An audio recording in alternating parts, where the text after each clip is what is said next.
Kailasa coming to you is Kailasa.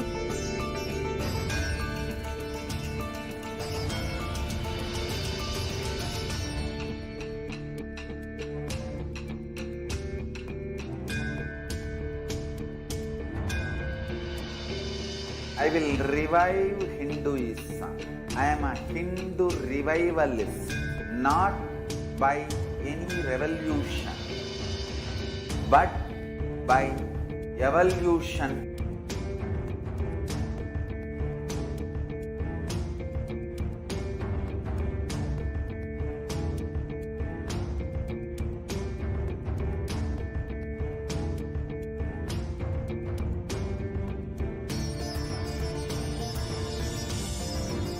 And setting model community.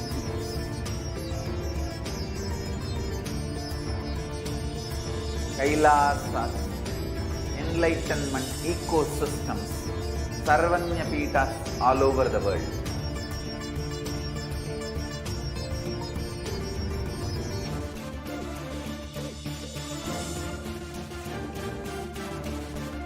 All powerful cognition, knowledge, only when you live, power manifestation and possibilities manifestation happens.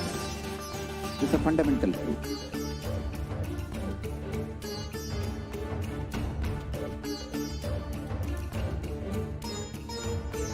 Hinduism cannot live exclusively as one sampradaya. No. All sampradayas of Hinduism is an ecosystem.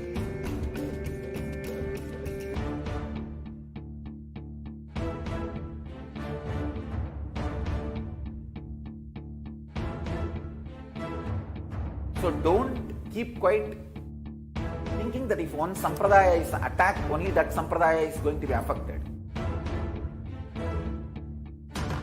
All of us are ecosystem.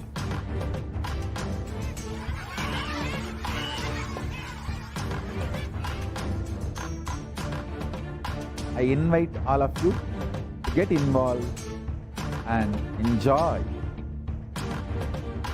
Hinduism by the principle of Dharmo Rakshati Rakshitaha. When you protect Dharma, Dharma protects you. We will make the whole planet flourish spiritually. The spiritual prosperity will happen to the whole planet.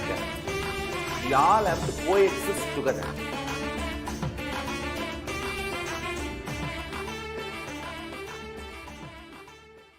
Just be alive for next 3 years. Don't die within next 3 years.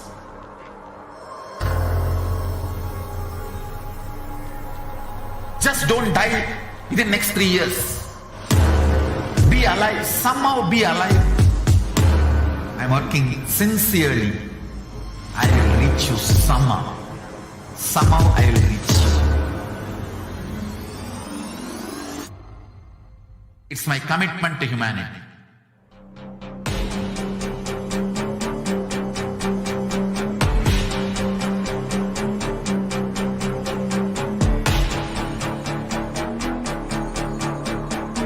Just don't die within next 3 years. I will reach you wherever you are, whichever corner of the world you may be. I will reach you with enlightenment. You manifesting the space, state, powers, being Paramashivoham. It is possible, and it is possible for you.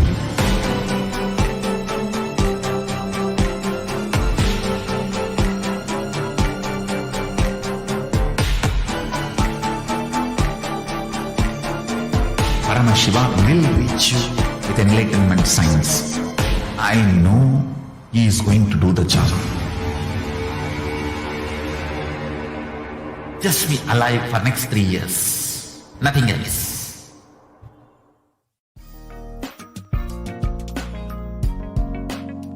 We get you health. We get you ability to build beautiful relationships in your life. We get you direct spiritual support and we make sure you become wealthy.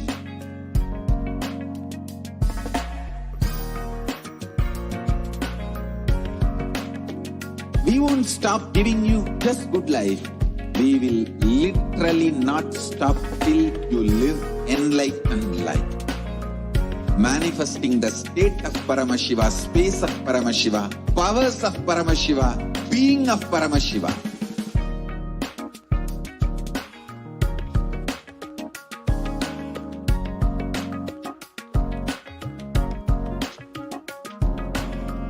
Whole world should become Kailasians. I want the whole world to know Hindus have something great to contribute to the world.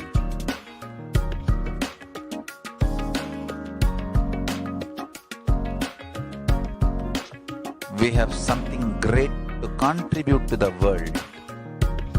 Let us do that.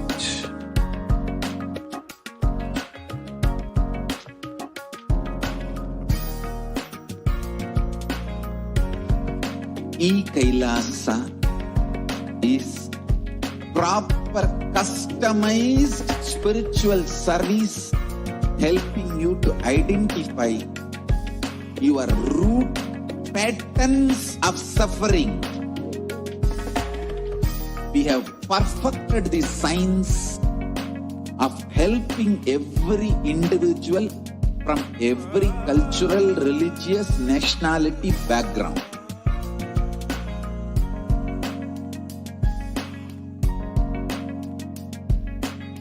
You will have lowest reactionary assumptions, highest awakened response, alive response for life continuously.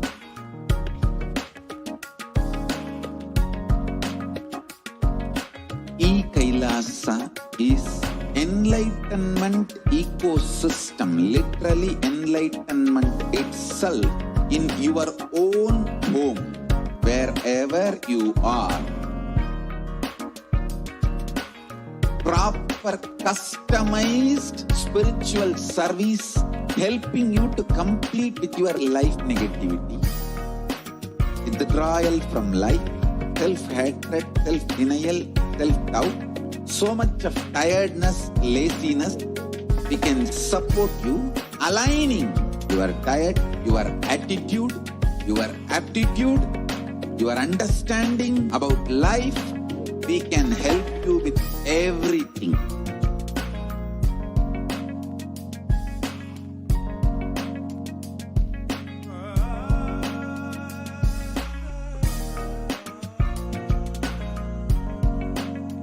If you are interested in enlightenment, we will.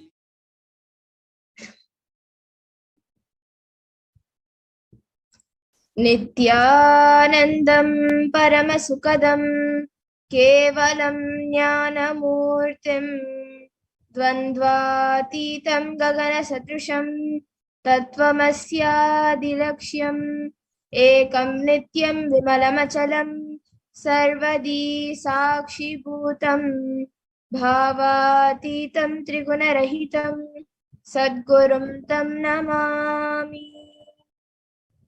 Nithyanandam, everyone. I welcome all of you today who are watching us on YouTube, Facebook, Twitter, Instagram. I welcome all of you today who are joining us for the Parashakti Akashic readings.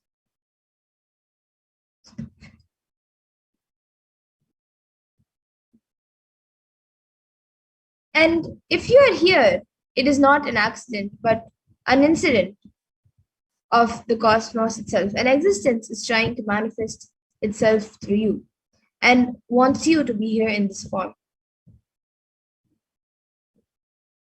You are a conscious miracle of existence, and existence is trying to express itself through you. So welcome to this sacred spiritual experience, which is your divine, your experience of the divine.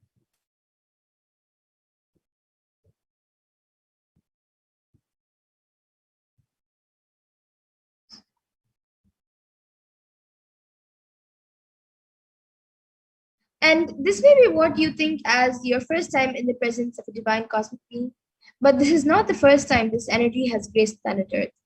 And if you're watching this now, it is not a coincidence, but a cosmic intervention in your life to make you manifest what you want. And some of you might be wondering how this is possible and how has it worked before. So you can experience these answers through the powerful cognitions as referenced from the ancient texts of Hinduism, revived by the Supreme Point of Hinduism. So now let's see, who is Devi Parashakti, the Divine Cosmic Mother? Devi is the ultimate pure feminine consciousness and the Cosmic Mother. She is the Source Shakti, and it is her cosmic womb, the Brahmanda Yoni, from which billions and billions of universes come out and go in, and is the source where Big Bang and black holes go on and on. Parashakti is the source Shakti, source power and source of everything, and is the main deity of the sacred feminine, and the divine consort of Bhagwan Paramashiva, who is the primordial divinity in Hinduism. And the first and foremost relationship is mother. The ability to learn and even the idea to relate starts with the mother. How to relate starts with the mother. So understand your idea to relate and your ability to relate starts with the mother. A mother is a too important factor or way to connect with what you think as life. And in the Vedic tradition, our rishis were aware that your ability to connect with the mother should be directed to the cosmos. It should inspire and awaken your higher consciousness. And connecting with life through the mother is the most sweetest, most beautiful, most easiest form to ever connect. And today, out of his extreme love and compassion, the Supreme Point of Hinduism is manifesting Devi Parashakti herself and gracing us, answering all of our questions, attending to all of our prayers, giving boons, healing us, revealing our past, present, future, delivering profound spiritual truths, and ultimately giving us the experience of Paramashivoham itself. Now let's understand what the science of Bhava Samadhi Darshan is. What exactly is the Bhava Samadhi Darshan that all of us are going to receive today? So the word Samadhi means, it has two components. Sama is oneness and Adi means source. So Samadhi means one with the source, and Bhava means attitude or aspect. So Bhava Samadhi is being one with the source through this aspect.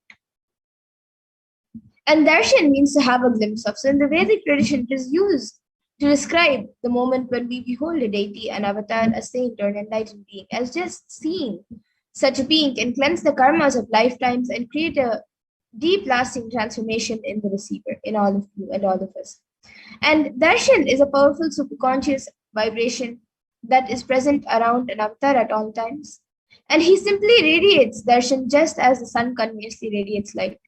And the auspicious moment when you receive that, when you catch it, becomes the Darshan, the moment of Darshan for you, which raises you to the next level subconscious breakthrough, and which is literally like hitting a reset button on your being. And a few fundamental understandings that we have to internalize and understand about the science of Bhava Samadhi Darshan is that divine cosmic beings are real and they manifest from Kailasa, the enlightened time-space zone, through deities and incarnations. And the divine cosmic beings manifest through the Archavatar, the deities in temples, and through the Bhava Samadhi Darshans in Nijavataras incarnations. The Bhava Samadhi Darshan is also the science where the Nijavatar manifests Paramashiva, the consciousness, and it is where the formless, the being of Paramashiva, expresses through the Divya Sharira and manifests as Nijavatara, the physical form, for us to experience Paramashiva. So now all of you can see how Devi Parashakti expresses through the beings of Rajarajeshwari and manifests as Nijavatara, the physical form, to Devi Meenakshi. And the Archavatar reflects the consciousness and manifestation of the superconscious energy, but unfortunately human beings are not mature enough to receive the higher level experiences from the Archavatar directly. And so the avatar, the physical embodied form, comes down to bridge the gap and create an experience of superconscious energies in all of us. And another important thing, amazing thing that happens during the Bhava Samadhi Darshan is that the Bhava Samadhi awakens your Kundalini Shakti, which is the latent potential energy in every human being. And this influx of superconscious energy visibly slows down the aging process, improves immunity to disease, as well as many other energies. And during the darshan, the whole brain comes alive, turning into a superconductor for superconscious energies that heal, empower, and transform all of our lives. And during the Bhava Samadhi darshan, our neurons mirror that of the avatar, mirroring neurons, which is a natural phenomenon in every human being, activate the process of all the observed movements or information of the avatar just by seeing. And that is, the entire body can silently and without moving receive what is happening elsewhere through a process of direct observation and experience the superconscious energy radiated by the avatar. And the Akashic readings, the readings from the cosmic archives, is not a prediction. It is beyond space where creation and destruction happen simultaneously. In the dimension of time, the past, present, and future start. But because the Akashic records are stored in the Akasha, the space dimension, there is no past, no present, and no future. So that is why what you call as happening, and yet to happen are clearly already recorded.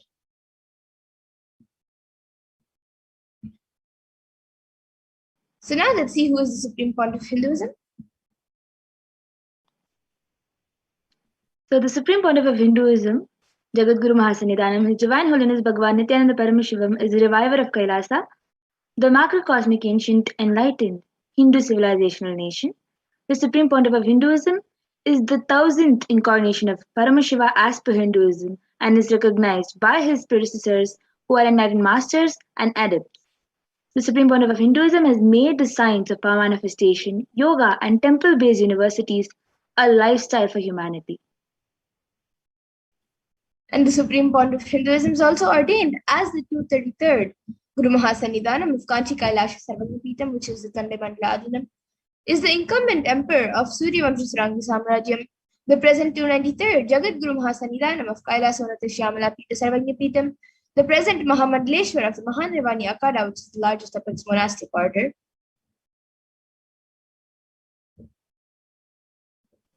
And the Supreme Pontiff of Hinduism is the 1000th Acharya Mahamandaleshwar, the head for all spiritual leaders of Atal Akada, and is the present 23rd Guru Mahasannidhanam of Dharma Mukti Swarga Paramadhinam, and is elected as the Supreme Pontiff of Hinduism by a congregation of over 1000 Hindu leaders.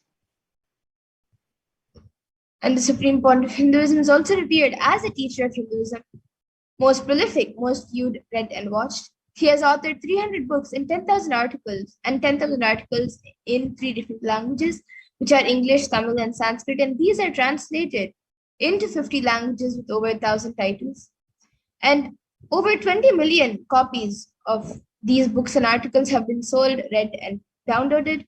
And the Supreme Pontiff of Hinduism has also given over 10,000 hours of discourses, and he has enriched and enriched 1 billion plus lives digitally, and is respected as a commentator of all sacred scriptures such as Upanishads, Bhagavad Gita, Shiva Sutras, Brahma Sutras, Yoga Sutras, Ashtavakra Gitas, Jain Sutras, and many more.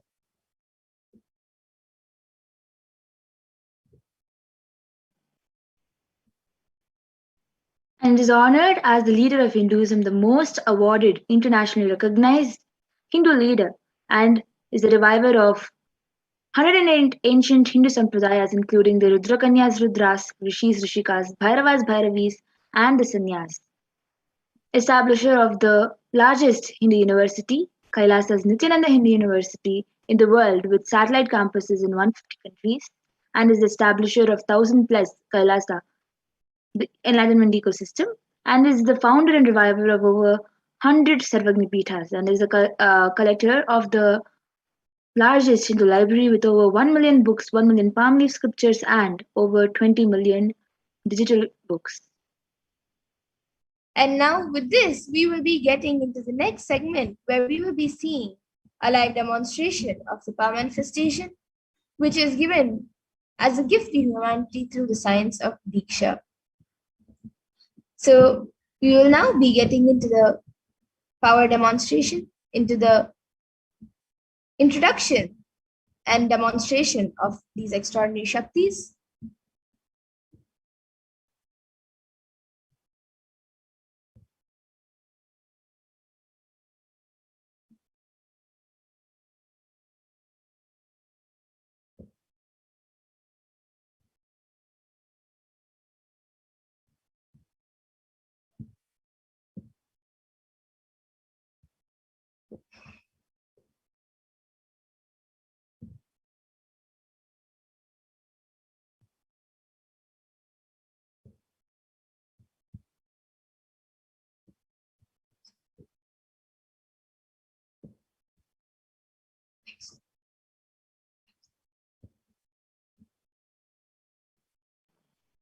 So the Balasans, the Nithyananda Yogis, the initiated disciples of the Supreme Pontiff of Hinduism, will now be demonstrating the powers of third eye and sharing with all the experiences and results of the extraordinary manifestation of the divine powers awakened in us through initiation, Diksha. And in today's BHAVA Samadhi Darshan, all of us will also be receiving the initiations into the powers of third eye, awakening, and various other powers with the blessings and grace of the Supreme Point of Hinduism. And we will be manifesting the following powers of third eye, which is seen with eyes blindfolded, and many other various powers. And for those of you who might be wondering where the third eye is located and how it works, the third eye is a cosmic browsing center which is located between the brows, and which upon initiation one can effortlessly express powers and see through the third eye just as you would with your two eyes.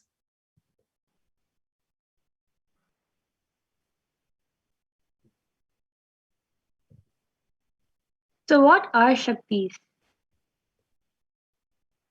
In the Vedagamas, the source scriptures of Hinduism, Paramashiva reveals in elaborate detail that every human being is hardwired to be able to manifest 463 plus extraordinary Shaktis, the divine powers.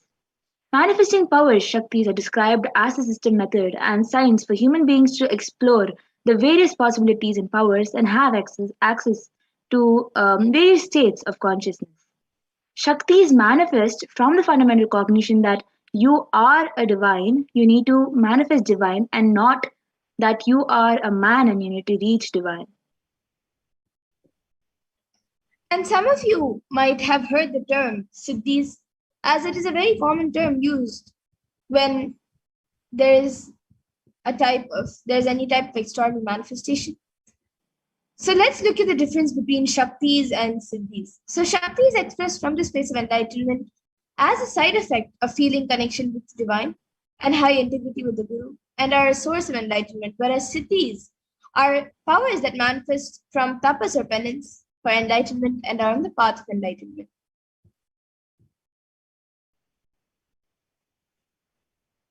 And a few more differences between the Shaktis and Siddhis are that Shaktis of Paramashiva manifest through ordinary human beings in an extraordinary way after initiation from the avatar and are permanent, whereas Siddhis are not permanent and may divert you from enlightenment.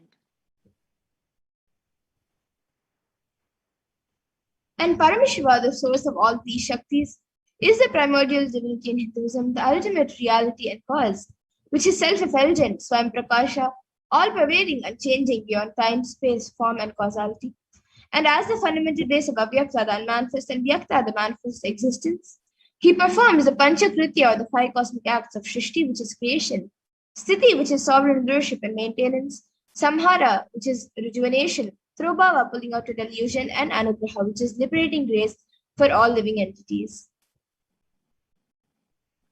And the avatar of that Paramashiva, the source of Shaktis, the Supreme Pontiff of Hinduism, Jagadguru Mahasannidhanam, his divine holiness Bhagavan Nithyananda Paramashivam, as the 1000th incarnation of and the representative of Paramashiva and the reviver of Kailasa, the ancient enlightened Hindu civilizational nation, the great cosmic borderless Hindu nation. Ever since the beginning of the civilization, the Sanatana Hindu Dharma has been the cradle of enlightened beings and highly advanced sciences. It was where the science of enlightenment and powers, Shaktis, was lived and taught as a lifestyle. For the first time in modern day, the Supreme Pontiff of Hinduism is reviving these yogic sciences and transmitting it to the world at a record-breaking pace, which is never accomplished before. And all of this knowledge and this science of our manifestation, these Shaktis, are passed down from one generation to the next through Diksha, which is initiation by enlightened Gurus. And this is called the Guru Parampara, where the sciences is passed down from one generation to the next. And the Supreme Point of Hinduism, being recognized as an incarnation at a very young age, was trained and taught these sciences to revive the initiations and knowledge repositories for billions to manifest the science of our manifestation from the disciplines of Vedanta, Tantra, Sri Vidya, Yoga and Yoga powers, Mantra Shastra, Siddha Vidya, science of Aushadha, Bhakti Yoga, Paramashivoham, Advaita, and many such others. And you can all also see all the various enlightened masters, enlightened gurus, who have trained and taught Swamiji, the Supreme Point of Hinduism, ever since he was young.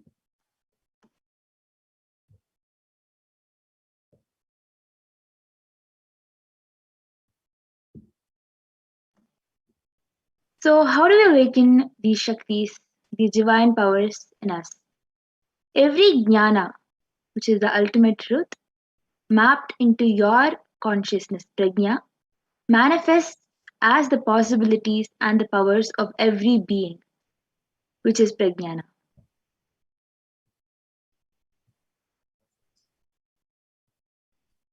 And the science of our manifestation is authenticated through 4 aspects of evidences or pramanas. So the first is the Shastra Pramana, which are the eternal unchangeable truths revealed in the source scriptures. And then the next is the Apta Pramana, which are the experiences and results of Aptas or authorities of Hinduism, where the Vedic rishis and scientists have time tested and verified these sciences. And the next is the Atma Pramana, the account of His Divine Holiness Bhagwan, the Supreme Porter of Hinduism, Jagadguru Mahasanidanam, His Divine Holiness Bhagwan Nithyananda Paramashivam, this millennium's avatar's personal experience of the power manifestation. And the fourth is the Pratyaksha Pramana, which is the empirical evidence from observation and scientific experimentation. And now let's see what are the Vedas and the Agamas. So the Vedas are the ultimate superior authority for Hindus and are pure science where the ultimate truths are explained. And the Agamas are the scriptures where the applied technology and applied sciences are expanded.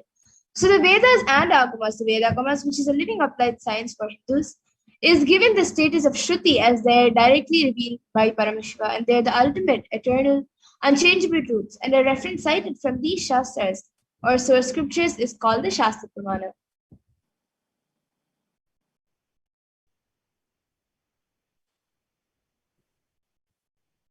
So let us now get ready to witness a very unique and exciting demonstration of this power, the power of third eye. After going through all the pramanas, the evidences for manifesting this power of third eye. So the first is the Shastra Pramana, for the power of third eye, where we'll be seeing through the third eye. So the Shastra Pramana comes from the Vijnana Bhairava Tantra, Dharana 11, 34th verse. Kapalantarmanonyasya tishthanmilitalochanaha kramena manasodardhyat lakshayet lakshamuttamam. The translation is by fixing the mind on the inner space within the crown center and sitting stably without any movement, having the eyes closed in succession, by that stability of the mind and inner space, through the power of the third eye, one directly sees the ultimate goal Lakshyam by having the vision beyond the sight that reveals any object or place, attaining the space of oneness with the source Paramashiva.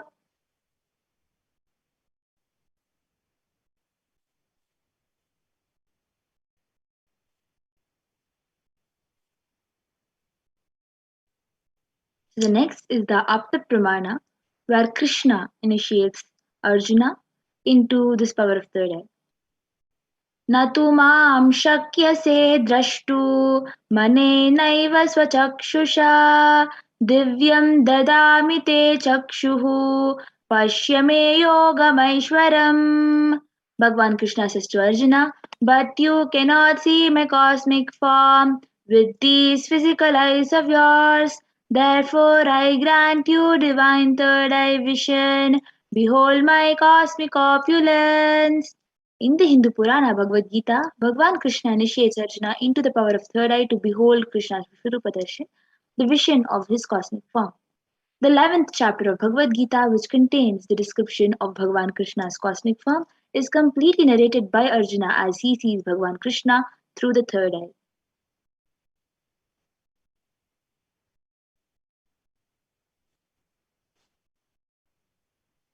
The next is the Atma Pramana, where Swamiji shares in Swamiji's own words the first experience that I was able to see everything around me, above me, the whole 360-degree, 10 directions below me, everything, I realized not only I was able to see, I was able to feel, experience all of that as me.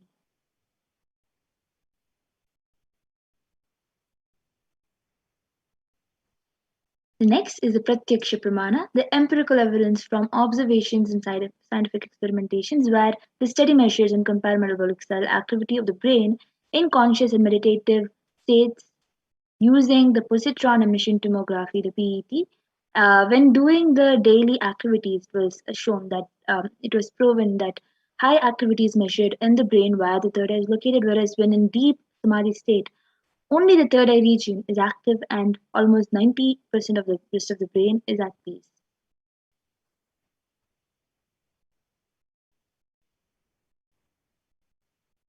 The next, the Sakshi Pramana, the experience and results of the extraordinary power manifestation happening through the initiated disciples of the Supreme Pontiff of Hinduism.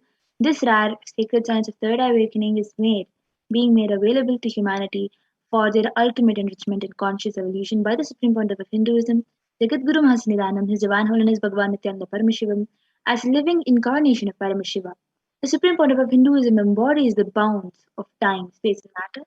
The Supreme Pontiff of Hinduism is gifting this pure Vedic science of third awakening along with many other spiritual sciences through initiation or Diksha to millions of people having been initiated by the Supreme Pontiff of Hinduism and are experiencing the profound results as extraordinary manifestation in their everyday life.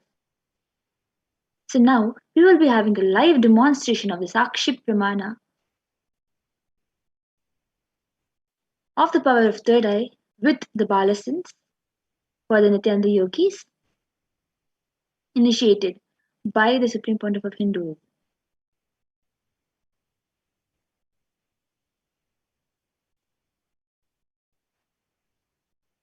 So we have again Ma Madhura with us, who will be doing this demonstration of the Sakshi Pramana of the power of third eye. So Ma Madhura has an eye band with her, which she will be showing to all of us. So as you all can see, this eye band has a sponge attached to it, which has two openings, like a pit, into which the eyes will just go and stick. So when this eye band is tied with the strap, it will be tightened on her head and it will just stick to the eyes. And the nose will also get stuck in between the cut on the eye band.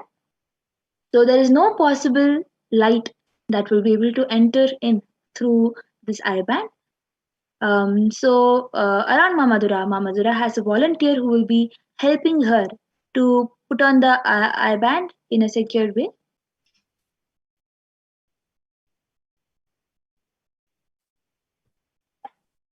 So as you all can see, Ma Madhura is not putting the eye band for herself. Somebody else is putting it, so it will be secured properly.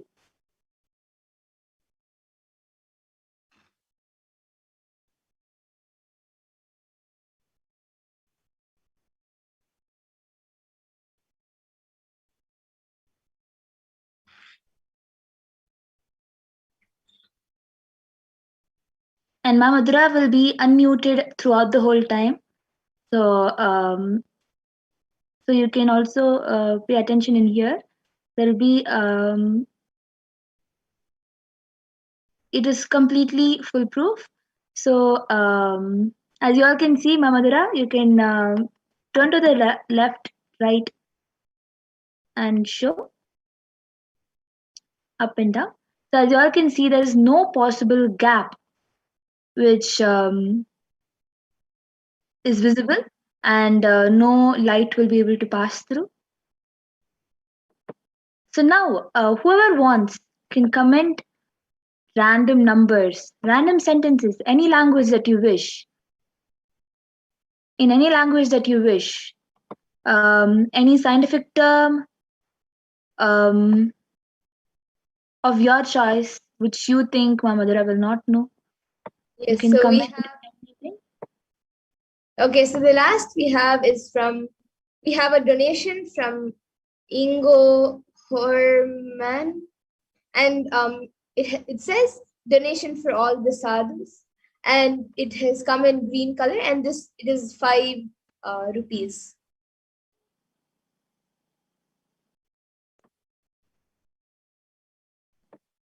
As you all Yes, can and see, thank you for your contribution, Kailasa. yes. So as you all can see, it is 5 euros. yes, it is 5 euros of donation by Ingo Horman, and it says donation for all the sadhus, just like how Paramashiva revealed to the third eye, through the third eye of Mamadura. So if anybody else wants, you can take a moment and comment. Yes, you can post anything, you can comment anything you would like, either a sequence of emojis, numbers, or you can even mix both. You can mix letters, sentences, or you can even put something that doesn't even make sense. And you can even put a different language. I have a paper with me, so I can draw what you write, even if I don't understand the language. So yes, we have Raj, who has put Nithyanandama and a Namaskar emoji.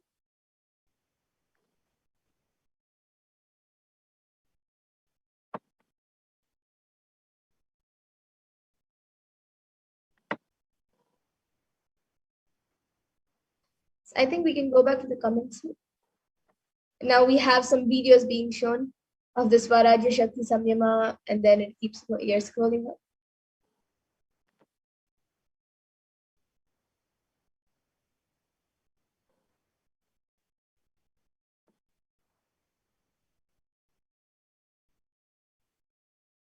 So anybody wants, you can comment anything.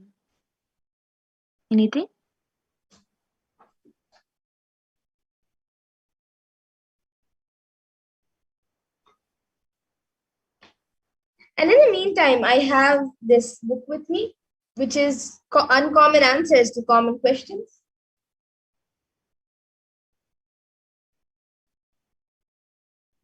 We have more comments. Yes, we have more comments. So we have Prabjot Gill Aya, who has put 369, Nikola Tesla. Then we have Raj, who has put hers, Lichen, Glukunscha,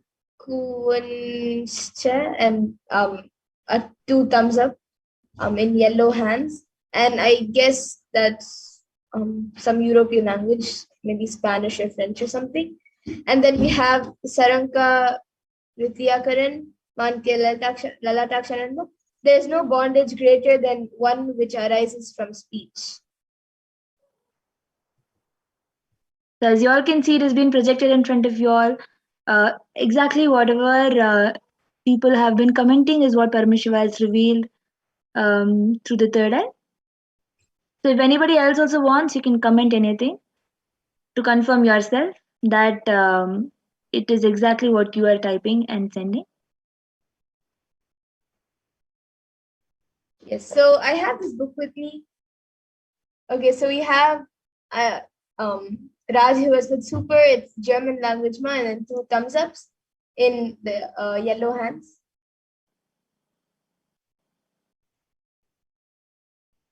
Yes, so Mamadura has a book with her. She'll be opening a random page for all of you and reading a page. Okay, so I opened a random page in front of all of you. And this is page number 60 and 61. So page 60 says, soon we will have a session on each and every chakra and how to have a better understanding about the chakras. Maturity clears the conscious portion of the mind. Meditation clears the unconscious portion. When both are cleared, you will see a tremendous transformation of the being. A tremendous flowering of the being happens in you. That is why I call this program Ananda Spurana. Spurana means flowering. The flowering of bliss is happening in our being continuously. Only we don't look inward. We don't see what is happening. Just look inward and you will find it. This Ananda Spurana, this flowering of bliss. So that is the first first 3 paras of this page before we have another question. And I think we even have another comment from, I think we can scroll up a little bit more. From Prabjot Gill, who has put Parashakti Akashik readings, 9th August 2021. Then a map, a picture of a map, a picture of a clock, and then trees, like something with nature, and something yellow is there, and then a mountain, and then the sun, and then a tornado. It looks, we can scroll back now to the comment. Yeah, and then we have, after the tornado, we have something in orange, which I'm not sure what it is. And then we have a painting palette, and then a Om.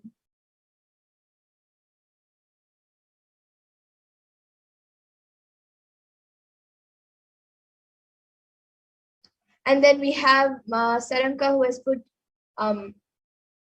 Iuji Guluk Zalyakid, which I'm not exactly sure which language that is, but it is a different language, or maybe a random thing. EEUWIGE GELUKZALIGHEID.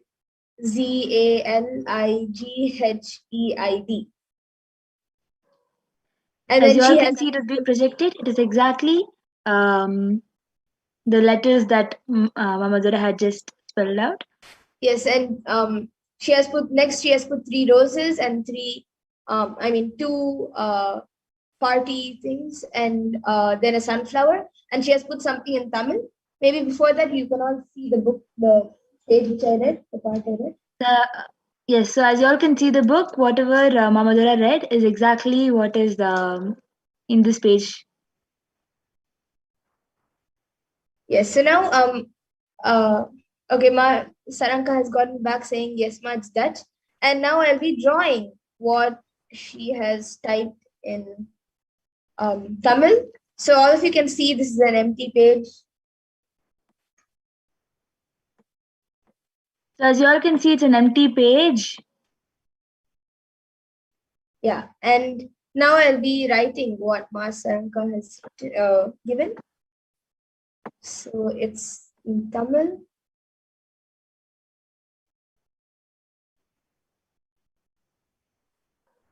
And then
okay. So as you all can see, Ma Saranka has put in Tamil Nithyanandam, and exactly that is what has been copied by Mama Dora in writing. It is also shown, she's showing the paper that she has written.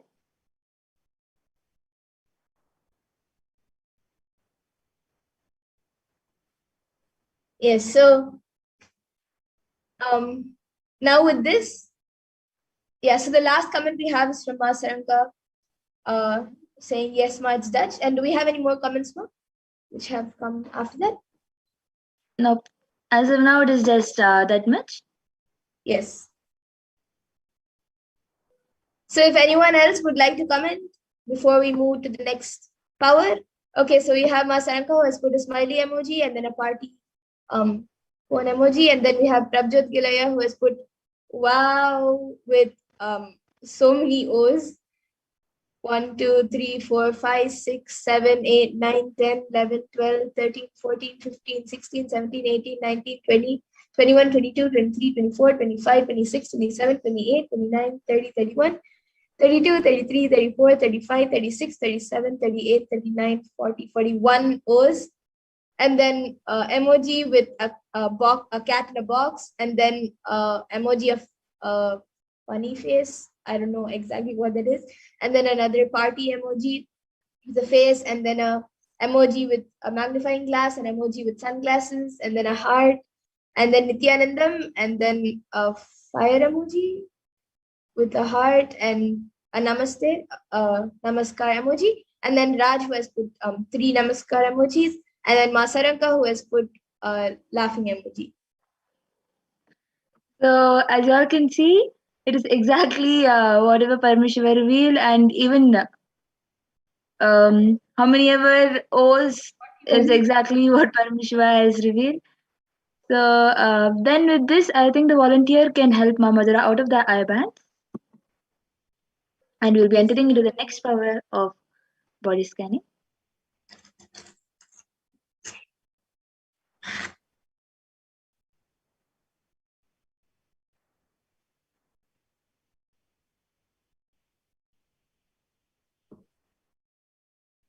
So as you all can see, it is the exact same IBAN that was shown before.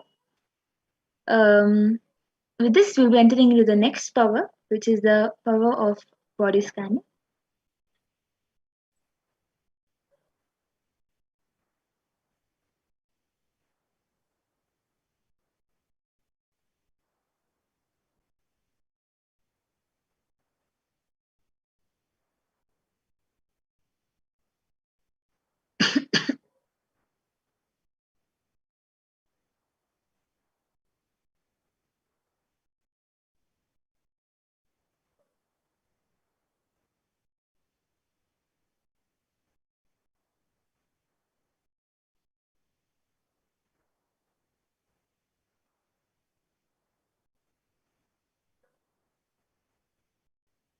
So now we will be manifesting the power of body scanning. In this power of body scanning, one awakens to the ability to scan illnesses, diseases, medically diagnose issues, and provide solutions through the awakened third eye.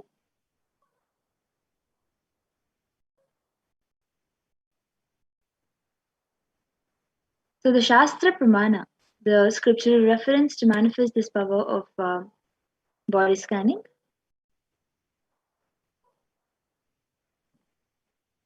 स्वदेहे जगतो वापि सूक्ष्मसूक्ष्मतराणि च तत्त्वानि यानि निलयम् ध्यात्वन्ते व्यज्यते परा. Bhagavan Paramashiva says, cognize deeply that from the subtle to the subtlest constitutive principle of your whole body, Swadeha, or of the whole universe simultaneously consist of the essential reality. They are being absorbed in their source cause Paramashiva. By the experience of such restful awareness, one becomes complete from all thoughts in the ultimate universal divine power Paradevi. Adi Shakti is revealed and the supreme power manifestation happens.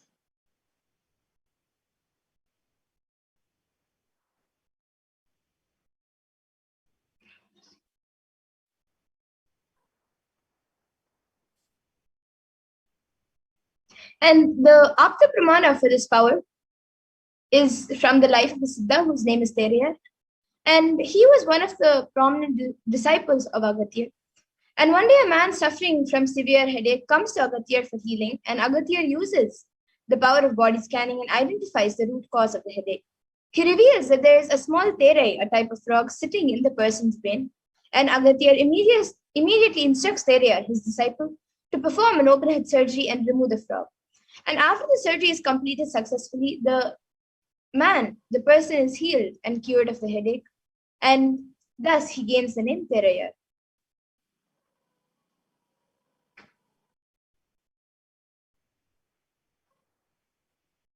So, Atma Pramana, the accounts from the Supreme Pontiff of Hinduism, Jagadguru Mahasannidhanam, His Divine Holiness Bhagwan Nithyananda Paramashivam's life that has time tested and authenticated the science.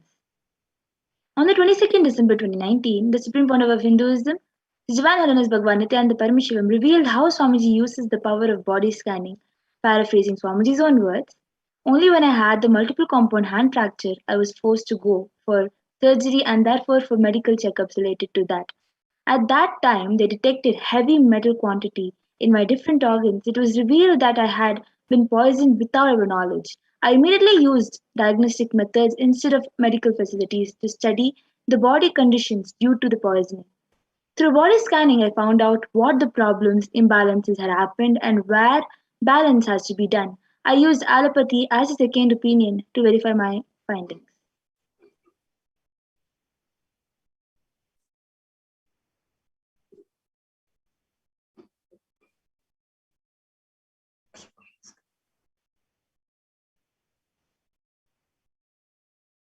And now all of you can see the Sakshi Pramanas. You can see a few screenshots taken from social media where few of the thousands of disciples who have been initiated into these powers have shared their experience of this power of body scanning. And now we will be witnessing the live demonstration of the power of body scanning. So anyone who would like a body scan can put your comments in the YouTube comment section and we will be doing a body scan for you.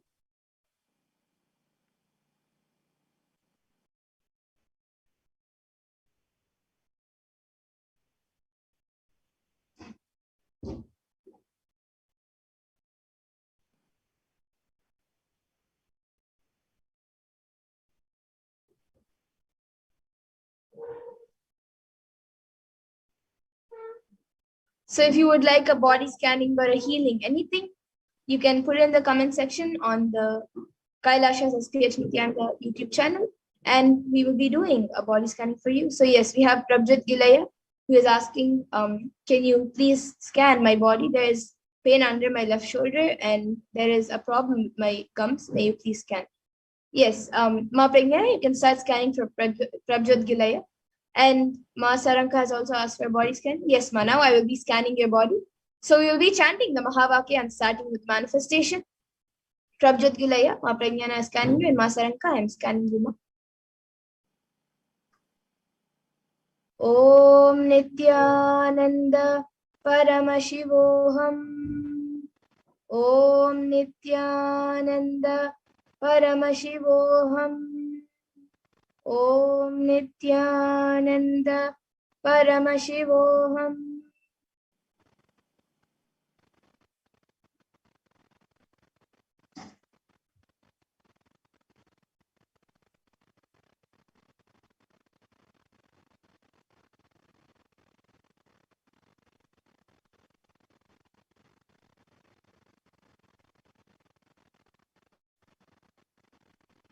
Prabjot Gilaya, I was able to, Parameshwar revealed that due to the limit of movement of your body, you're facing pain on your back.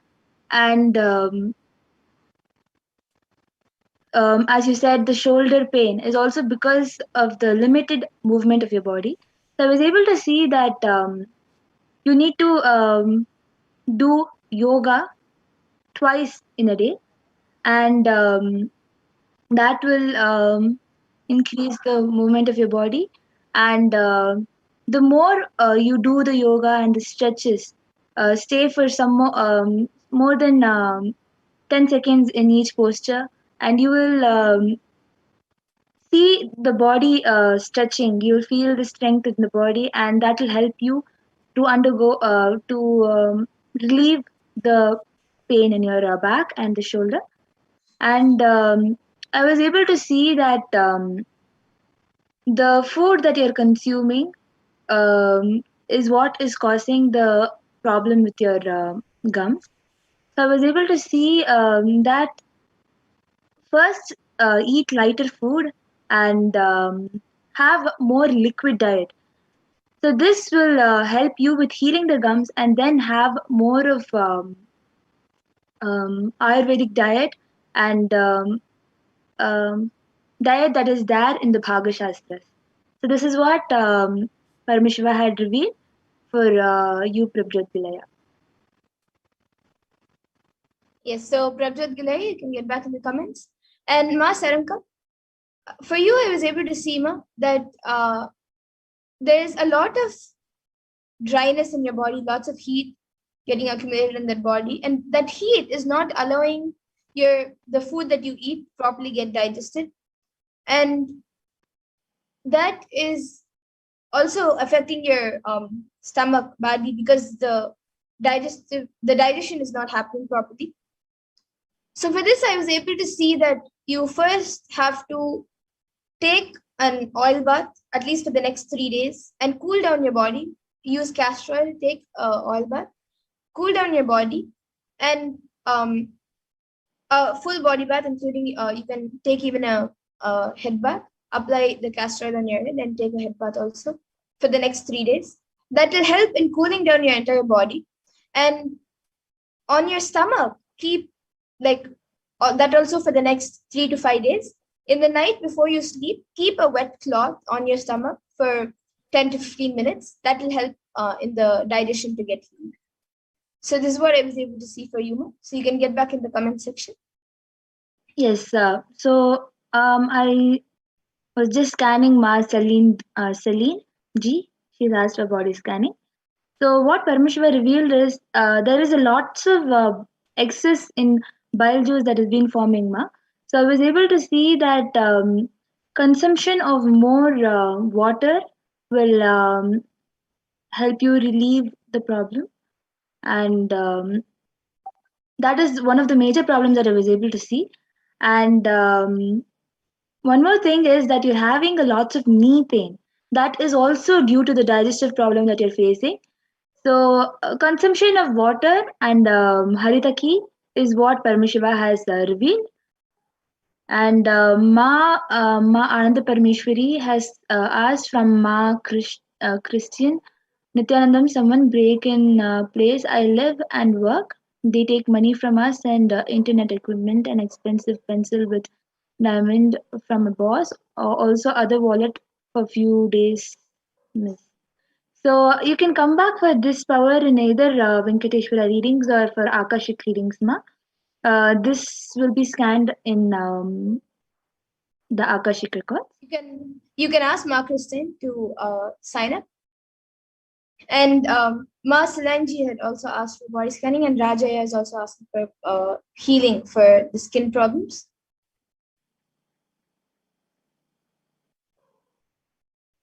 This one we can scroll a little up. So Ma Pranyana, you can now scan for Ma Salanji, and I'll be scanning for Rajaya. Yes, so I just revealed for Master NG that I was able to see excess bile juice that was being formed.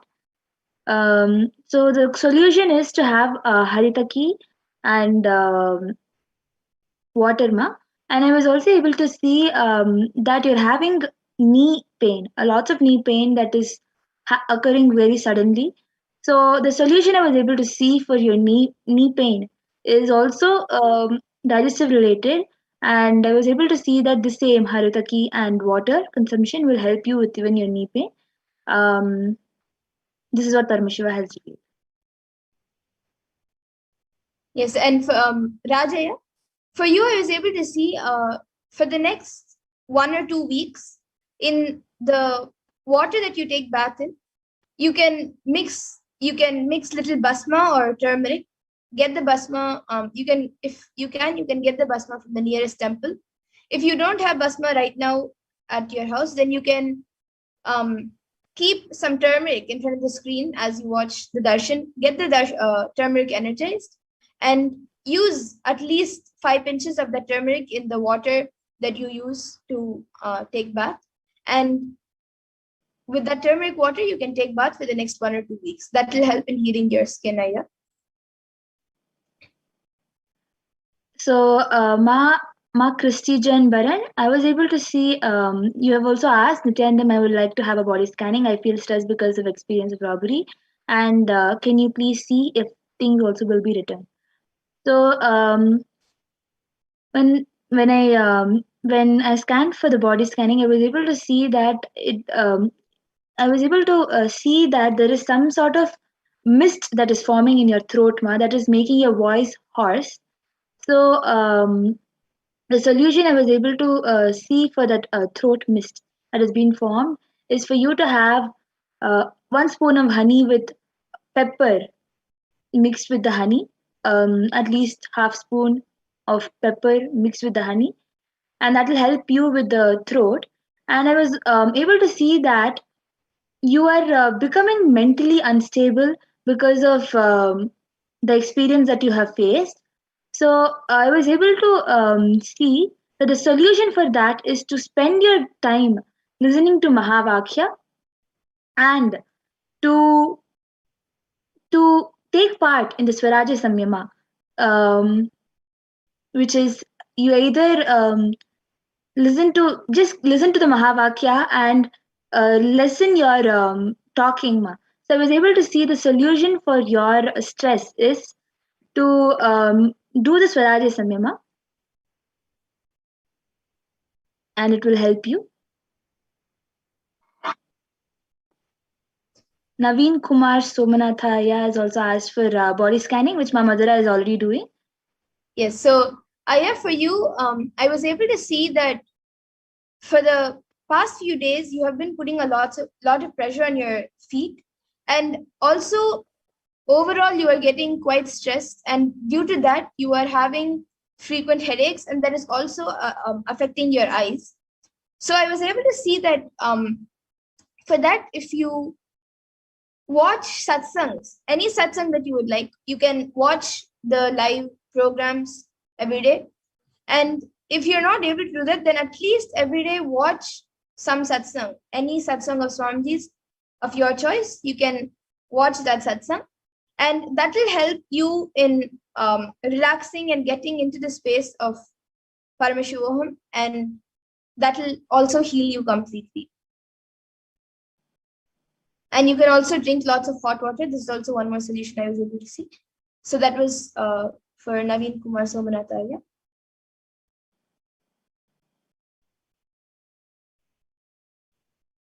Yes, and Rajaya has got back saying, thank you, Ma. I will follow the solution as Paramashiva prescribed.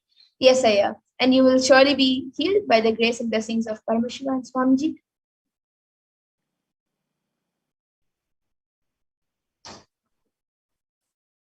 And now with this, we come to the conclusion of today's Power Manifestation segment.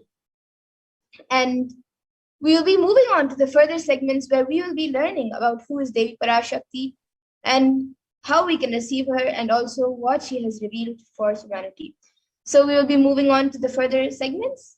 I thank all of you for joining us today for this Power Manifestation segment, and please stay tuned for the further segments. And every day at 2 a.m. IST and 4 p.m. IST, we will be having the third eye body scanning and also various other powers. So you can again join us for that if you would like a body scanning.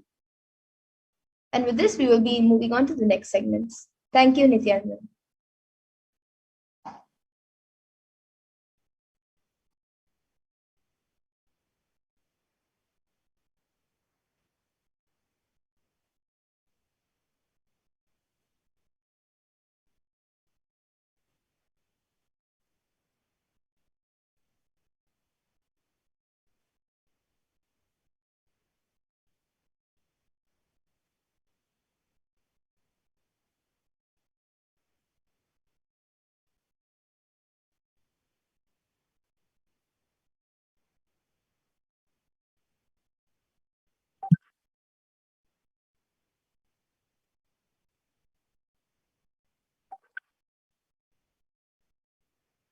So now we'll be understanding about the divine feminine consciousness.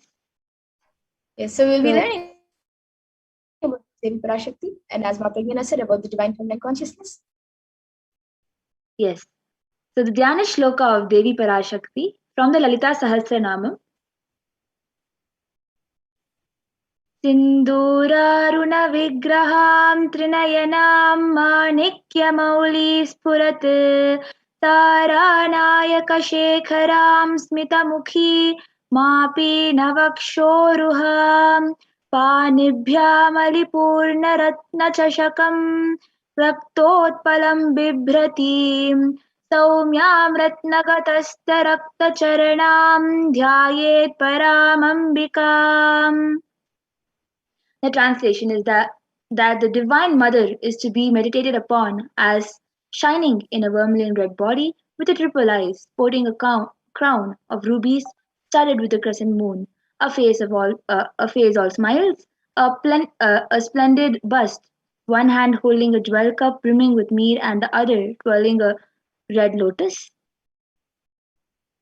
And the next verse, which also comes from the Lalita Sahasranama, Arunam Karunam Tarangatakshim Dhritapaşankuşapuşpabanachapam Animadibiravritamayukaihi rahamityeva vibhavaye bhavani. And the translation for this verse says, I meditate on the great Empress. She is red in color and her eyes are full of compassion, and holds the noose, the gourd, the bow, and the flowery arrow in her hands. She is surrounded on all sides by powers such as Anima Fures, and she is the self within me.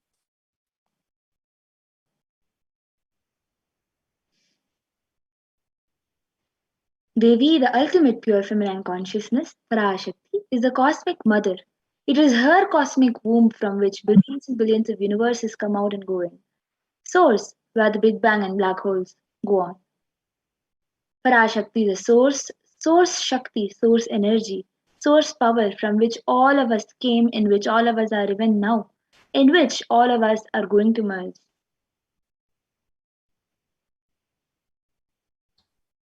And Devi, out of her extreme compassion and love, she herself is manifesting through the embodied form as the Nijavatara of the Supreme Point of Hinduism, Jagat Guru Mahasanidanam, His Divine Holiness Bhagavan Nithyananda Paramashivam, gracing us, answering all of our questions, attending to our prayers, giving boons, healing us, revealing our past, present, future, delivering profound spiritual truths, and ultimately giving us the experience of Paramashivoham itself.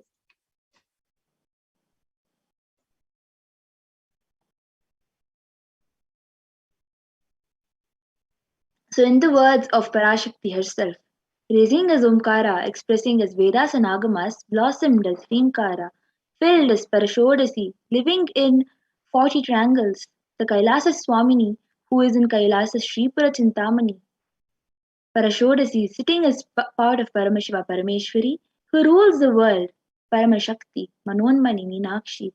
As Nithyananda, I took Nijavatara here to give good boon to everyone, to bestow all goodness, Hiranyagarbha Swarupini, Brahmanda Yoni, Shami, Chandramauli, Rapala, Aparna, Uma, Parvati, Savitri, Navayavana, Samraja Lakshmi, Parameshwari, Parashodasi Meenakshi. Taking the form of Nithyananda, I came here as Nijavatara with great compassion. I am blessing pleasant people. To do good to all of you, I took the form of Nithyananda and came down as Nijavatara.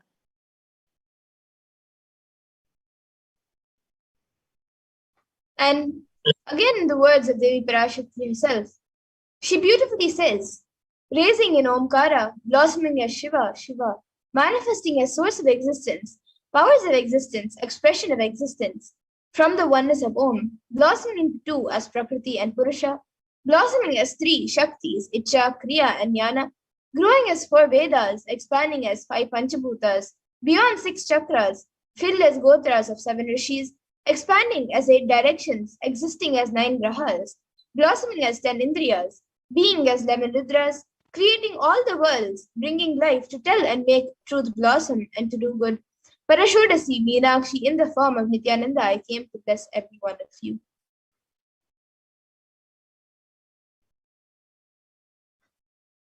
How to receive Devi Parashakti?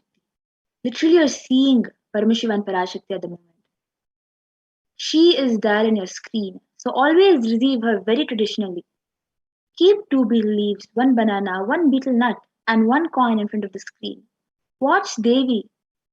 Coin is considered as a traditional Lakshana in Hindu tradition. It can be to the lowest value. In India, it can even be just 1 paise. And in USA, it can be a cent. Even I'm not trying to monetize. Keep even 1 cent, it is okay. So for 100 days, if you have darshan, it will add up to $1. In India, even 1 paise is okay. And you can offer that to Devi Parashakti. And once the darshan is over, you can do namaskar and eat the banana, the betel leaf, and betel nut, taking it as prasadam immediately. And the coins that you collect, you can send it to the LA temple for the further procedures. And this betel leaf and betel nut, all of you might be wondering how it may benefit you. Swamiji says it may look too small, but in a few days you will see how much it adds to your sentiment that really she is there. You will not take the Devi Darshan for granted. Rituals will break your monotonous unconscious mentality and lifestyle and remind you to raise you to powerful cognitions and to break your unconscious behavior. So you can organize your banana, 3 betel leaves or a few betel leaves, along with a coin and a betel nut on top of a plate. You can also add other stuff like vastram, which is a sacred cloth, and kumkum and a coconut, flowers. The main things that are needed for a tambulam plate is the betel leaf, betel nut, banana, and um, some money, anything. And you can offer this to Devi Parashakti, and after the offering, you can consume the banana and the betel leaves and collect the dakshina. Yes, and with this, we come to the conclusion of this segment, and we will be moving on to the further segments where we will be learning about what Devi Parashakti has revealed for humanity and how important it is for all of us to follow. And we will also be learning what offerings we can make to Devi Parashakti. So please stay tuned, and we'll be back after a really short break.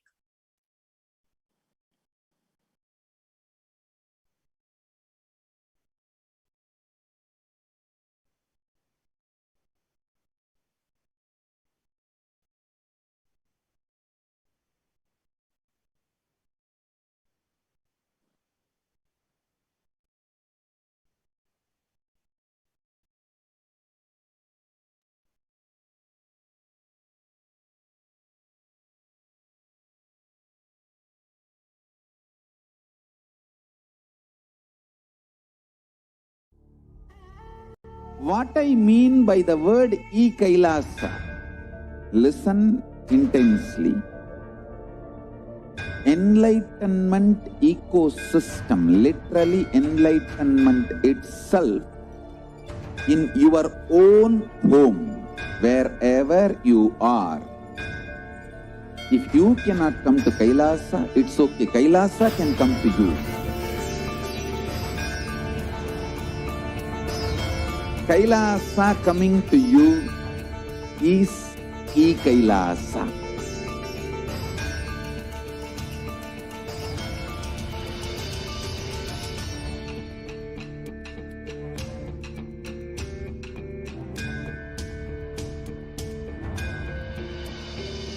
I will revive Hinduism. I am a Hindu revivalist, not by any revolution, but by evolution.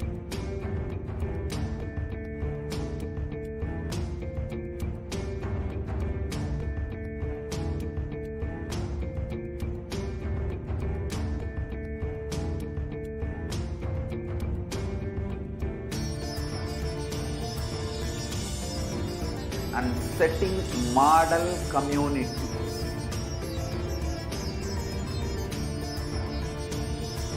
Kailasas, enlightenment ecosystems, Sarvanya Pitas all over the world.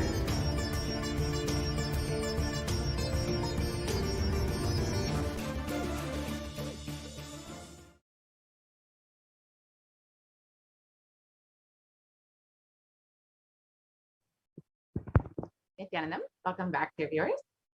Now we will be entering into the next part of the segment where we will be understanding some of the revelations made by Devi Parashakti for humanity and what humanity has been undergoing during this pandemic. Let us enter into this segment.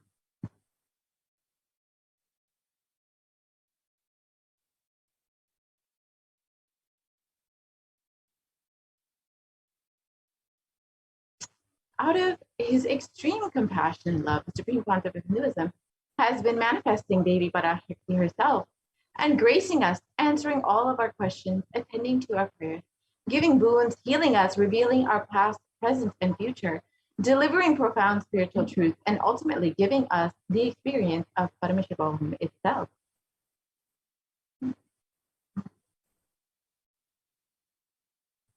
So today, let us see what Devi Parashakti has revealed about immunity and COVID-19.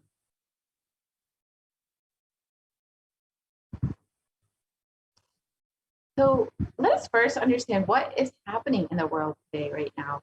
We all know that we are still in the midst of a global pandemic with millions of people who have been infected. Over 186 million people have been confirmed to be infected with COVID-19, and over 4 million people have died over the course of the past 1.5 years due to this pandemic. And the worst affected countries are the United States, India, and Brazil.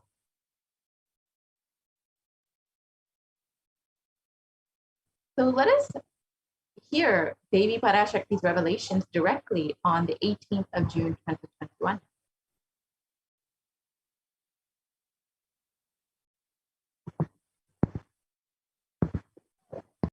Still, you are all not realizing the power of my words when I say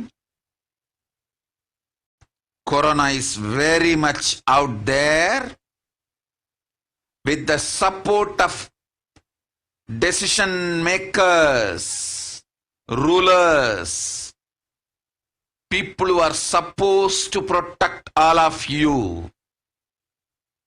Due to their irresponsibility, it is there and getting more and more strengthened.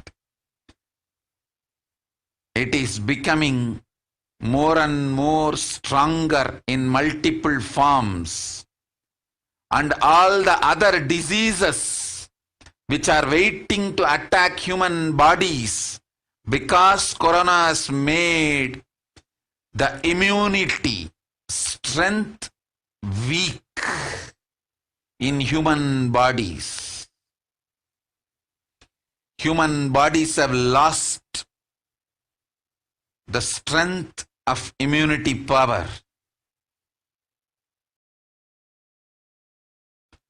All the multi-layer after effects and side effects of this pralaya in political situations, economical situations, social situations, mental situations, in every level.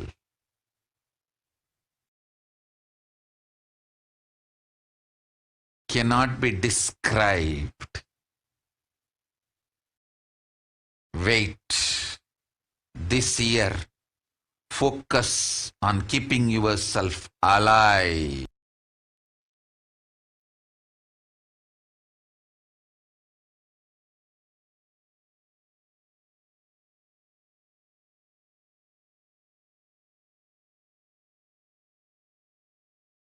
Yes, we can move to the next slide, please. So let us reiterate Devi Parashakti's revelations on the 18th of June, 2021. Still, you are not realizing the power of my words. When I say Corona is very much out there, with the support of decision makers, rulers, people who are supposed to protect all of you, due to their irresponsibility, it is there and getting more and more strengthened. It is becoming more and more stronger in multiple forms, and all other diseases which are waiting to attack human bodies, because Corona has made the immunity strength weak in human bodies. Human bodies have lost the strength of immunity power. All the multi-layer after effects and side effects of this pralaya in political situations, economic situations, social situations, mental situations, in every level cannot be described. Wait, this year, focus on keeping yourself alive.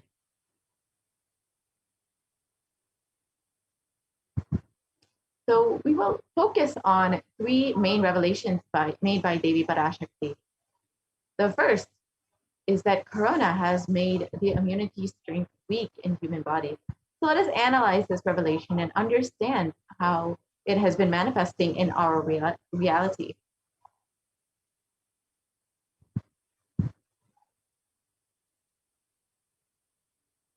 So Devi revealed on 18th of June 2021, corona has made the immunity strength weak in human bodies. Human bodies have lost the strength of immunity. And recent research published in Science Daily has revealed that a coronavirus infection actually alters the biomechanical properties of red and white blood cells, in some cases for months, a possible explanation for long COVID. And this was published on June 29, 2021. And just as Devi revealed, coronavirus actually changes how your body responds and how your actual immunity strength. And here, the research is showing exactly that.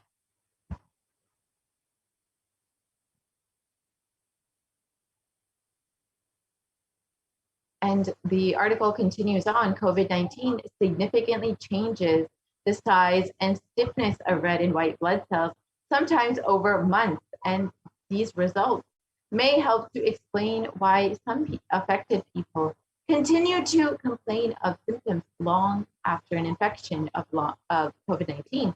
And this again is termed long COVID. So many people are experiencing symptoms like shortness of breath, fatigue, and body pains long after their initial infection. This could be even months after they were initially infected and even recovered. So these symptoms could be due to how the body actually changes, how your cells actually change. And just as Devi revealed, when your cells have actually changed, this does affect your immune strength.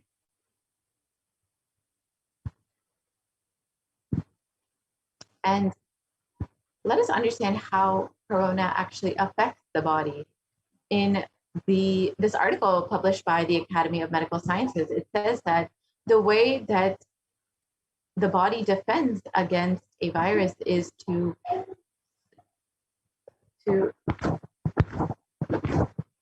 neutralize it. However, an article by Forbes explains that corona suppresses the immune system by disrupting the actions of the body's immune cells. And this immunosuppression allows for the 2-week incubation period, which gives corona enough time to attack the body.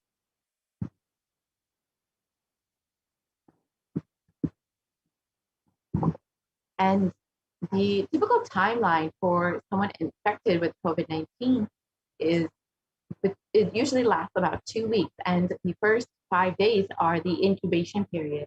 And during this time, then after that is the prodromal period, between 5 to 10 days, and between 10 to 15 days is the usual onset of acute infection, which is when many people end up in the ICU. After this, many people are able to recover from their infection. However, many times they continue to experience very severe infection, which can last for weeks, and sometimes the symptoms can even last months.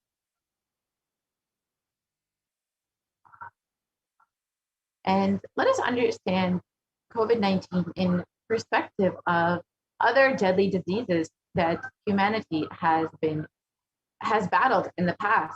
We can see that COVID-19 is highlighted in red, and we can see HIV, the virus, which the virus HIV is on the far left side and has affected over 35 million people, has taken the lives of over 35 million people over the course of 40 years. However, corona has only been around for the past 1.5 years, but we have seen that it has taken over 4 million lives, and the numbers continue to be on the rise. So we can very clearly see that the COVID-19 pandemic is very much one of the worst pandemics that humanity has ever faced, even in comparison with the HIV pandemic.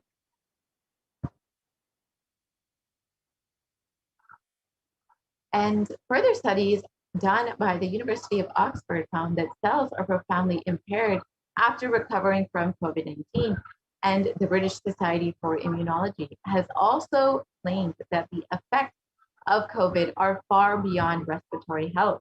It also affects our cardiovascular and renal system.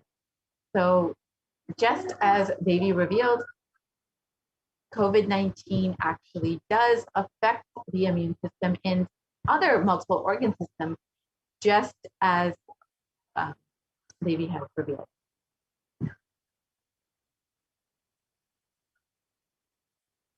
And in a recent article published, it states that the exposure to the disease, COVID-19, causes symptoms in multiple organ systems across the body and is not limited to only the lungs and respiratory system, as was originally thought. In addition, people are reporting that chronic symptoms such as fatigue and shortness of breath have lasted for months and right after the original infection. And the name given to those suffering from COVID-like symptoms after the infection has passed is called long COVID, and long COVID can affect the lungs, the cardiovascular system, the circulatory system, and it can also cause fatigue and inflammation. And as we have learned from Devi Parashakti, that it can also affect the immune system. And here we have an example of how the lungs can be affected in someone who has suffered from COVID-19. On the left side, you can see the healthy lungs, and you can see on the right side, COVID-scarred lungs, and you can see the dark spots where the scars have formed.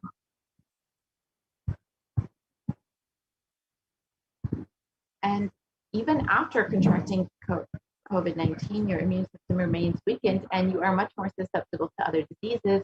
And it was reported in the CDC that symptoms that can last weeks or months after first being infected with COVID-19, and it can affect multiple organ systems in the body, including the heart, the lungs, the kidney, the respiratory system, the skin, and other brain functions.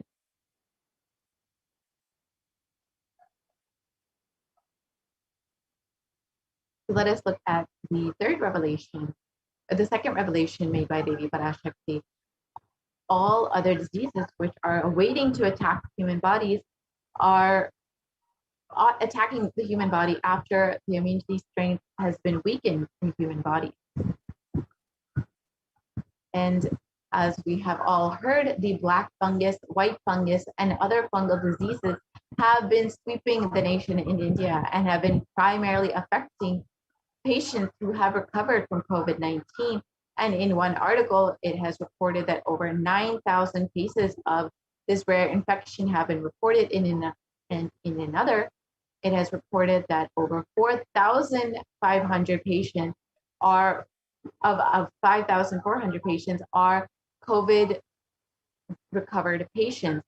And these people, after recovering from COVID-19, have been affected by these fungal diseases. And as we have heard, the fungal diseases primarily attack COVID-19 patients and people who have recovered from COVID-19, because after recovering from the disease and during the disease, you have a weakened immunity, and it makes you much more susceptible to these other infections. And this is exactly what we're seeing, and this is exactly as Devi Parashakti has revealed.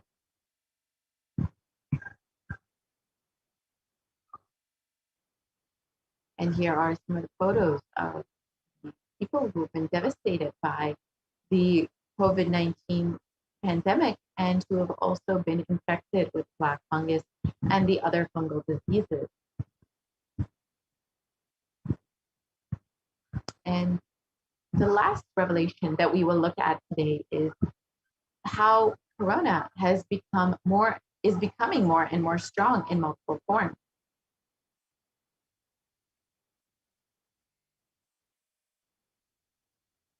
And as we have all heard, there have been many variants of COVID-19 that have been sweeping the globe. And this includes the India variant, the Brazil variant, the South African variant, and the UK variant. And of course, the variant coming out of India is known as the Delta variant, which has been a very serious cause for concern for many nations and is the primary cause for lockdown in many nations in this second wave. And of course, the main reason for the lockdown within India during the second wave.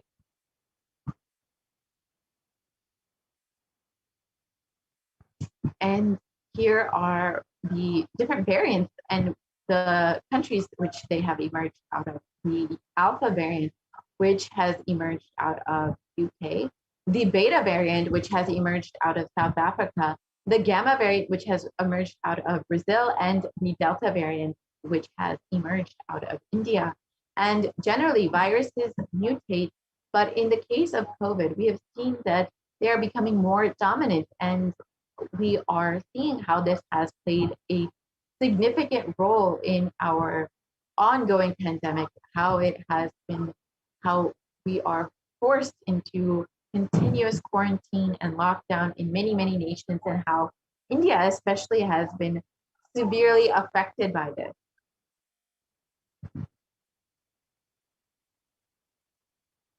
And here we have a small infographic that shows us the variants that are currently circulating the world and how many countries they have each affected. And the Alpha variant out of the United Kingdom has affected over 173 countries. The Beta variant out of South Africa has affected over 122 countries.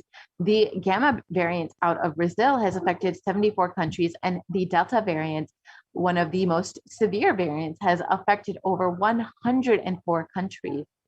And this is, again, the primary reason for why right now we are still in this ongoing pandemic, because as Devi revealed, COVID-19 is getting more and more strong in multiple forms.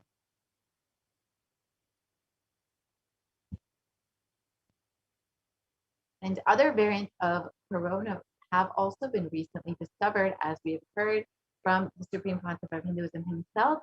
We should be expecting the Delta Plus variant and the Lambda variant, which will affect India very severely. We should be very, very cautious about our actions and decisions in the coming months, as the Supreme Concept of Hinduism has revealed that the third wave will affect India very severely, and within the coming weeks, in Puratasi month specifically, the Supreme Concept of Hinduism has revealed the COVID-19 third wave will begin. And unfortunately, as Devi and the Supreme Concept of Hinduism have revealed, this will primarily affect children. We can continue on to the next slide, please. Sorry, Sharmila. back to the previous slide. Yeah. And studies have suggested that the Delta variant is 60% more transmissible than the Alpha variant, which is much more contagious than the original infection, the original strain that emerged out of China. And the secondary attack rates have been known to be between 51 to 67% higher than that of the Alpha variant. Again, this is the Delta variant, which is the primary cause of the second wave within India. And the Delta Plus variant, which we should be soon expecting, will be even much more transmissible than this. Let us move to the next slide and see what Devi has revealed about this on the 14th of April, 2021. Sharmila, corona ஒழிந்தது. கொரோனாவை வைத்து அரசியலும் அழிவாட்டமும் செய்ய நினைக்கும் மனிதர்களின் சதிராட்டம் முடிய இன்னும் 4 ஆண்டுகளாகும். என் பக்தர்களையும் சீடர்களையும் கைலாய வாசிகளையும் நானே காத்துக் கொள்கின்றேன், நானே காக்கின்றேன். என் பக்தர்களுக்கு ஒரு துயரும் ஒரு துக்கமும் வாராது. ஆனால் உலகின் இந்த கொரோனாவின் சதியாட்டம் முடிய 4 ஆண்டுகள் ஆகும். 2025 தான் அடங்கும். இது சதியாட்டம், மனிதர்களின் சதியாட்டம்.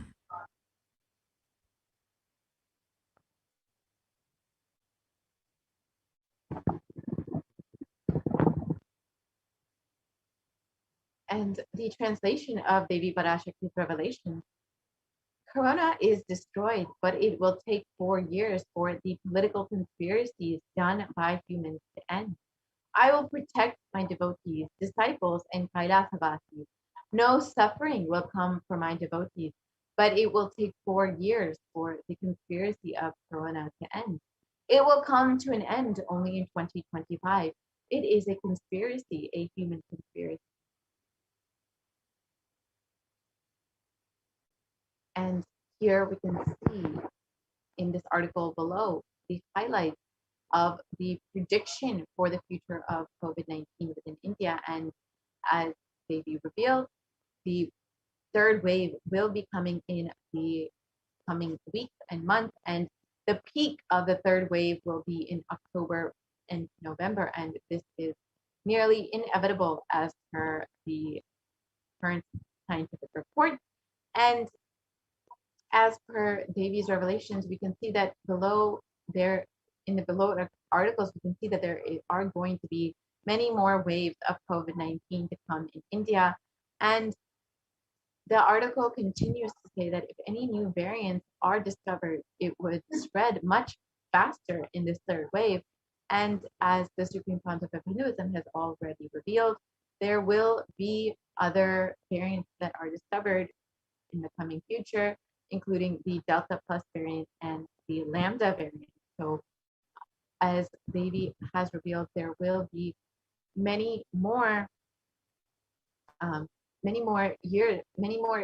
months and possibly years of this pandemic to continue, and we will not see an end for this anytime in the near future, unfortunately.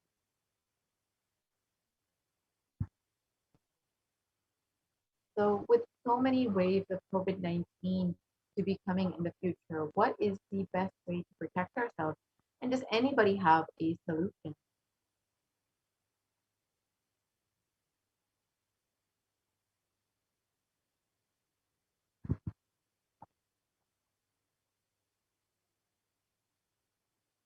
Kailasa is the only place that is safe for India, and the Supreme Pontiff of Hinduism is the only hope for humanity.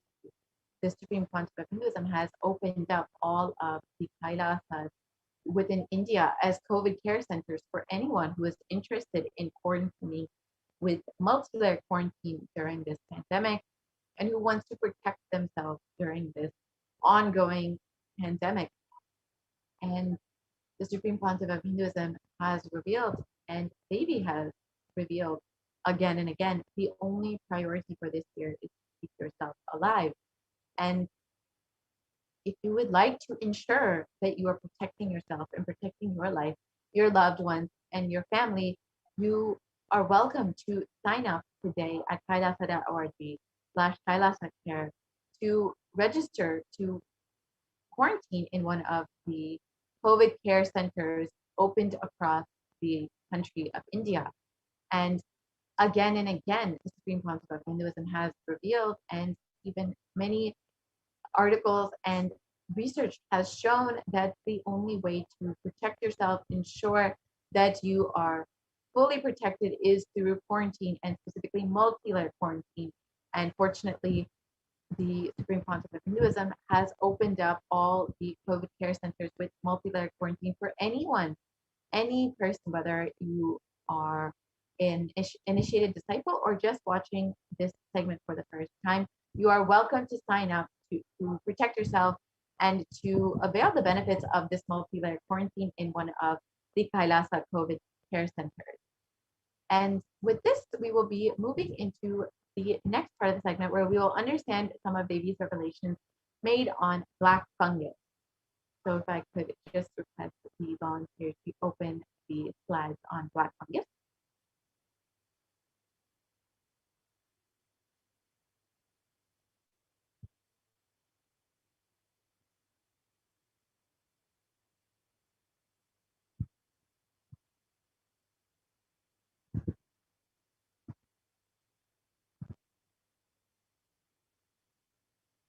Yes, if we can just open these slides on black fungus.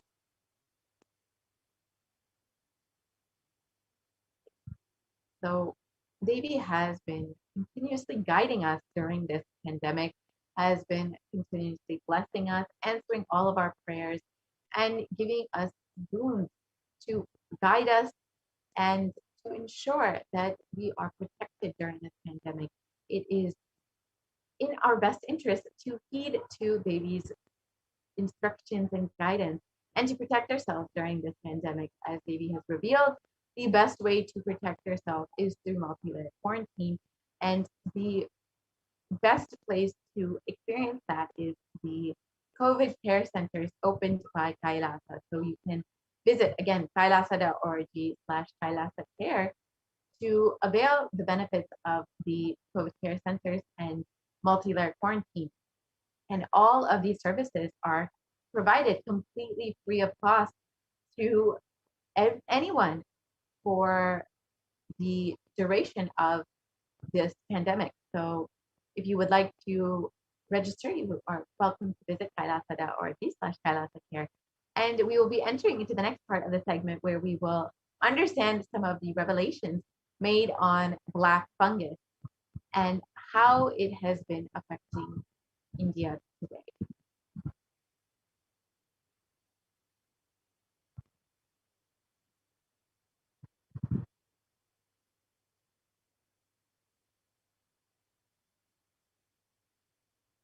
So if I can request the volunteer to open the slides on black fungus.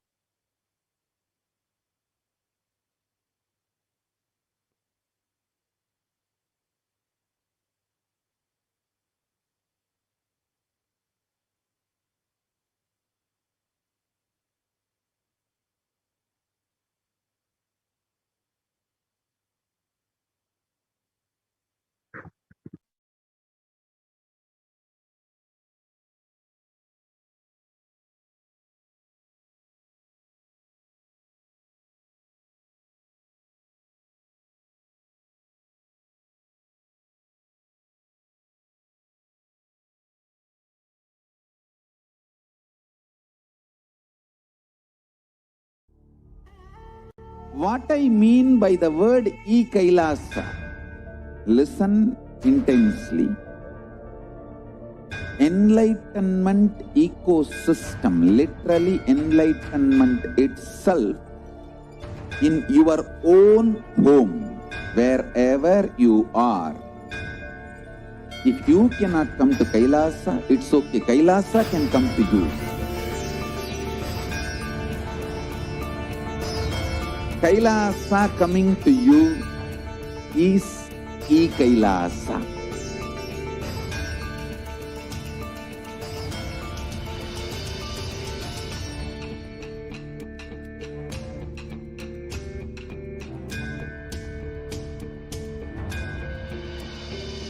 I will revive Hinduism. I am a Hindu revivalist, not by any revolution, but by evolution.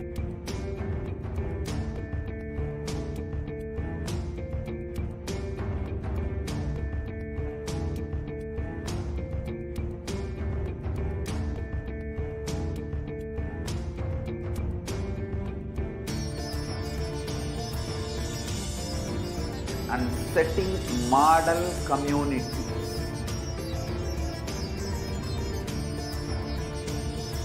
Kailasa, enlightenment ecosystems, Sarvanya Peethas all over the world.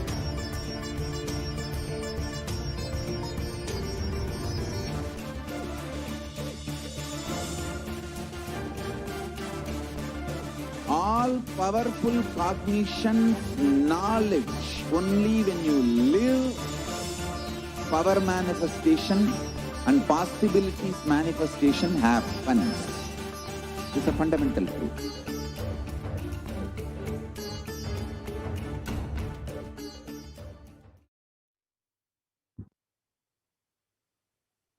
So let us enter into this part of the segment where we will understand what Devi has revealed about black fungus.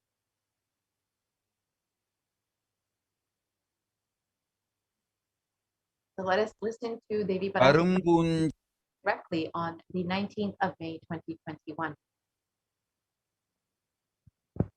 வியாதிக்கு வைத்தியம் கேட்கின்றாய் நன்றாய் தெரிந்து கொள். கரும்பூஞ்சை வியாதி நுரையீரல் மட்டுமல்லாது மூளையையும் நசுக்கி மனிதனை ஜடமாக்கி மரணத்திற்குள் தள்ளும் உயிரியல் ஆயுதம்.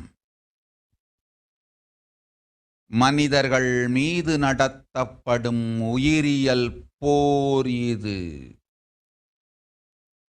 நவபாஷாணத்தின் மீது பொழியப்பட்ட நீரும் மஞ்சளும் பாலும் வேம்பு ரசமுமே இதற்கு மருந்து. அதை அருந்தி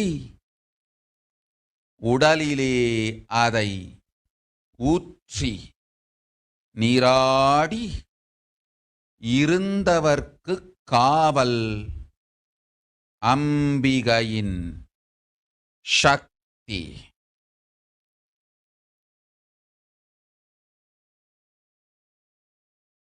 ஓம் ஓம் ஓம். சிருஷ்டி நஷ்டமாகாதிருக்க தேவ ரகசியங்களை தெளிவாய் உலகத்திற்கு சொல்லிவிட்டேன்.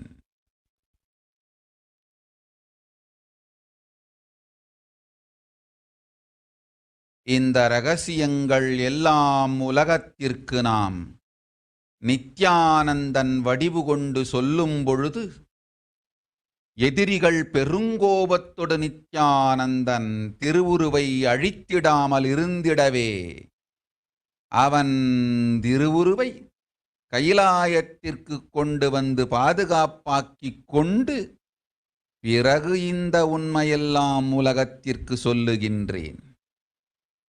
அன்னை பராசக்தியும் கூட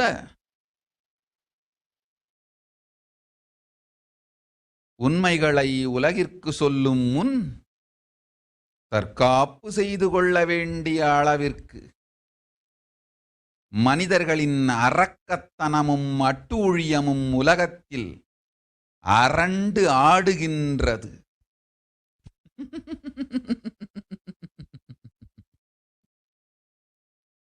ஓம் ஓம் ஓம் ஓம் ஓம்.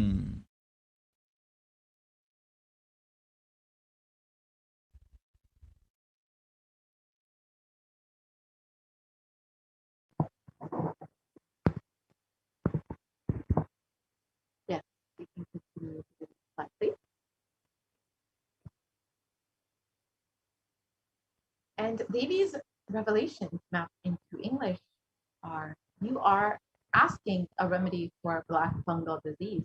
Know properly, black fungal disease, not only it will affect the lungs, it will smash the brain.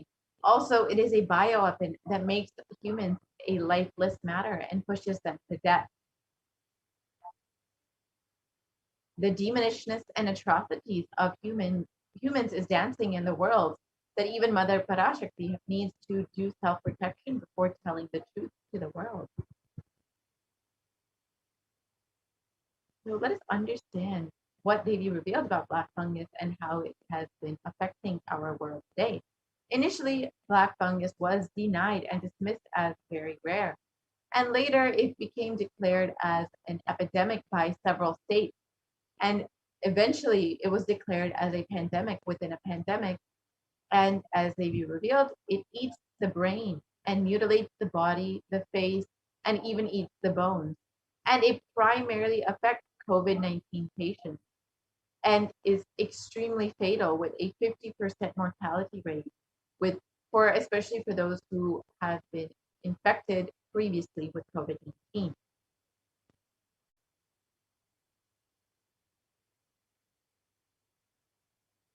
And black fungus disease has been linked to the spread to COVID spreads across the Indian subcontinent. And we can see that this is exactly as they revealed. Black fungus will primarily be infecting those who have been affected with COVID-19, and it is already declared as an epidemic.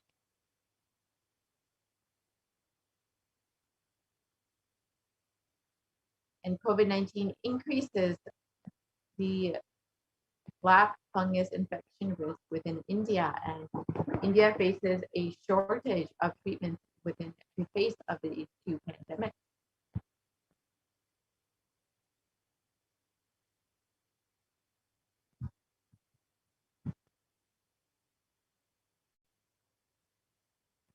And the deadly black fungus outbreak has been declared as an epidemic as cases continue to rise. And this was as of 29th May 2021, 12,000 people have been infected with COVID-19, with black fungus within India. And this was a few months ago. So these cases have continued to rise over the last several months.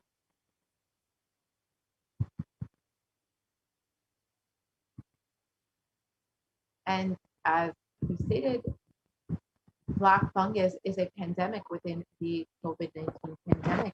And after COVID-19, the soaring numbers of fungal infections among recovered patients have emerged as a new medical concern. More than 12,000 cases of fungal infection have been reported from different parts of the country, and this has been a very serious cause for panic and concern among the people.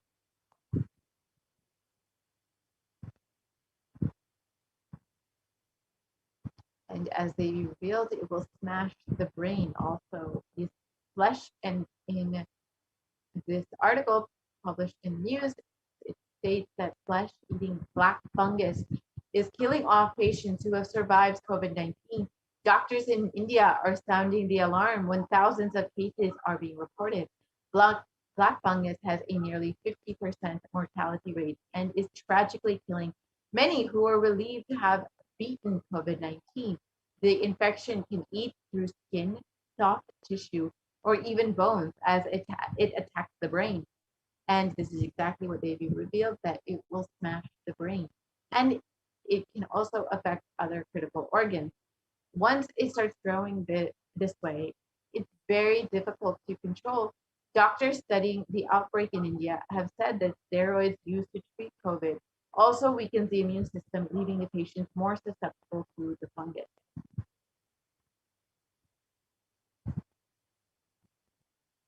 And it's been revealed by the Supreme Court of Hinduism, human beings will die like rats and cats on the street. And the Supreme Court of Hinduism revealed that in a vision, Devi Parashakti revealed that dead bodies will be floating in large quantities in Ganga. Authorities will be, unfortunately, misreporting and underreporting the numbers of people who have been infected and have died from this COVID-19 pandemic. And dogs will be eating those dead bodies that have been infected with COVID-19 and have died from COVID-19. And because dogs have eaten those dead bodies, they are also dying. And poor human beings eating those dogs' dead bodies because they don't have food are also dying.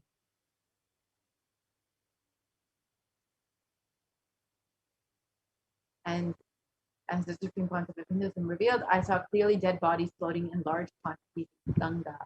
And it has been already reported that corpses have been found floating in Ganga. And here you can see some of the photos of the dead bodies floating on Ganga.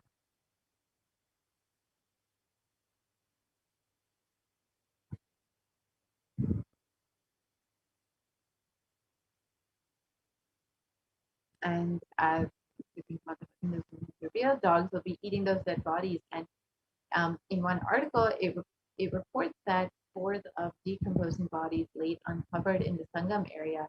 For the last 2 to 3 months, people have been burying their dead bodies, their dead here, and sand covering the bodies blown away by the strong wind, exposing the decomposing bodies. And predatory birds and dogs have been feasting on these remains. And this is exactly as Lady Barash feels.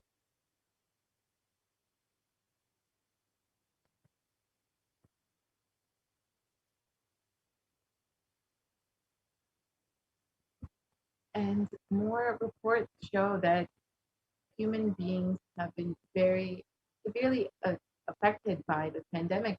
Several dead bodies have been found floating in Ganga, and as Devi revealed, there will be many dead bodies floating on Ganga. And as India is reeling under a massive second wave of COVID-19, the pandemic, the number of deaths has also increased. Such is the situation that crematoriums and burial grounds have been packed to capacity. And this is exactly as they get revealed. Human beings will die like rats and cats on the streets. And unfortunately, because there is no space in burial grounds and crematoriums, this is manifesting.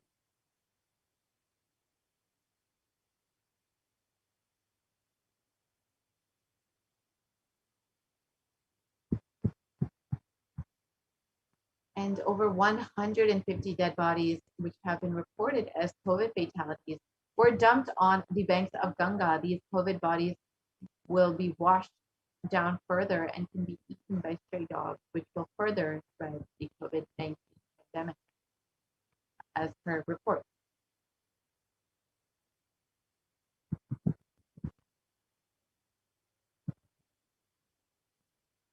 And bodies have been found, again, floating in Ganga, and dead bodies have been washed up on the banks of Ganga and were sighted for a second straight day in May. And the spot is around 55 kilometers upriver from Bihar's Buxar, where more than 100 bodies have been found yesterday, evoking shock and anger. And yesterday, meaning in May.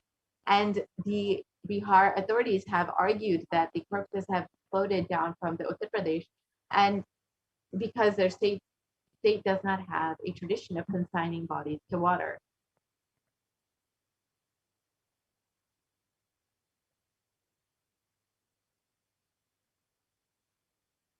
And unfortunately, media have been severely underreporting the numbers of COVID-19 fatalities.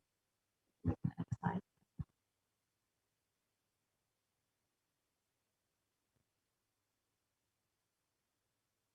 If we can continue to the next slide, please.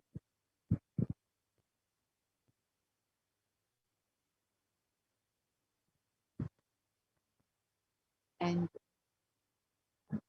India is in denial of the world's most deadly pandemic, and as the Supreme Council of Hinduism revealed, people are dying and media is lying. And in a recent article published in the New York Times, it revealed that the pandemic within India is much, much worse than we thought. According to the current estimates, it says that 27 million people have been reported with COVID-19, with over 300,000 deaths.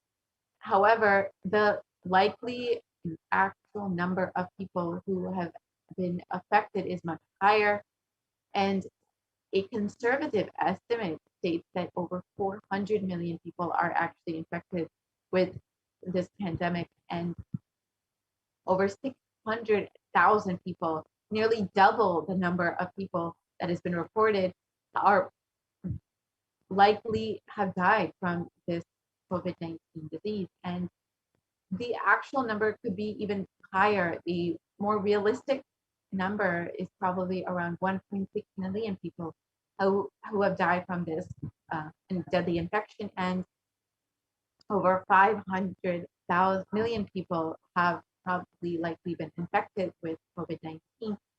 And a worst case scenario reports that over 700 million people, that's nearly half the population of India, could be infected with COVID-19, with over 4 million people that could have died from this COVID-19 disease. And just to give an idea, it's reported currently that there are around 4 million deaths worldwide, a little bit more than that. However, it's estimated that in a worst case scenario, currently, the actual numbers of people who have died from COVID-19 within India alone is around 4 million.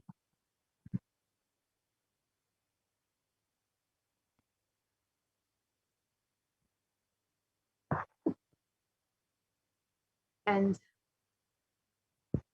yes, we can continue to the next slide, please.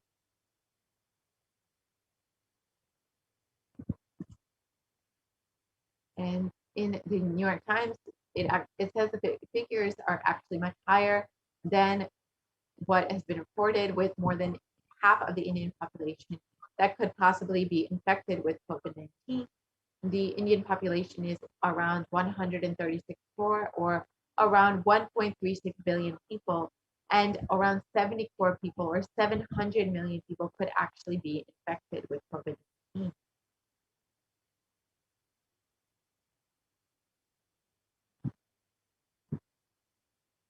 And at worst case, India's COVID deaths are 14 times higher. It was reported in the print, and this was as per the New York Times.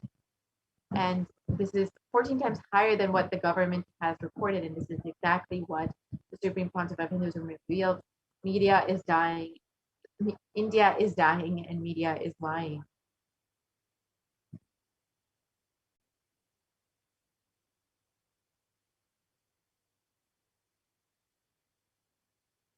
And as the Supreme Council of Hinduism has revealed, COVID-19 is airborne, and this was initially denied and criticized.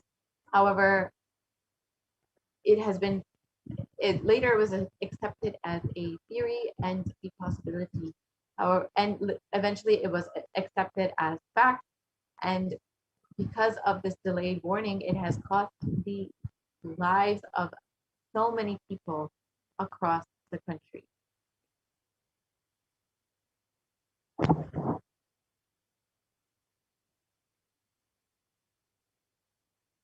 We can continue to the next slide, please.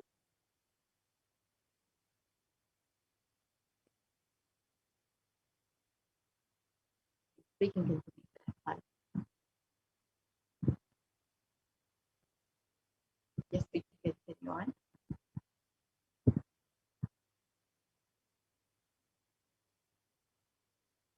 We can move to the next slide, please.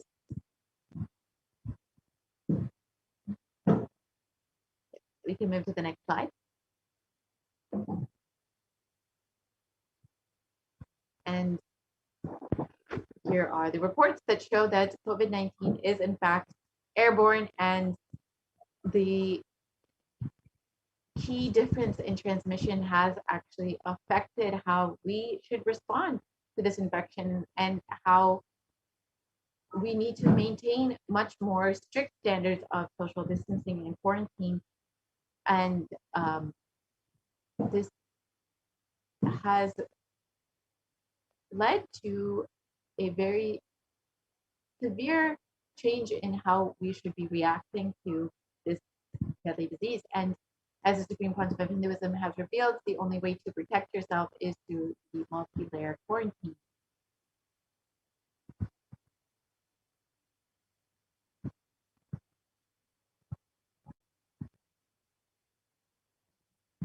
And as the Supreme Council of Hinduism has revealed, home quarantine is not possible within India. And this has been also reported by the Assam Chief Minister, stating that home quarantine is one of the prime reasons for the large number of deaths during the second wave of COVID-19 in Assam. And as the Supreme Pontiff of Hinduism has revealed, the only way to protect yourself is through multi-layer quarantine. And if you would like to protect yourself, you are welcome again to sign up at kailasa.org/Kailasa Care to avail the benefits of multi-layer quarantine in one of the Kailasa COVID Care Centers. So with this, we will be concluding this segment. And if you would, again, like to sign up for multi-layer quarantine, you can register yourself at kailasa.org/Kailasa Care. And now we will be moving into the next segment where we will understand some of the offerings that we can make to Devi Parashakti. These offerings will help us connect with Devi Parashakti much more deeply and show our gratitude for all of the blessings and boons that Devi has been giving us over the course of several months. So we will be right back after a very short break and enter into this next segment.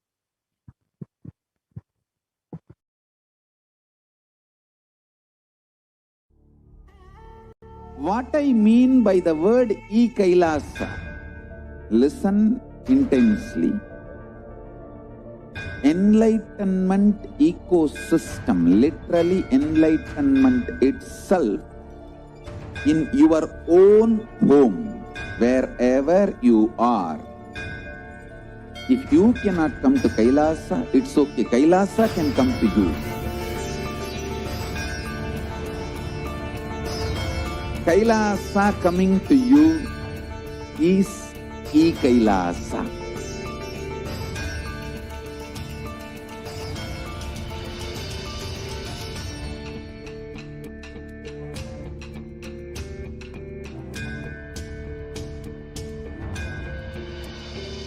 I will revive Hinduism. I am a Hindu revivalist, not by any revolution, but by evolution.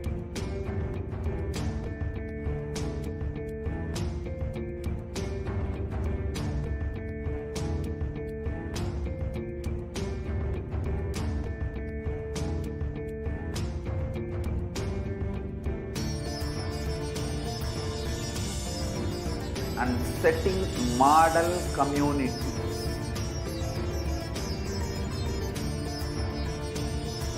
Kailasa, enlightenment ecosystems, Sarvanya Peethas all over the world.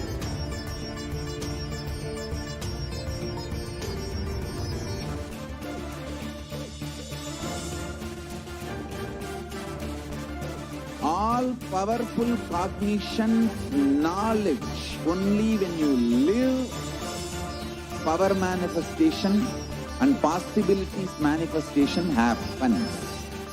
This is a fundamental truth.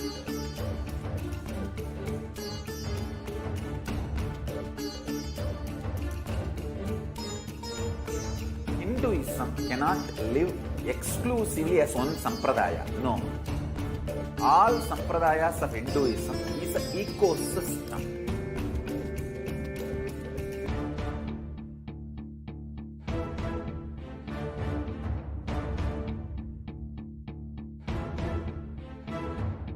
So don't keep quiet thinking that if one sampradaya is attacked, only that sampradaya is going to be affected. All of us are ecosystem.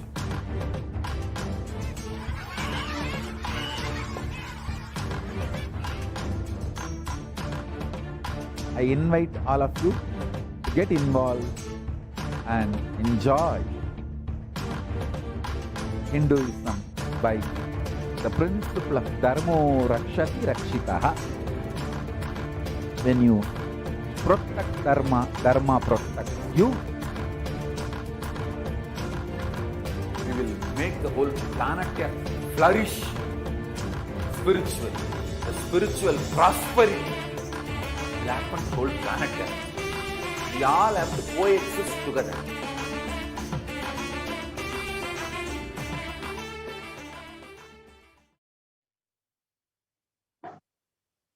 Nithyanandam, welcome back to all of the viewers who are joining us across the world for this beautiful Devi Parashakti Akashic reading program. Let's now enter into the next segment on the various offerings that you can make for Devi Parashakti. Now, this is a segment where we will be exploring, getting more and more intimate with this divine energy. And we'll start the segment off with the Dhyana Shloka of Devi Parashakti, and then we'll be going into each and every one of the offerings that you can do. And ultimately, the context behind these offerings is that until you are able to manifest the reality that you want in your life, we will manifest it for you through these offerings. And that is what each and every one of these offerings do for us. They ignite the powerful cognitions that they represent, and they make us realize that in our reality and help us achieve that. So now we will be entering into this segment and understanding how to make the offerings. And you can just ensure that you're listening, imbibe these great significances, this context very deeply, and just sit and understand what the context is behind each and every one of these offerings. Ultimately, to make you realize the ultimate oneness with Parashakti and the avatar, the Nij avatar who is manifested here today for us. An offering is a giving of a divine gift of pure love, devotion, and oneness. And it consists of two parts, giving and accepting. And only when the divine accepts what one offers, the offering becomes complete. An offering is never made out of fear and greed. This is one of the most important points. Never do we make an offering out of fear of something or out of greed for something. Only out of gratitude, always the offering is made. And even when we traditionally, when we used to go to temples and we were out and going about in our traditional ecosystems, the temple ecosystems, we often go to the temple, we offer whatever we want to in the hundi or in the plate of the pujari, or we offer a different seva, or many of these offerings come with more substantial offerings and donations as well. And all of that was simply out of gratitude for the gods, the goddesses, for making themselves available for us, and for literally going to all extents, creating this ecosystem and giving us everything that we need in our life. And that is ultimately what the incarnations, each and every one of these goddesses had done in the enlightened civilization. Devi Meenakshi, for example, had literally come down, had manifested a breakthrough for the entire humanity at that time. And out of gratitude for her coming down and making this happen, the entire civilization had formed and started to revolve around the temple and the temple lifestyle, worshiping her and offering gratitude to her as well. And not only Madurai Meenakshi, but also in various different temples, in various different ecosystems. This is ultimately the context, an offering out of gratitude, out of pure love for the divine, for manifesting in our reality, in whichever way that might be.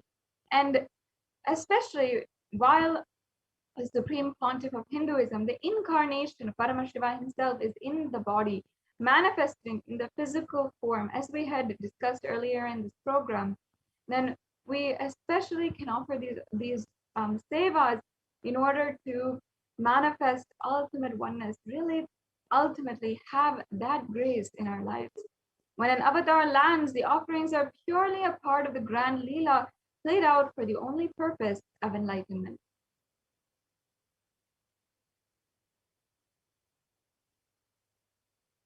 Let's now enter into this segment and chant the Dhyana Shloka for Devi Parashakti. This is the Dhyana Shloka for Devi Manonmani, who is seated on the very lap of Paramashiva and the embodiment of love, compassion, grace, elegance, radiance, resilience, and so much more. So let us now offer our deep gratitude to Devi Parashakti through this Dhyana Shloka. We can go on to the next slide. Yes, we can go on. Indunivavedakaravaninayanam syat pankajavarabayajapakshasarayuktam अंगहिमभूषण विचित्रवसनं स्यात् तुङ्गमुकुटोज्ज्वलमनोन्मणि स्वरूपम्. Next slide, please. We'll now be chanting the English translation, which says, moonlight face holding the Vedas on hand, fire in eyes with lotus flower gracing and blessing hands, in one hand with the Japamala, beautifully decorated with jeweled ornaments and wonderful clothes and shining bright crown. Her name is Manunmani.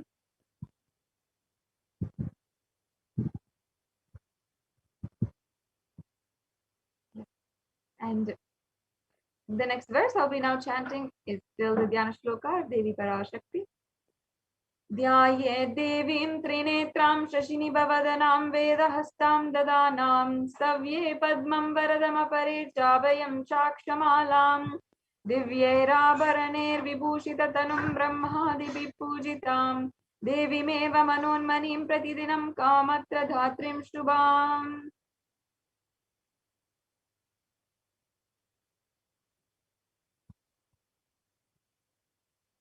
And once again, the English translation says, I meditate on Devi with 3 eyes like a moon and holding the Vedas, lotus and gracing with blessing and gracing hands. She is wearing beautiful ornaments and she is worshipped by Brahma and other gods and showers auspicious boons for all actions every day.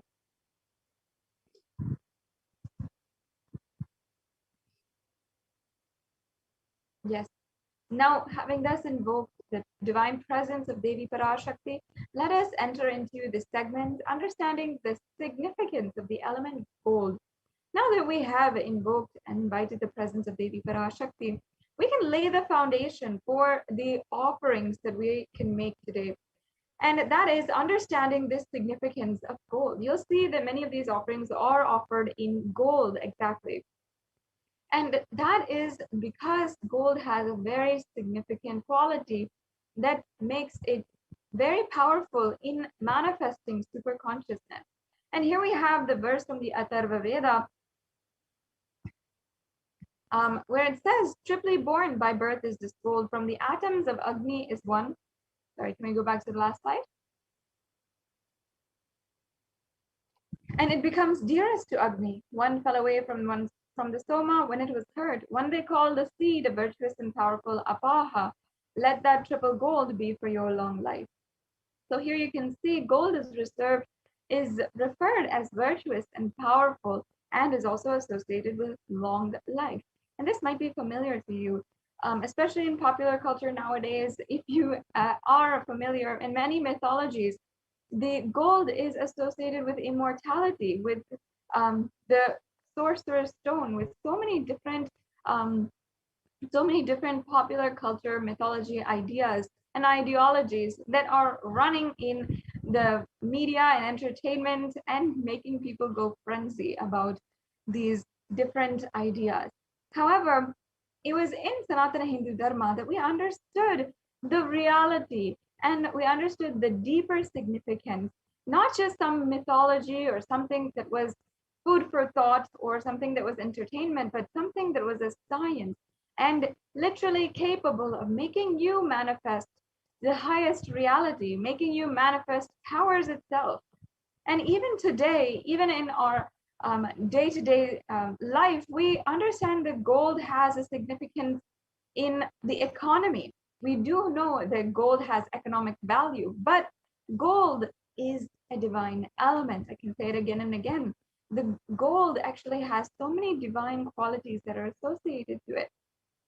It purifies anything that it touches. It is an element of spiritual significance and great spiritual power of healing and enlightening. The vibration of gold has the power to infuse sattva energy, positive thought currents, in anyone who wears or even anyone who sees or operates in its vicinity. That's why the entire civilization, the Hindu civilization, was built in gold, because Vedic rishis understood that gold is a divine element. And as we do, you'll see as a pattern throughout this segment, whatever we see as divine in Sanatana Hindu Dharma, we distribute that, we make that happen everywhere, and we give that to everyone, no matter where it is, no matter what it is. And you'll see even the animals, even the cows, horses, the elephants, were all adorned with gold, decorated with gold in the Hindu civilization. And that is because, once again, they were worshipped as embodiments of pure consciousness. And even so, in all of the scriptures, we can go on to the next slide. In all the scriptures, the Vedas, the Agamas, the Itihasas, the Puranas, the Shrutis, Smritis, in everything, the gold was present and displayed abundantly. It is the most auspicious and purest metal, which can purify even the consciousness. In the Hindu civilization, everything was built in gold, and even rituals, their feasts, they were exchanged in gold bricks. And so much, everything, even the streets had huge columns and huge archways made of gold. Gold was so populous and literally distributed among the whole civilization. That's why the civilization ultimately attracted so many people, because of its riches and its abundance. So gold had such higher significance. The Vedic rishis understood this, and that is why we had literally put it into an applied science, applying it in our lives, and it became a significant part of the life. And that is why there's so much of gold jewelry, there's so much that is offered to deities, even living incarnations. Gold is a fundamental aspect of the offerings. And now we understand why and how that is extremely significant for your enlightenment process, not just something that is good to look at or something that is rich in economic value, but something that has a high significance even in the spiritual realm. So yes, now we have laid the foundation. We understand why gold is used, and in the Hindu civilization, even the Indus River was called the Hiranyamaya, the river of gold in the Rig Veda, and the river Saraswati was called the Hiranyavartani in the Atharva Veda. So it literally holds and preserves the enlightenment energy for thousands of years. Now we have established this foundation about the context of gold. Let's enter into the various different offerings that you can offer today, starting with the e-hundi offering. This is a very easy offering that you can do. It's a general donation. And all of us Hindus know that when we go to the temple, we often give a few coins in the hundi, no matter what it is. And every single time, we may go every day, but we still offer something in the hundi. That is the custom, that's the tradition. And here Kailasa is bringing that to you so that you have that experience during this Devi BHAVA Samadhi Darshan program and the Devi Parashakti Akashic reading program. And there's a beautiful verse from the Lalita Sahasranamam, which remembers Devi Parashakti as Bhakti Priya, the adorer of true devotion. The truth is that she is simply there and making herself available to each and every one of you and accepting any devotion that you have towards her. So let me now chant that verse, and let's remember Devi Parashakti as this embodiment, the adorer of true devotion. Bhakti Priya, Bhakti Gamya, Bhakti Vashya Bhayapaha, Shambhavi Sharadaradhya, Sharvani Sharmadayini. Devi is fond of true devotion and is realized through true devotion. She can be won over through true devotion, and she removes all fears. Yes. So as we have remembered, recognized, Devi Parashakti is literally Bhakti Priya. And if there is fear in the minds of you, anyone you know, in the devotee, Devi Parashakti is absolutely sure, can be counted on to remove that fear. In fact, it is stated that Devi likes to be worshipped in autumn. And here it's not the autumn, the seasonal autumn that we all go through once in a year, but the autumn of our lives, when our thoughts turn more and more inwards, when we become more and more introspective, and the role of the divine becomes known and understood clearly. The need for Devi Parashakti and the worship of Devi Parashakti becomes stronger. So especially at this time, during this pandemic, while so many millions of people are crying out in grief, and the universe is literally resounding with the magnanimous cries of millions, we have been literally seeing natural disasters, pandemics within pandemics, and so much. It's at this time that just any offering towards Devi Parashakti, anything that you want to do, your prayers can simply manifest so much of auspiciousness. And prayer is ultimately what can work for you. So this e-hundi offering is available for you, and we'll be going over how you can make these payments at the end of this segment. So stay tuned for that. If you want to go ahead and look on yourself, you can go to the link which will be projected in these slides. Yes, let's go on to the next offering. We have the Sankalpa offering. The Sankalpa offering is referenced in the Devi Mahatmyam, chapter 12, verse 34, where it says, the goddess enchants this universe, and she herself gives birth to this universe. That goddess, being prayed without interest in anything, gives that knowledge that leads to salvation and gives wealth in the materialistic sense. I personally love how it describes the goddess who enchants this universe. This is the way that she is described, the way that she enchants the entire universe itself, not just by her grace and her thing, but simply because she brings that enchanted feeling in all beings, in everything, in the space itself. And that is a beautiful sacred sentiment. And that is exactly what is invoked. And when we are chanting the Sankalpa offering, that enchanted space is what exactly is being invoked inside of you with the sacred chanting of the mantras and the Sankalpa, and a strong prayer for manifesting the reality as you want. And just as an avatar comes down for a purpose and day in and day out works towards only that purpose from the very beginning of his advent, in the same way, upon making this Sankalpa, every single day or every time we offer the Sankalpa, it is invoking the energy and aligning all of the energy that we are blessed to have from Paramashiva towards that Sankalpa that we are making. And that is very, very powerful and cannot be taken for granted. The resolution, the will should never be taken for granted. And that is exactly what is this Sankalpa.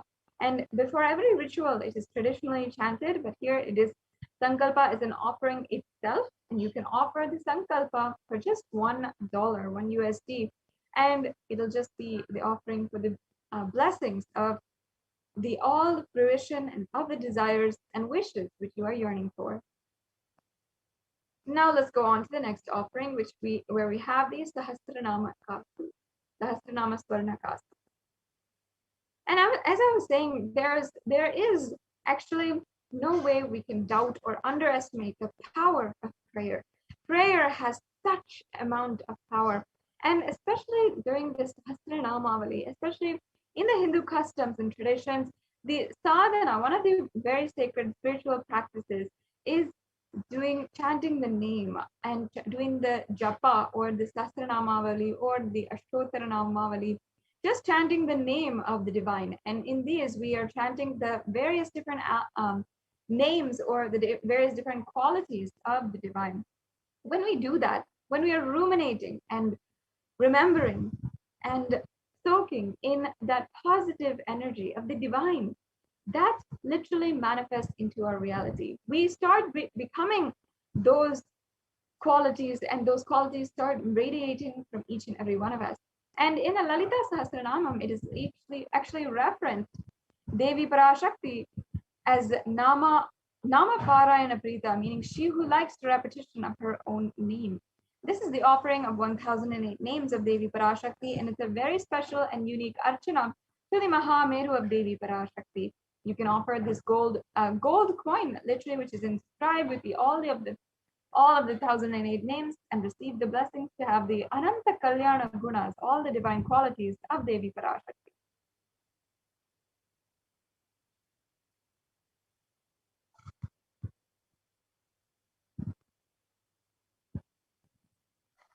Yes. Now we have the next offering, which is the Mukta Anguti, the finger ring with a pearl. And Devi Parashakti is described in the Meenakshi Pancharatnam, which is the stotram on the Devi Meenakshi, the incarnation of Devi Parashakti, who happened thousands of years back on planet Earth itself. And she is described as Mukta Harana, meaning adorned with pearls. And I'll now chant the verse before proceeding with explaining this offering. Muktaharanala Kiritaruchiram Purnendu Vaktra Prabham Shinjannu Purikinkini Manidaram Padma Prabhava Suram Sarvabhita Palapradam Girisutam Vani Ramasevitam Meenakshim Pranatosmi Santatamaham Karunyavaram Nidim. Yes. I bow down to the goddess Meenakshi, whose crown has garlands of pearls and face shining like a full moon, who wears anklets that are studded with gemstones and has small bells, who is shining like the thunder of a lotus, who grants all the wishes, the daughter of the mountain, who is worshipped by goddess Vani and Rama. I remain ever bowing to goddess Meenakshi, the ocean of compassion. So here again, Devi Meenakshi is described as the ocean of compassion, and many people do not know that the pearl is actually a symbol of compassion, and that's why we are offering this pearl ring. And Devi Meenakshi's advent itself is out of utmost compassion to humanity. As I was saying earlier, she literally came down, she had united all of the 56 deshas, all of the 56 nations that Sanatana Hindu Dharma had once been ruled by the Dharma, had been ruled by the cosmic Dharma, and had literally been all over the world, from Pakistan and Afghanistan until Cambodia, Indonesia, Malaysia, and across the seas as well. And this tradition had literally been able to spread across the world, and literally it's only because of Devi Meenakshi that a enlightened civilization formed for the first time after a very long time, and had literally created a breakthrough for human civilization at that time. Even some of the most ancient records of writing, reading, of speaking are dated back to the Madurai time, and this is something that each and every one of you can Google if you'd like, about Madurai being one of the earliest civilizations known to mankind itself. And there's evidence being archaeological and evidence of this available for each and every one of you as well to go through if you just want to Google and see. So you can coming back to this offering, you can offer this offering, the Mukta Anguti with a pearl, to Devi Parashakti, in order to have all the compassion in your life of Devi Parashakti. And whatever business endeavor, whatever ambition that you have, whatever career that you want, you can have the blessings to manifest that from Devi Meenakshi. Yes, let's go on to the next offering.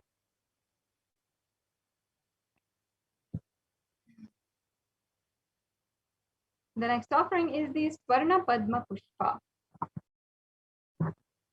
And in the Kamik Agama, there is a verse that says all the kalashas should be wound around with suitable thread and covered with new cloth.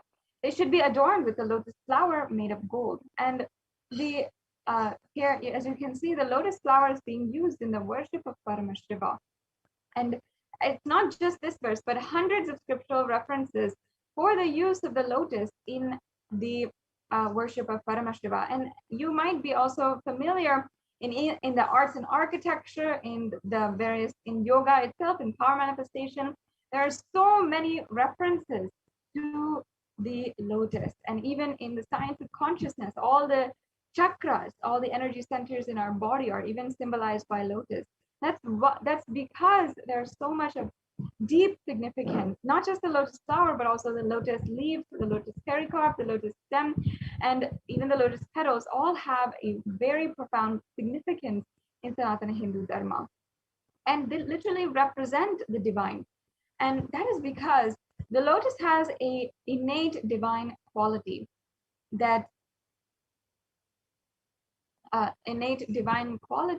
which literally makes you manifest radiance, resilience, elegance in any situation and in any adverse situation which might be in your life. And that is what this offering literally does for you. The offering of the golden lotus can impart that quality on you, literally, where in any adverse situation, you'll have the blessings and grace of Paramashiva himself to radiate the state, space, being, and powers of Devi Parashakti. So it's also a very special announcement for each and every one of you who is joining us right now. We're going to be having the live Parashakti Akashic reading at 7 a.m. Indian Standard Time, as you can see now. Please spread the news and let us share with one and all that there is exciting announcement that there is going to be the live Parashakti Akashik reading at 7 a.m. Indian Standard Time. And now, especially if you're viewing, now that it is live, we know that it's live, you can take a few minutes, especially to offer to Devi Parashakti, and also get ready your questions. If you'd like to ask a question directly to Devi Parashakti, she is making herself available today at 7 a.m. Indian Standard Time. You can ask through YouTube and ensure that you are joined as a YouTube member on Kailasa's HDH Nithyananda YouTube channel. And then you can also ask on Facebook, Instagram, or Twitter as well. Yes, let's go on to the next offering.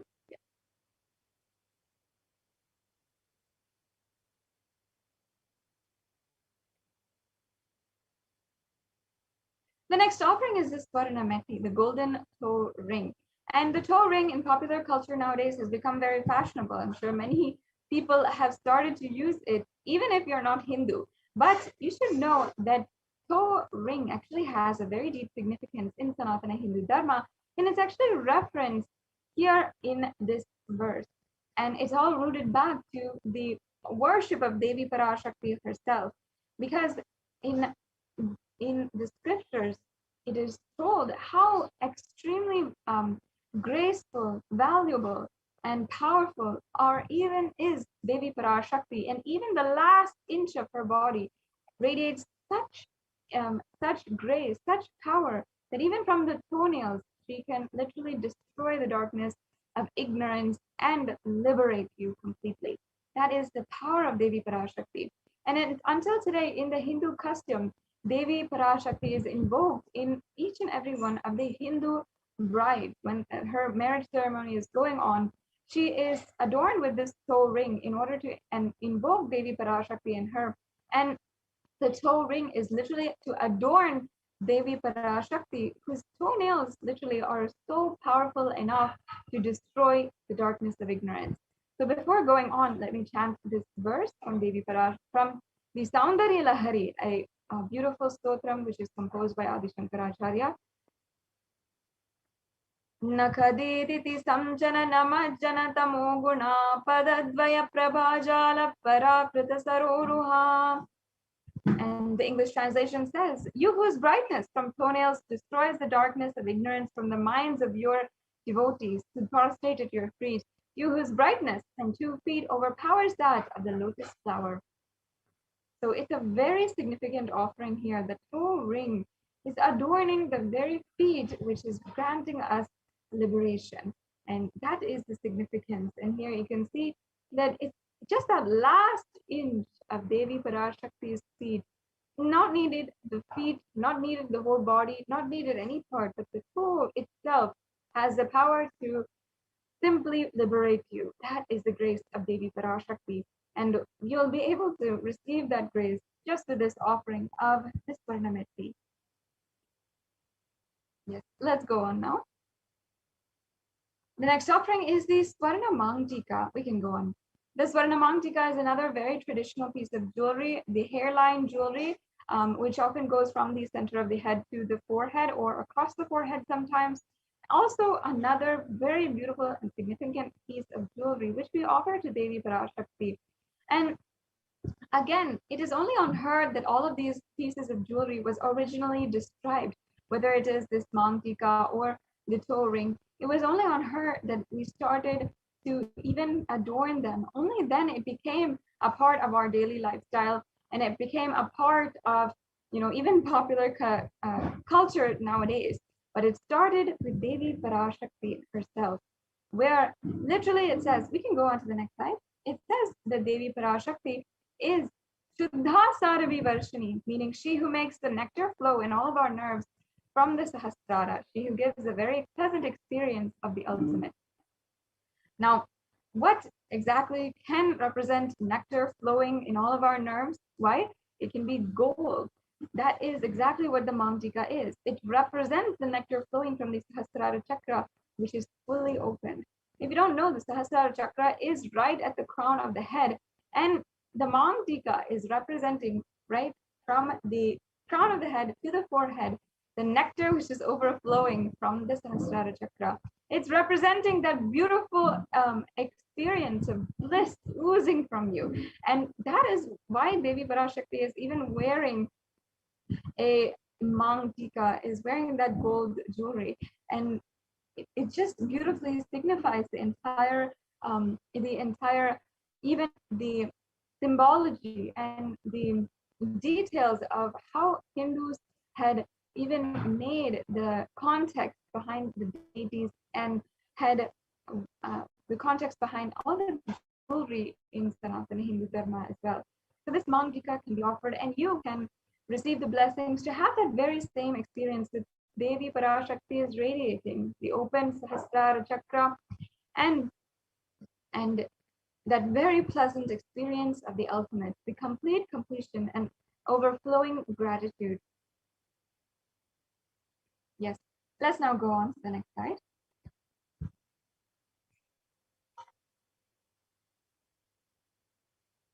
We can go on. We have the Pratyakshapada Puja. This is an offering that not only can be made for Devi Parashakti, but also the Guru. And no matter any incarnation of Paramashiva or any stotram, the Guru is always offered the respect first, even before sometimes God himself. And the Guru has so much of significance in Sanatana Hindu Dharma.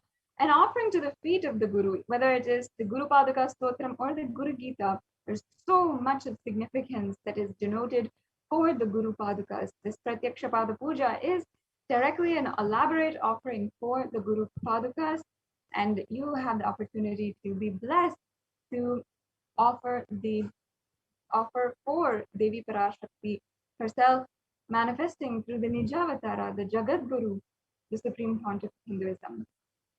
Let's go on to the next slide.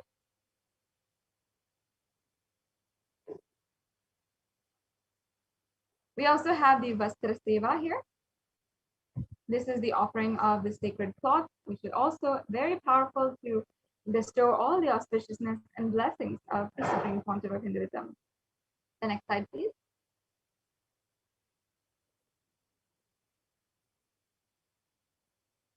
So this brings us to a conclusion of the different offerings, and we're now presenting a summary of all the different offerings we have. We have the E-Hundi offering, the Sankalpa chanting, Devi Sahasranama Kastu, the Mukta Anguti, the Swarna Padma Pushpa, Swarna Metti, the Swarna Mangtika, the Pratyakshapada Puja, and the Vastra Seva. And as you can see, there's various different levels. There's also different offerings which you can make for any amount of money or for just $1, or different levels of the offerings that you can make, or you can make a substantial amount of money as well. These are all different donations that you can do. And once again, you don't need to feel in any way incapable of making an offering today. You can simply make an offering and do whatever you can, especially if an offering today that you heard or somehow the context of powerful cognition has taken root inside of you, has ignited your yearning to make one of these offerings and piqued your interest, then you can go ahead and make the payment today itself, or you can fill out the registration form. We can go on to the next slide. At tiny.cc/bhavasamadhi.com, sorry, tiny.cc.com. So here we have the link so that I don't make a mistake and confuse everyone. Tiny.cc/bhavasamadhi is the link where you can fill out the form in case you want to make any one of these offerings, and you might feel that you're not able to make an offering, or perhaps you want to make an offering, but now is not the time for any reason you might have. Then you can go to tiny.cc/bhavasamadhi, and you can fill out this registration form and make sure that you have the details filled. At any time, you can also offer these offerings.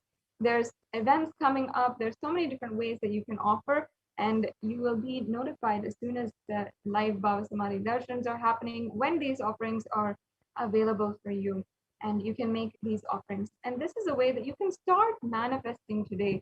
Perhaps you want to make an offering, but you're not yet If you're still not yet able to, then you can go to tiny.cc/BhavaSamadhi. Make sure you fill out this registration form, and you can ensure that you get the more details and you make this offering as well.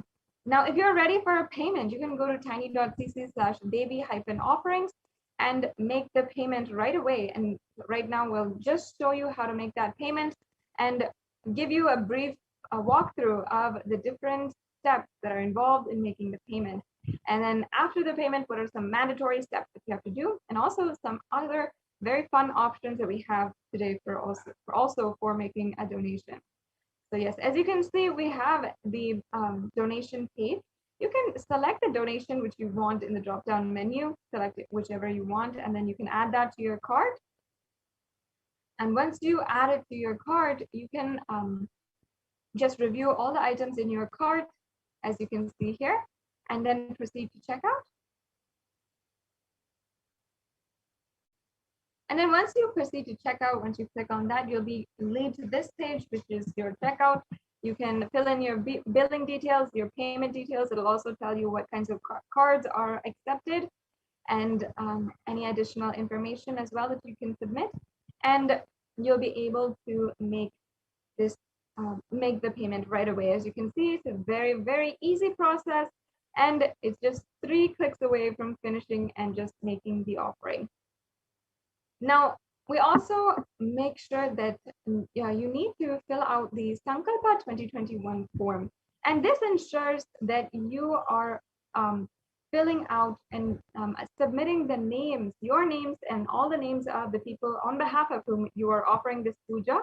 So this will connect your name with the offering order, and you'll have to input your payment offering, the order number right here, so that during the offering, your name can be chanted, and it's a very seamless process as well.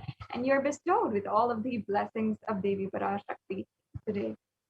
Once again, I invite each and every one of you to make an offering today, especially because we are having the live Parashakti Akashik reading at 7 a.m. Indian Standard Time. Now, moving on quickly, we also have the YouTube Super Chat. So on YouTube, if you go to the Kailasa's SPH YouTube channel, and we'll be showing you that as well, you can go to the live video that we have. And first of all, make sure that you are joined as a member.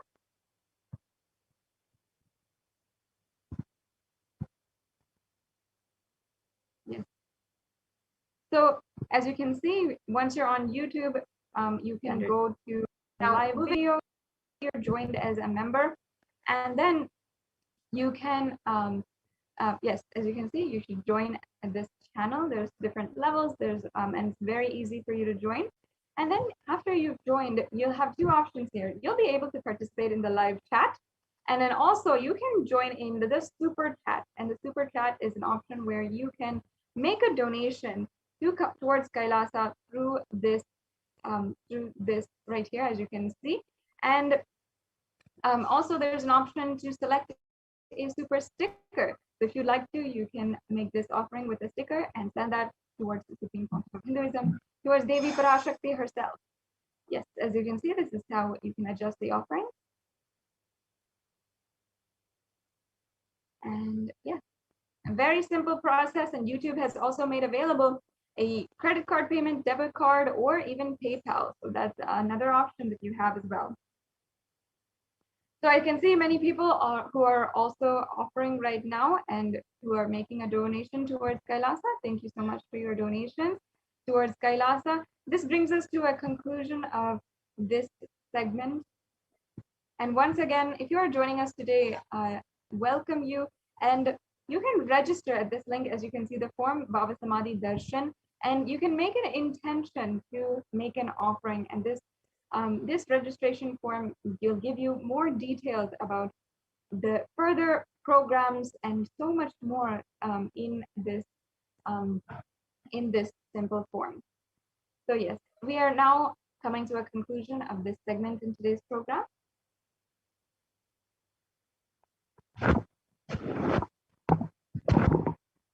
And very soon we will be able to have the live BHAVA Samadhi Darshan of Devi Parashakti Once again at 7 a.m.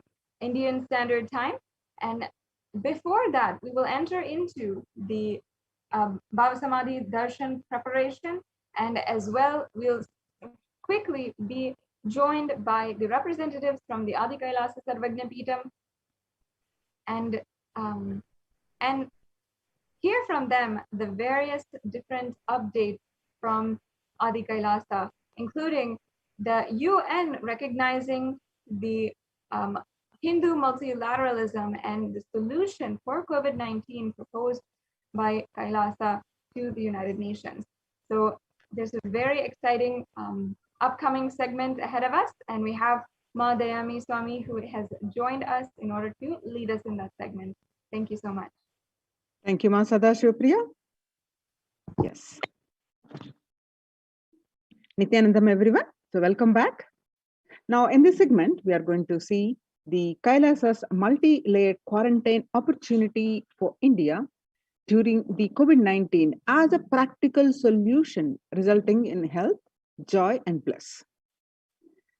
With the blessings of the Supreme Pontiff of Hinduism, Jagadguru Mahasannidhanam, His Divine Holiness Bhagavan Nithyananda Paramashivan's blessings, let's start with the Sadguru Vandanam. Nithyanandam Paramasugadam Kevalam Jnanamurtim Dvandvatitam Gagana Sadrusham Tattvamasya Dilaksham Ekam Nityam Vimalamachalam Sarvadi Sakshibhutam Bhavatitam Triguna Rahitam Sadgurum Tam Namami. Yes. So Kailasa's Department of Enlightened Civilization present this segment.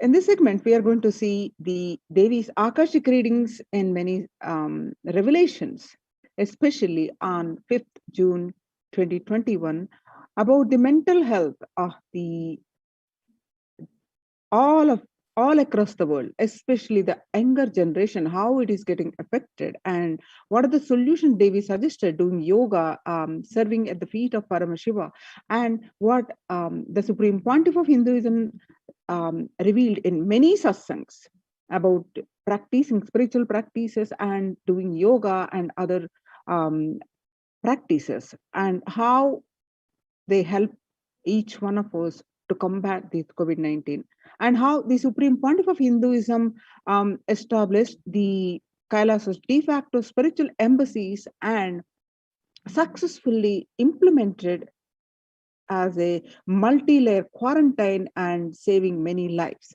So, and all these efforts have been recognized by the United Nations, and we're going to see the detailed report and details of that report.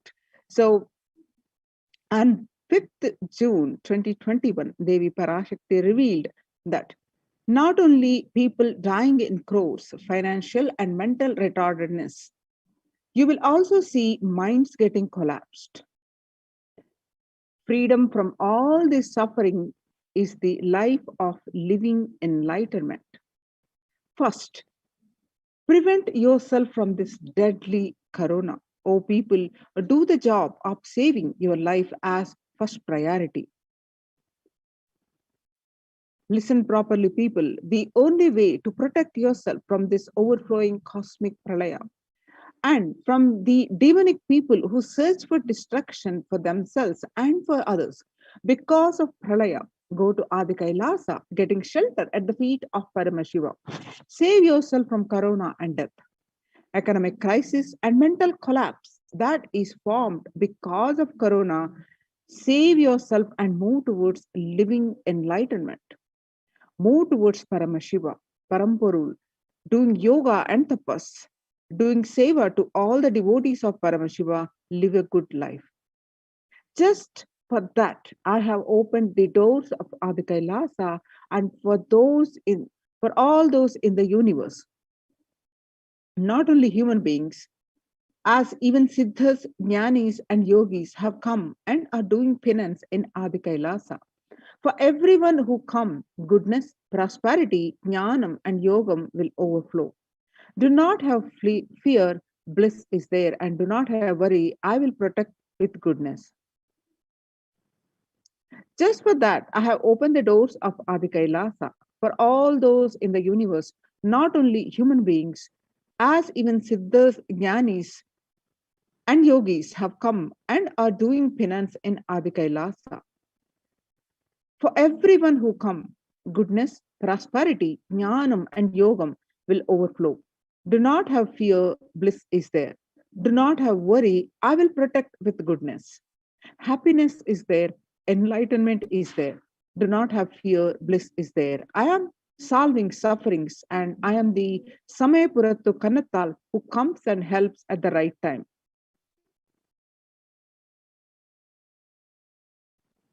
So, this is what Devi revealed during the Akashic readings on 5th June 2021, and media articles confirming the same on the subsequent days. From 6th June 2021, psychological symptoms, psychiatric symptoms like depression, anxiety, and also showing to be common in those who have contracted COVID-19, even in more mild cases. According to the BNC Psychology, published online on June 8th, the impact of COVID-19 on the mental health of US college students. According to the result indicate that the students closer to graduating faced increase in anxiety about 60.8%, feeling of loneliness about 54%, and depression about 59.8%. Many reported worries for the health of loved ones most impacted their mental health issues about 20%, and they need to take care of family most affected current and future plans about 31.8%. Almost one half of students took to exercising and other remedies. The rates of anxiety and depression among college students continue to soar. The researchers at the Dartmouth College, who have tracked the moods and behaviors of about 200 college students for 4 years, say stress levels are at their highest. The Dartmouth College researchers began tracking about 217 students when they entered the school as freshmen in 2017 in the hopes of understanding how they behave. They have seen students' stress levels rise and fall, usually in tandem with the midterm and final exams. But since the onset of the coronavirus pandemic, the rates of depression and anxiety have soared and have showed no signs of coming down, said Andrew Campbell, a researcher and computer science professor. This, according to the Psychology Today, the coronavirus pandemic, the psychological trauma and PTSD event. Much has been said about the mental health crisis that is occurring related to the coronavirus pandemic. Much of this information has focused on the all-consuming anxiety, panic, and fear that many are experiencing. While this is important and needs to be at the forefront of discussions, something has not been discussed in the psychologically traumatic nature of what our nation, and our world are experiencing. The increased prevalence of the post-traumatic stress disorder, the PTSD, is expected to emerge as a primary factor driving the growth of the global post-traumatic stress disorder. Therapeutics market over the period of assessment says about what it used to be in 2019 and what it's going to grow in 2027 is about 11.91%. According to the CNN news from the United Nations, it says there is a high prevalence of mental distress in countries, according to the globe, due to the coronavirus pandemic, especially among healthcare workers and children. According to the United Nations and the World Health Organization, the impact of the pandemic on people's mental health is extremely concerning. The World Health Organization Director General Tedros Adhanom released in a news release recently.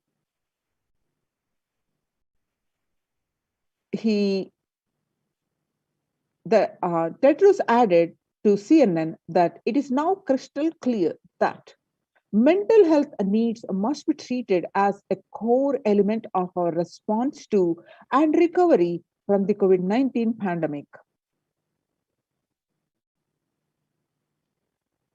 Yoga greatly improves mental, spiritual, and physical health. People who practice yoga experience less anxiety, less depression, and fewer symptoms of post traumatic stress disorder. Yoga also improves well being, including increased gratitude, relatedness, acceptance, centeredness, empowerment, self esteem, compassion, self awareness, and hope. Yoga can help us to manage stress and self regulate, an important tool in the current time. We are all equipped with innate coping strategies for responding to stress. But sometimes our stress response can become out of balance. We are living in a world that regularly activates our sympathetic response, that is, the body's way of responding to stress, sometimes called fight or flight.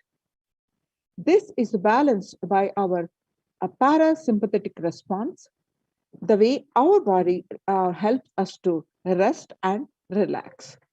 Yoga can help bring our parasympathetic response back to online and allows us to find balance. Activating our parasympathetic response brings us into a more restful space and allows us to find calmness, connection, and compassion.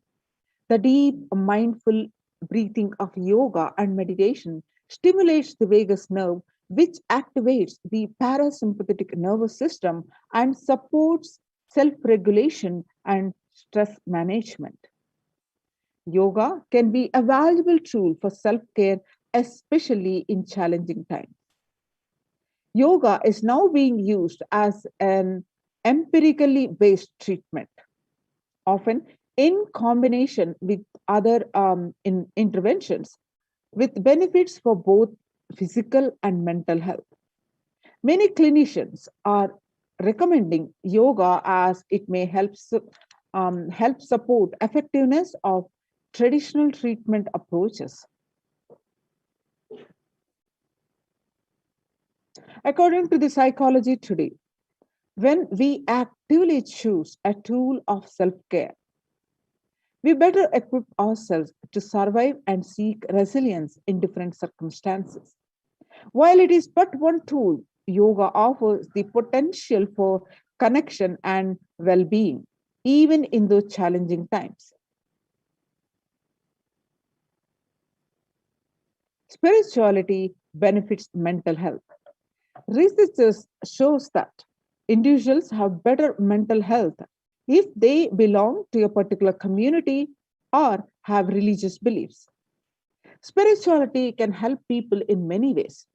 First and foremost, spirituality or religion can help people find meaning in their lives, which is instrumental in improving one's mental health. Spirituality can perhaps help you connect with your divine self. In addition to endowing meaning to your life, it has the potential to improve mental, physical, and emotional well being as well. It has been a source of relief and comfort from various challenging issues for thousands of years. The revelations to the world by the Supreme Pontiff of Hinduism, Jagadguru Mahasannidhanam, His Divine Holiness Bhagwan Nithyananda Paramashivam, on 22nd May 2021. In his own words, Paramashiva is very clear. Focus on making your body alive, life alive. Mind is obsessive compulsive reaction. It is nothing but a bunch of unconscious reactions. Do not try to sympathize with the mind. Make your body and life alive, and what that is the only priority for all of you. I am talking to everyone who is a little love and sympathy for me. For all of you, take this as a guru work. Make your body consciously strong. Gym will build muscles and make you look very nice in the outside, but only yoga and Ayurvedic lifestyle will make your body conscious. Just say all over the world, all the gym bodies are just dropping dead. Only yoga will make your internal organs strong and your ability to manifest your consciousness strong. Let me give you the solution from Paramashiva to protect yourself from this whole pralaya, not just from this corona. The amount of depression, mental suffering, the way the whole world is suffering, the kind of poverty happening, people losing their job, income, having insecurity, comforts being lost. So much just to make your life extremely strong. 3 years back, I said, keep yourself alive for next 3 years. I have enough evidence that 3 years back, I trained the whole Kailasa. First, the devotees in their own homes. And second, the Kailasa was inside the Sangha physically, mentally, and psychologically or consciously for a quarantine lifestyle. For being active without getting mentally broken by being in one place. Doing intense yoga, making the body and internal organs strong. Taking bay leaf and neem juice, tulsi, haritaki, triphala churna, and Ayurvedic lifestyle. Lifestyle of less food and more energy, more activism. I only told it is for an important reason. Please wake up. Quarantine yourself, build your body. Don't bother about business or any other profit or anything else. This year, if you are alive, that is the greatest profit. So, what Devi revealed and what the Supreme Pontiff has been consistently revealing in the various satsangs about the importance of doing yoga and practicing various spiritual practices, and all these are implemented in the Kailasa's de facto spiritual embassies and having the success, and this report has been recognized by the United Nations. So we'll see this report. You can see the screenshots of this report and the Supreme Pontiff of Hinduism's Facebook page. You can see the detailed report, screenshots of this report. You can go ahead and click on this link of the United Nations and read the whole article by yourself. The report published on their website, www.ohchr.org. The globalization of disease has led the world to be only as resilient as the least resilient country and person, especially for highly contagious COVID-19, which has spread with a scale and severity not seen since Spanish flu. The variants of the virus, such as the Delta, Delta Plus, Epsilon, and Gamma, continue to threaten with those vaccinated. The secondary diseases, such as black fungus, are targeting COVID patients and killing almost 1 in 2% in such cases. Human life is more precious and important than all economic principles and systems in totality, because all these concepts are legitimate only because of their utility value, which is to be fundamentally make human life better. At least until this ongoing crisis ends, all economic policies related to money, banking, fixing prices of commodities, etc., needs to be revised to make sure no human being suffers from hunger or the absence of required medical care.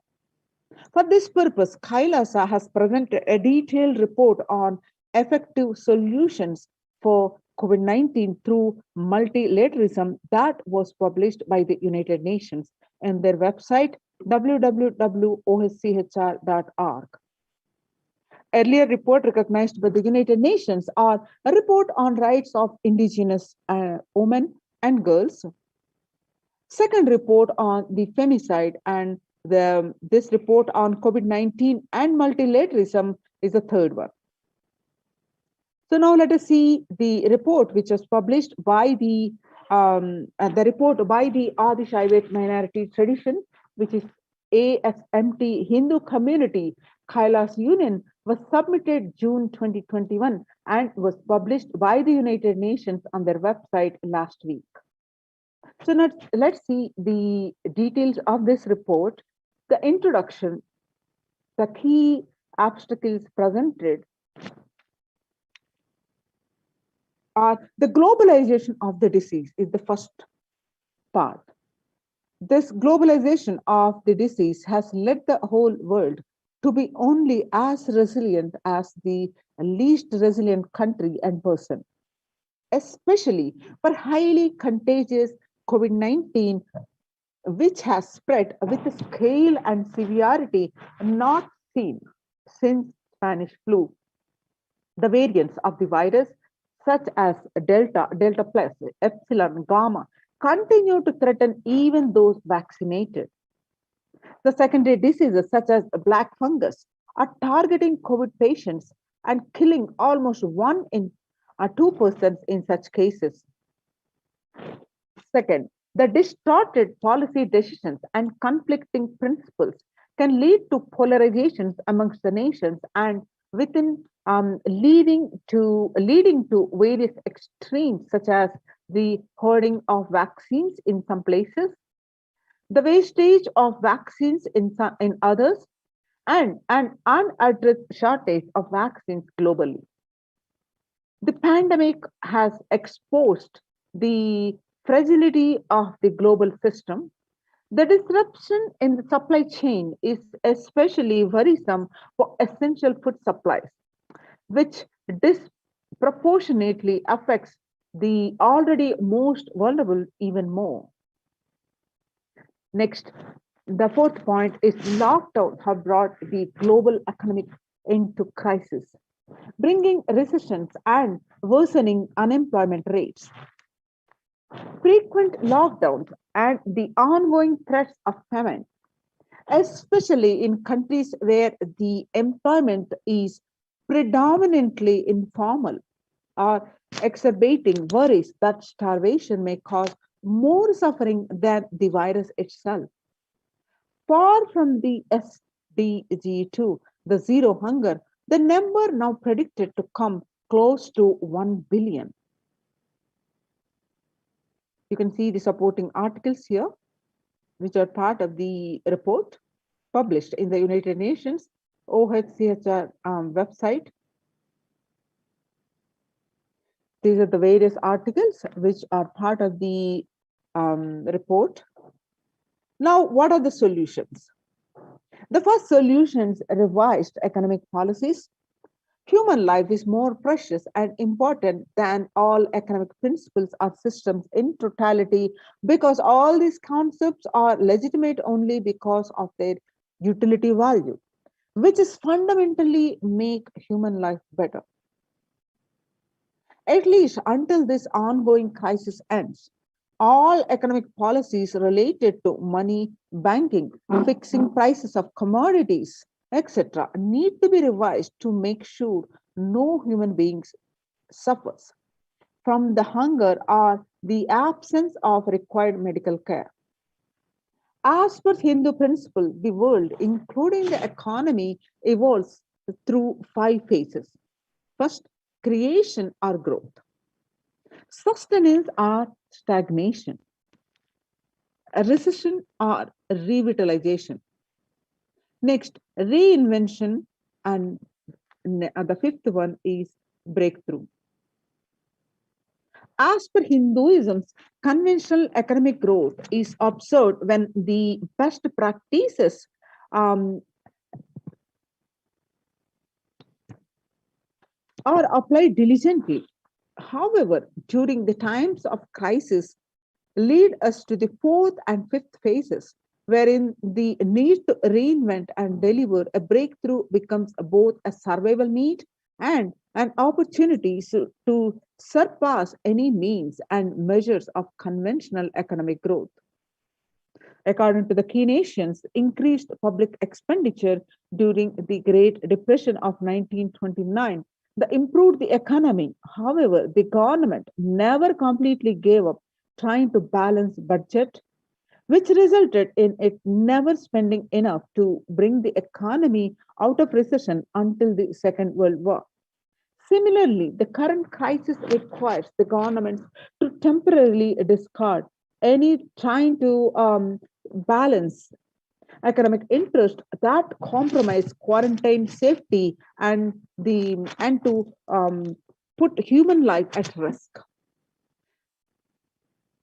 and rather reinvent their economic strategies and multilateral coordination for benefiting during the subsequent breakthrough period after the end of the crisis. Next solution presented, the second solution is Hindu multilateralism. There is an immense inequality in the capacities of governments, organizations, and people on two grounds. The first is health response. The second is economic recovery. Surviving the highly contagious COVID-19, where the world is only as resilient as the least resilient country and person, requires governments, organizations, and people to collectively address the crisis. From 3200 BCE, 56 nations in Asia had multilateral treaties based on the Hindu principles Vasudhaiva Kutumbakam. That means the entire world is my family. These are the scriptural references from the Maha Upanishad, chapter 6, verses 71 to 73. You can see the supporting articles of whatever we presented so far. The third solution is provide sustainable community livings with multi-layered quarantine. Home or self-quarantine is not a viable solution for a vast majority of people for their either health safety or economic reasons. In Assam, home quarantine has been reported to be a primary reason for a large number of deaths. In some places, governments have moved people out of home quarantine to COVID care centers. The other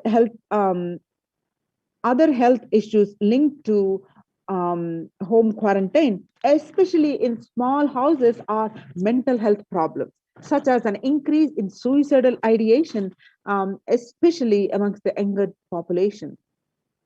This requires a friendly quarantine setups which are self-sustained and sufficient in terms of food stock and supplies and recreation, employment, education, etc.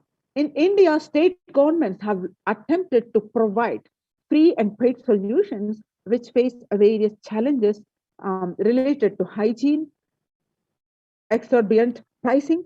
Some facilities have seen challenges related to a request for private accommodation.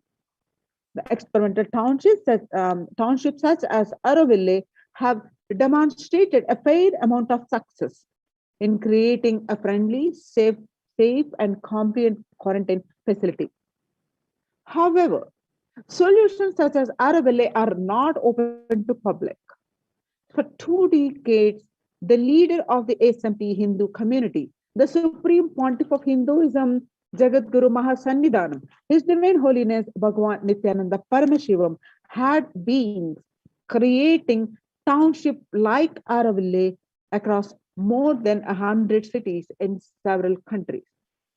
Most of these townships, such as the ASMP Monastery, India, Bangalore have been open to offer multi-layered quarantine as a free public service with free food and accommodation, free internet to work from home, that is the monastery. The ASMT community has seen a fair amount of success in townships with zero reported COVID cases in the past 2 years and has already saved many lives. Next is the Supreme Pontiff of Hinduism, Nithyananda Paramashivam, had urged the citizens worldwide, especially from regions severely affected by the pandemic, to protect themselves as the topmost priority and avail these free quarantine facilities that the community has created, especially as the home quarantine has failed for many and is known to be primary reason for a large number of deaths as in many scenarios. The Supreme Pontiff of Hinduism, Nithyananda Paramashivam, has emphasized the need and urged the government, the worldwide, to provide food, safety, medical care, and shelter, and all survival needs to all human beings under their care, with absolute multi-layer quarantine until the coronavirus is eliminated from planet Earth, including all different strains of the virus. You can see the supporting articles which are part of the report published. The next solution presented are educate citizens on individual pandemic management. Unlike previous pandemics, the current era provides active, real-time visual information about the fatalities. Under-reporting of this data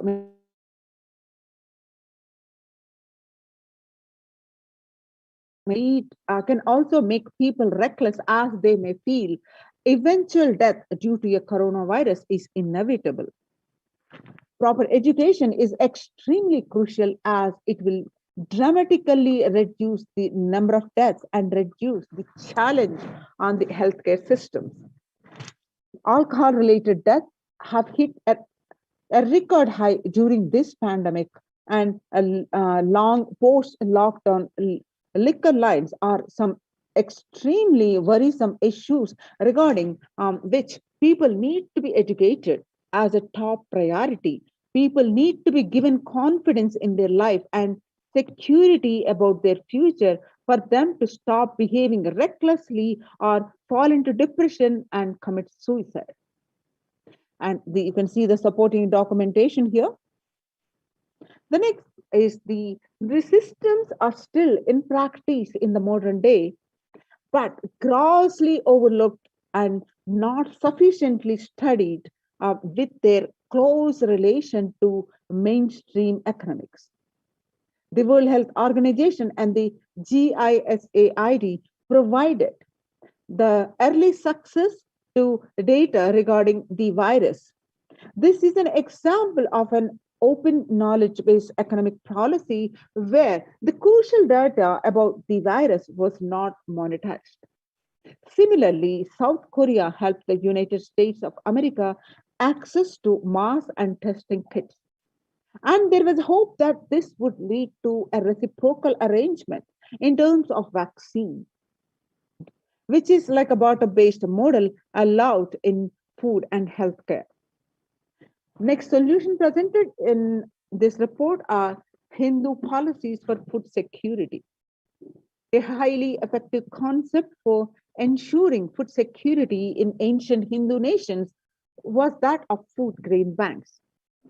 These were prevalent until the 18th century. The elderly in villages would start food grain banks with a seed capital of grains collected by the fundraising.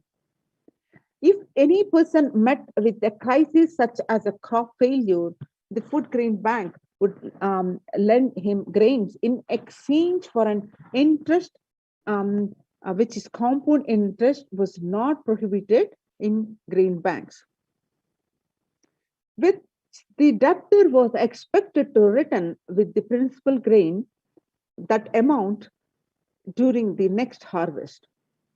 The bank would expand its reserves of food grains based on the interest earned and donation.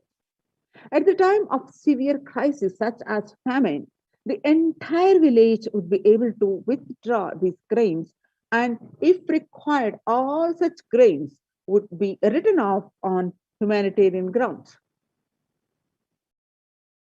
In Hindu temples, food is shared for free as a policy. This was the case in both ancient times and the modern time.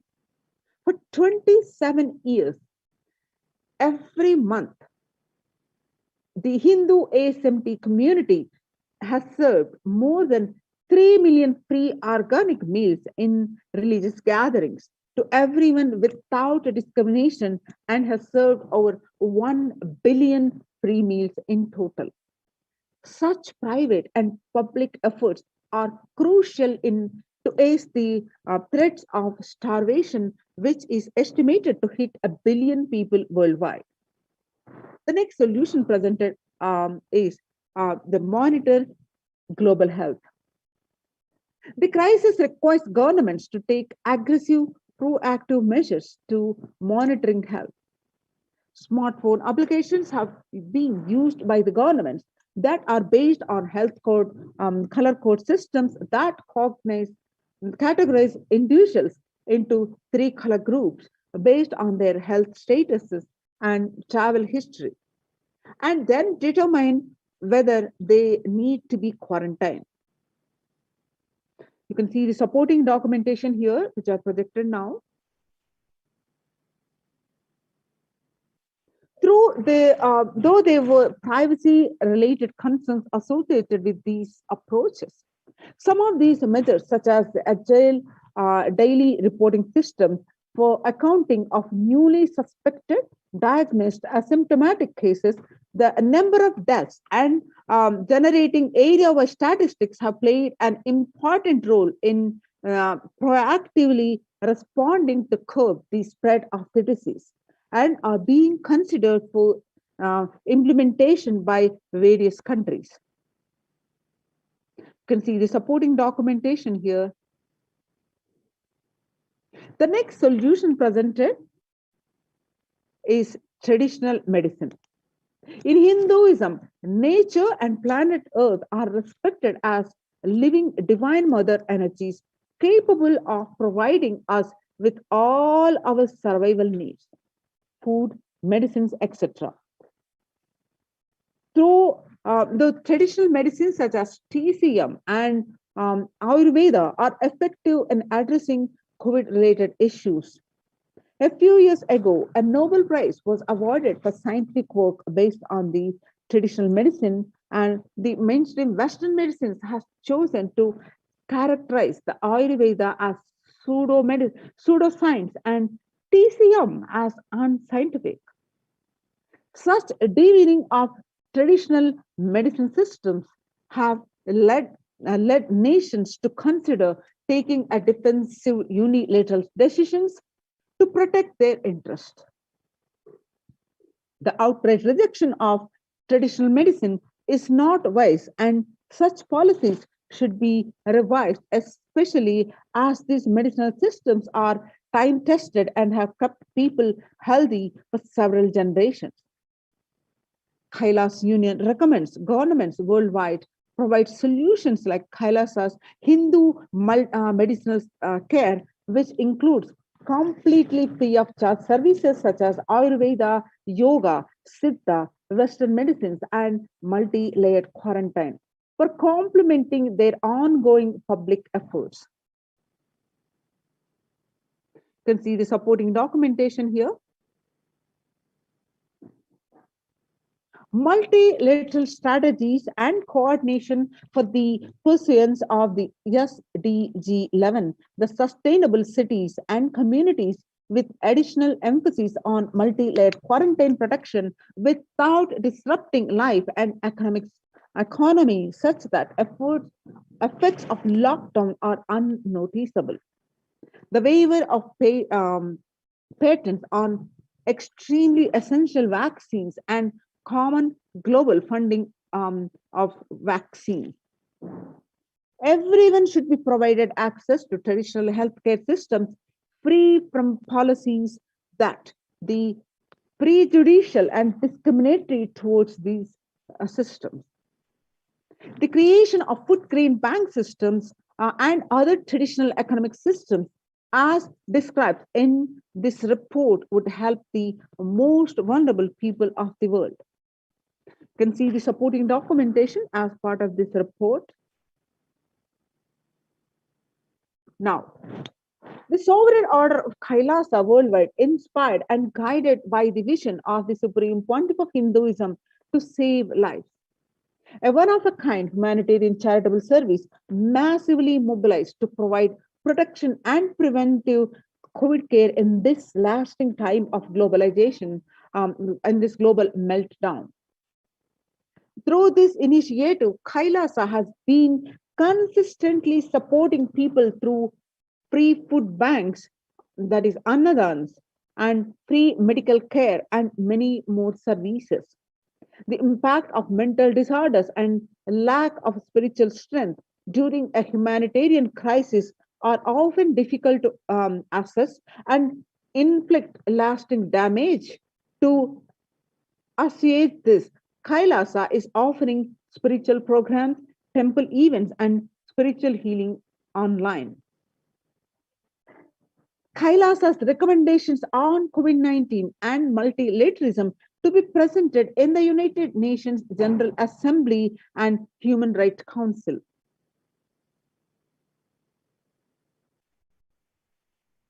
Kailasa's report on recommendations on an individual treaty on COVID got accepted and published by the United Nations. The report we just have seen, surviving the highly contagious COVID-19, where the world is only as resilient as the least resilient country and person, requires a true multilateralism. Governments, organizations, and people are to collectively address the crisis. Kailasa has been successfully providing grassroots solid solutions in multifarious ways, including the providing sustainable community livings with multi-layered quarantine, educating citizens on individual pandemic management, leveraging best of difficult economic systems based on charity, barter, and money, providing food security and traditional Hindu medicine. These unique contributions have been recognized by the United Nations and published in their website and highly appreciative. That is in their website www.ohchr.org. So join in these COVID care protection centers. Register now through the link below and save your life, which is now these de facto centers are highly appreciative and recognized by the United Nations. The link is https://kailasa.org, KAILAASA,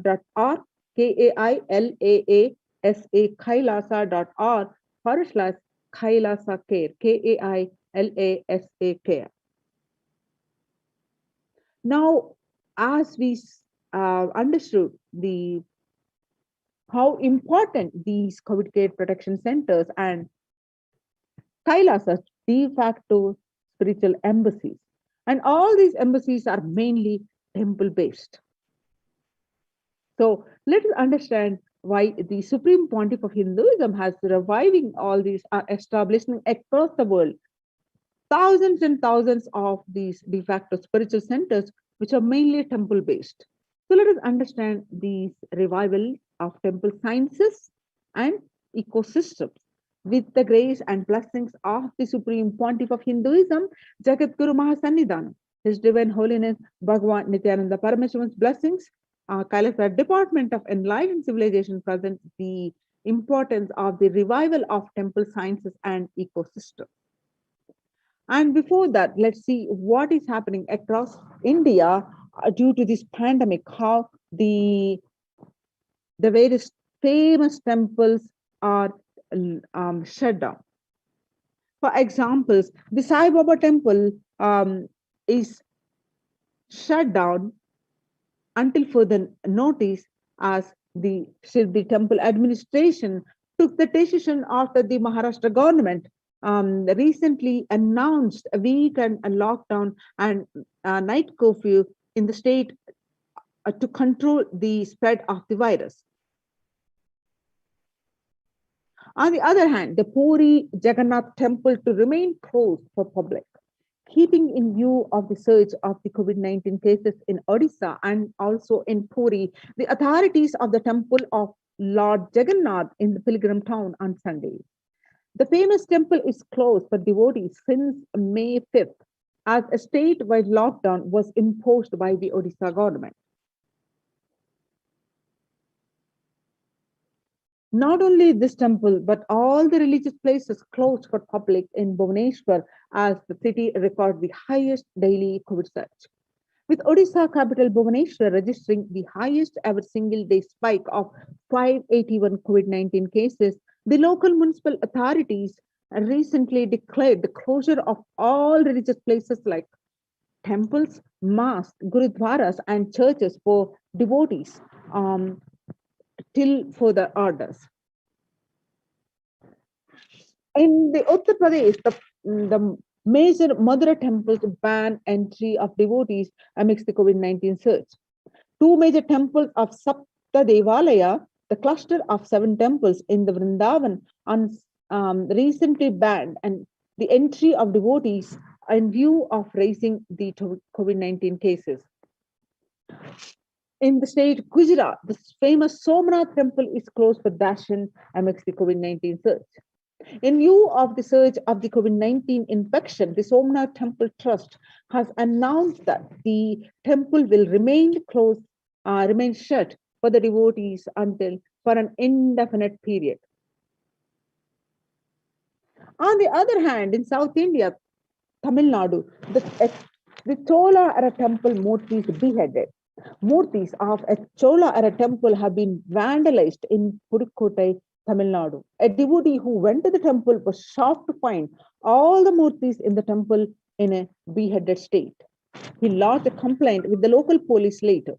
The Kailasa temple in a village in Pudukkottai is said to belong to the era of Kulichunga Chola, with Shiva as the presiding deity. The temple houses other deities such as Ganesha, Parvati, Murugan, Krishna, and Nandi. All of these murtis were discovered in a beheaded state a few days ago. Now, in the times when the COVID-19 is rampant and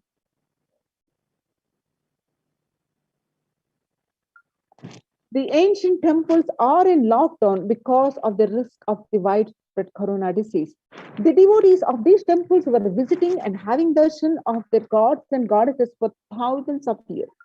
Yet, all these ancient sacred sentiments have come to a harming halt after the lockdowns have taken place. These religious fervor of the devotees is being lost due to the pandemic. The Supreme Pontiff of Hinduism is reviving the Kailasa ecosystems and bringing all the ancient traditions of the online platforms on Kailasa TV, YouTube, and Facebook.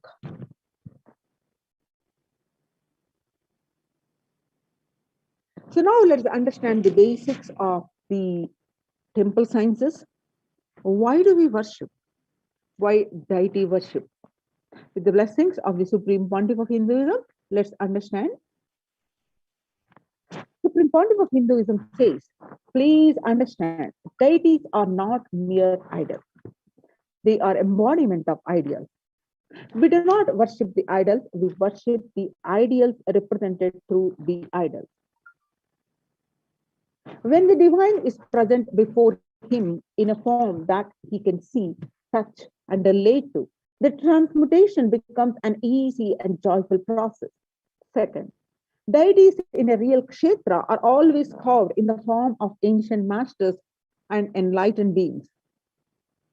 Even though they are no longer in the body, they can be invoked through the name or form they used while in the physical plane. When we pray to the deity, our chants its needs, the corresponding divine vibration is automatically awakened and becomes available on the energy plane to guide and bless us. The Supreme Pontiff of Hinduism says, we mastered the science of bringing the divine to the deities and expressing the divine through the deities. The whole science has been mastered in the Vedic tradition. The revival of temples will be the revival of world peace and world bliss. The revival of temple culture, the deity worship, where people are made to look in, that is where the revival of Sanatana Dharma. The Advaita Satya is the truth of oneness, is going to happen.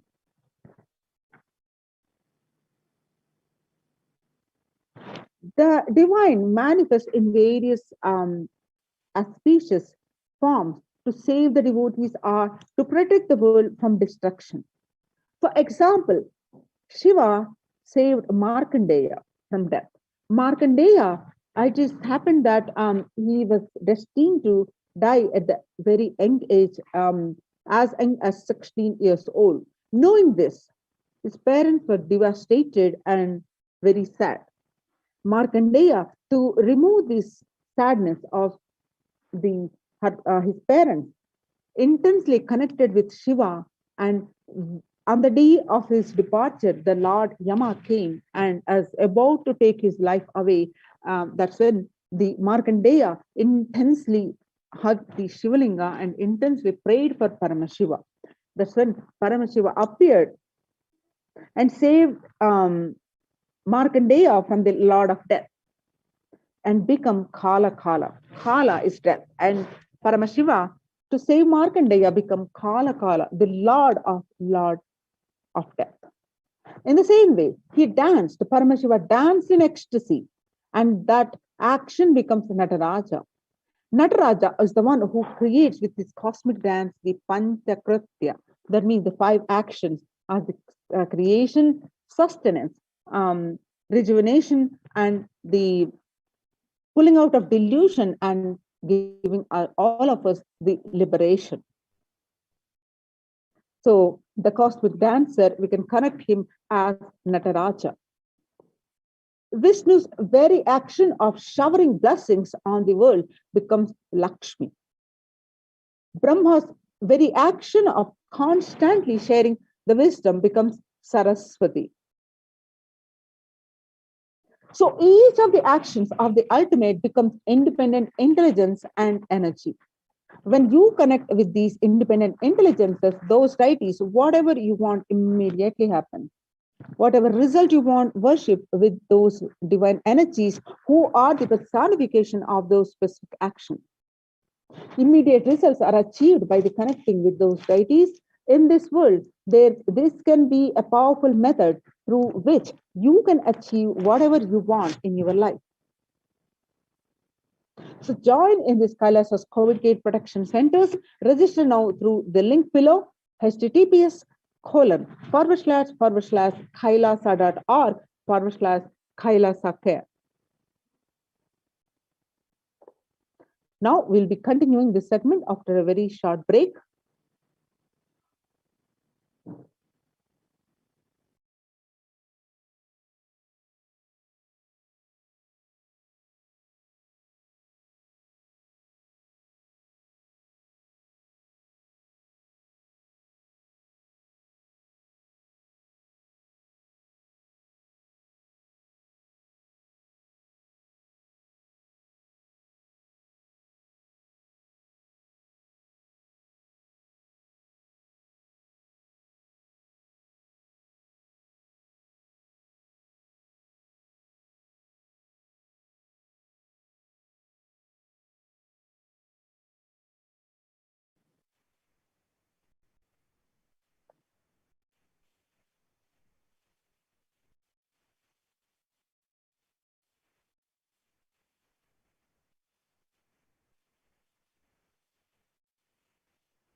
Now we'll be seeing in these Kailasas COVID care multi-layered quarantine centers, protection centers, which are the Kailasa's de facto spiritual embassies of Kailasa, and how the Annadan, the serving the free food, is the most important.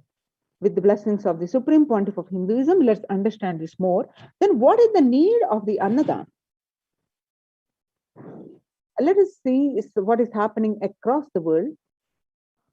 The COVID-19 is creating hunger, a catastrophe in India. The pandemic has led to increase in global food insecurity, affecting vulnerable households in almost every country. It has exacerbated existing inequalities, pushing millions of people into the vicious cycles of economic stagnation, loss of livelihood, and worsening of food insecurity.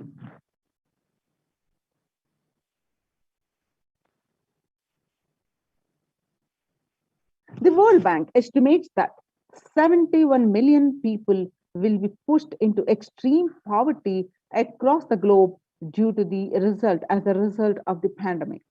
The World Food Program estimates that an additional of 130 million people could fall into the category of food insecure over and above the 820 million who were classified as such by the 2019 the state of food insecurity in the World Report.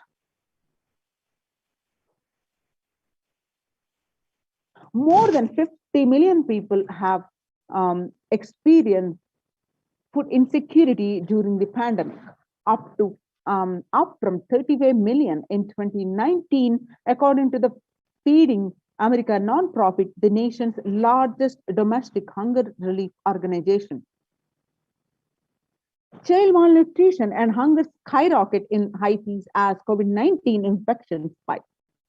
At least 86,000 children are at a risk of developing a severe acute child malnutrition this year in Haiti, according to the sources connected to the United Nations Children's Fund.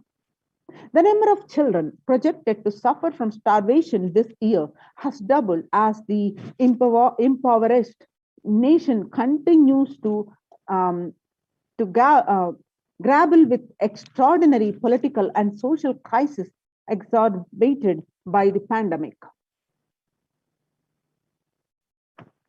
The vulnerable groups, such as refugees, are paying the highest price in the COVID-19 pandemic.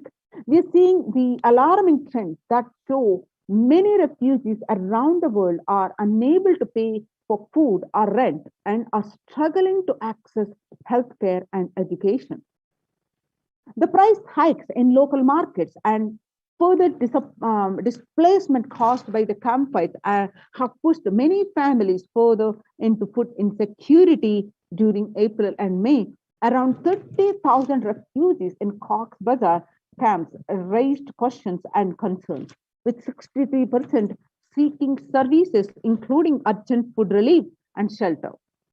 Just over 1/3, which is 73%, requested health or medical care.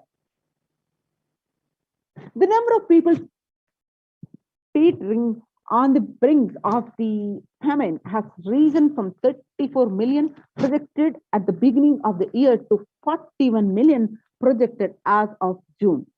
He said, without immediate emergency food assistance, they too face starvation, as the slightest shock will push them over the cliff into famine conditions.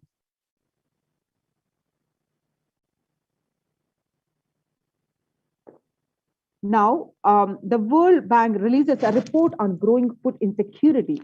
The World Bank released an analysis of the rising food insecurity rates in response to the COVID-19 pandemic. The current released report on May 20th, 2021 stated that COVID-19 impacts have led to severe and widespread increases in global food insecurity, affecting vulnerable households in almost every country, with impacts expected to continue through 2021 and into 2022. It also states that the global food prices increased significantly by 38% since January 2020.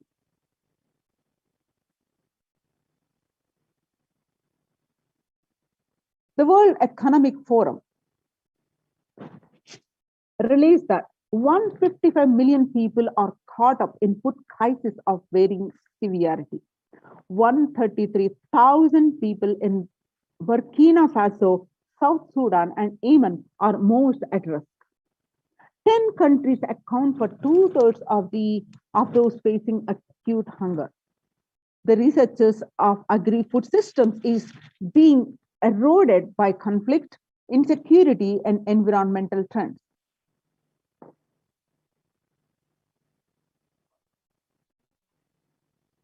So join in these COVID care protection centers. Register now through the link below, https://kailasa.org/Kailasa care.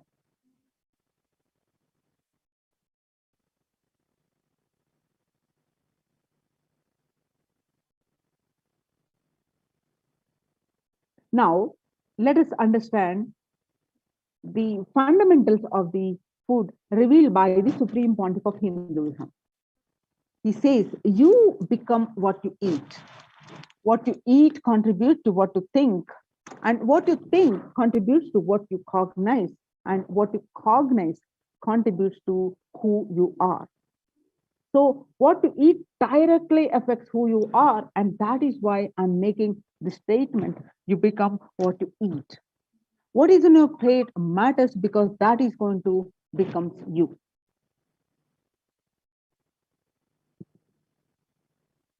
The violence-based food derived from killing of animals and life-negative chemical-based toxic food both harm the system equally.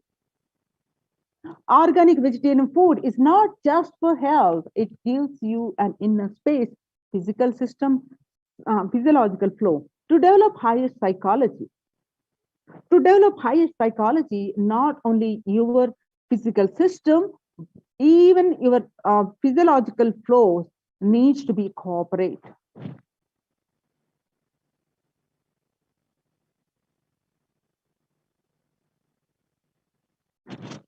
Your brain is constructed for all these higher things. When you don't explore the higher things, you are bound to feed the lower things and keep your brain engaged for survival. If you don't explore the higher dimensions of consciousness, you will force yourself into the drugs and try to explore the hallucination, imaginary, illusory dimensions of the universe. So, vegetarianism as a lifestyle. The human body is naturally designed for vegetarian food. The inner mechanisms like feeling, thinking, words, everything is designed to function with vegetarian food.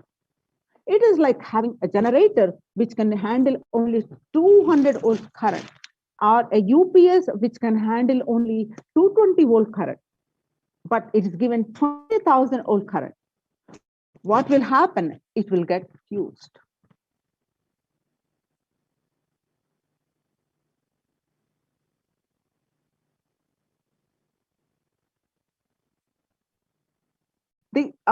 The energy with which they think, the energy with which they utter the word, the energy with which they act, and the energy with which they feel, everything will be aligned to the natural source of energy. It will be aligned to nature, which is the inner potential energy.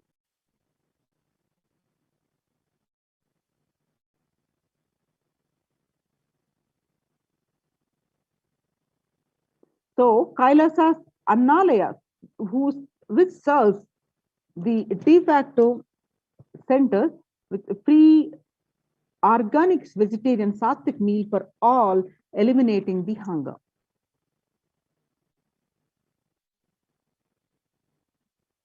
The developmental, economical, social, and medical impact of malnutrition and famine have a critical impact on the individual and familial, community, and national, ultimately on the global level. With the ongoing COVID-19 pandemic, triggering an alarming spike in food insecurity, the United Nations have given warnings of famines of biblical proportions in 2020 alone, and 690 million people were estimated to be pushed into the food insecurity. The access and availability of to organic food has become of utmost importance.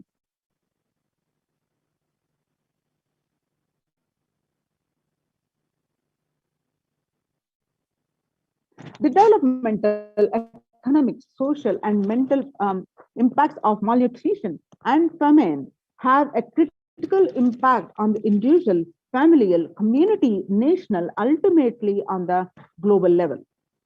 With the ongoing COVID-19 pandemic triggering an alarming spike in food insecurity, the United Nations have given warnings of famines of biblical proportions.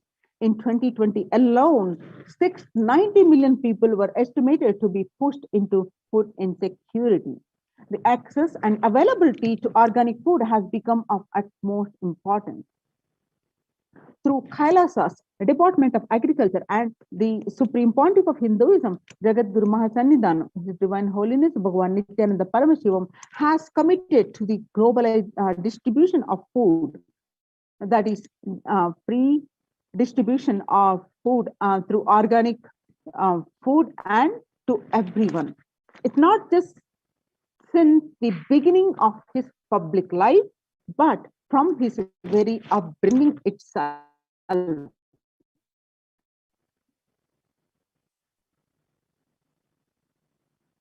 Under the symbol Red Om, providing relief work for natural man-made calamities, working to eliminate the world's hunger. We will receive the food supply system of Kailasa. Before you get hungry, food will be ready. Continuous Annada. I'm not giving you any fantasy. It's already a reality, becoming a reality. Says the Supreme Pontiff of Hinduism, Jagat Guru Mahasannidhanam, His Divine Holiness Bhagavan Nithyananda Paramashivam, during the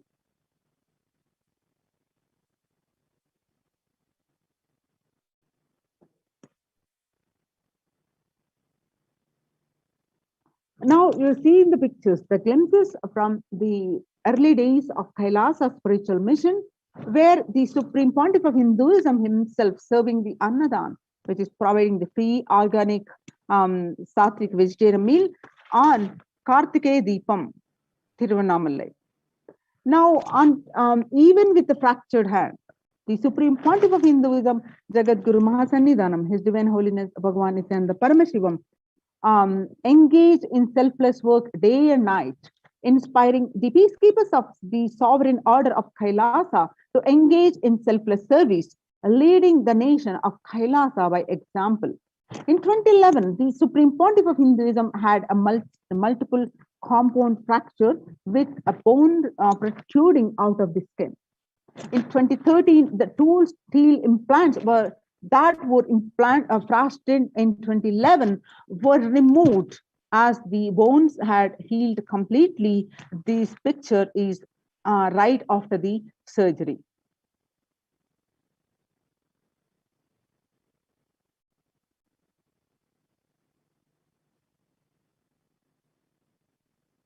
Now you're seeing the pictures of the Pondicherry, the Thane flood relief, which is taken on 3rd January 2012.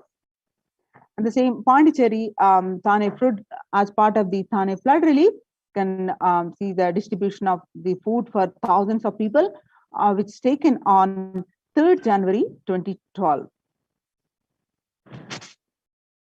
Now you're seeing the pictures of the Nithyananda Annalaya inauguration at Thiruvannamalai. The pictures are taken on 9th September 2011. So on Arogya Yoga Health Workshop, where you'll find the Supreme Pontiff of Hinduism himself serving the free meals. The picture is taken on 25th November 2005. Nithyananda Spurana Meditation Workshop, Salem, India, where you see the Supreme Pontiff of Hinduism himself serving the free meals. This picture is taken on 10th December 2007. Now, the Nithyananda Spurana program at another venue at Tiruvannamalai, India. So, where the Supreme Pontiff of Hinduism himself serving the free meals, with the picture is taken on 20th September 2012. Kartikeya Deepam celebrations, the glimpses that you're seeing at Tiruvannamalai were taken on 27th, 2012.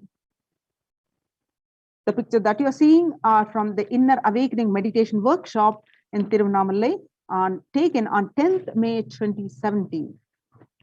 And Kalpataru Meditation Workshop at Tiruvannamalai, where thousands are served free meals, organic sattvic meals. The pictures are taken on 10th April 2017.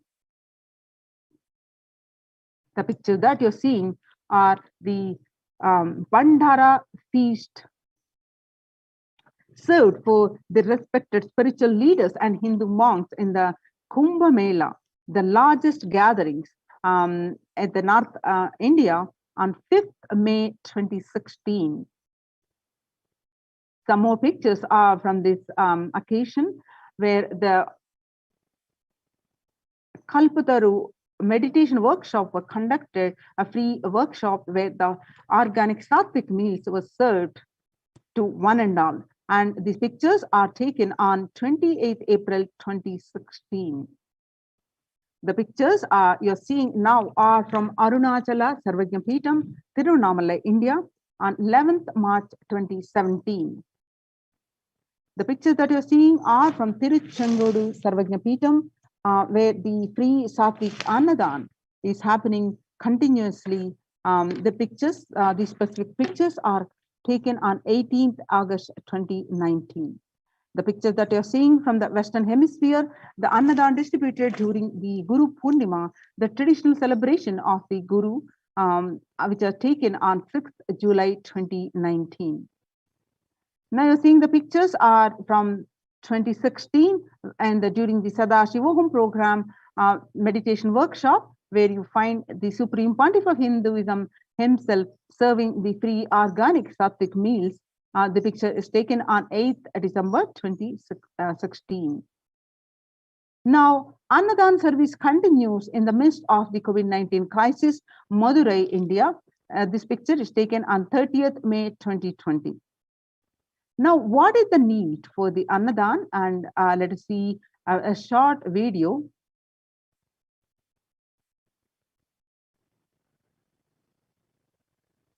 I found in researching the Bengal famine was that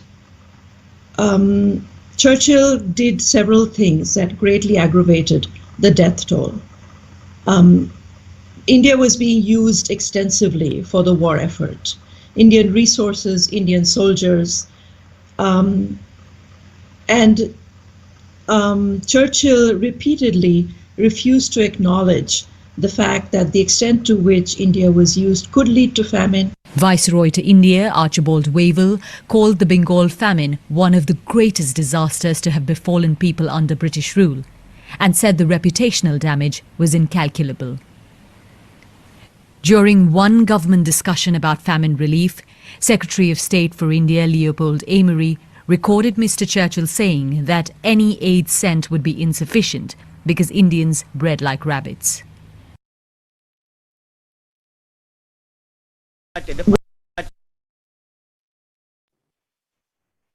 As you see, in 1943 to 1944, in the man-made famine of Bengal, as per existing records, 3+ millions were murdered.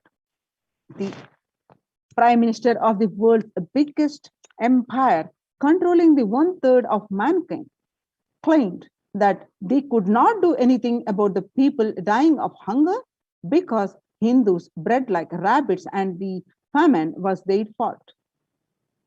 On the other hand, in 2016 Ujjain Kumbh Mela, the peacekeepers of Kailasa served the organic food to over 3+ million people.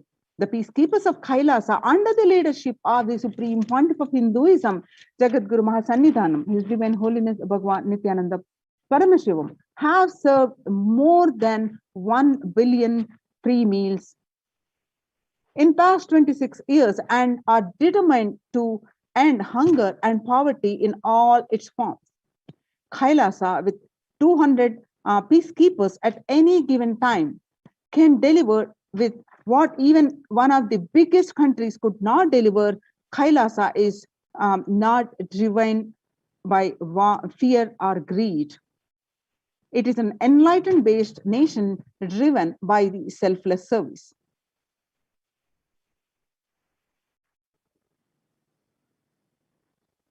In the Veda Agamas, the source of Hindu scriptures declares that Annam Bahukurvita.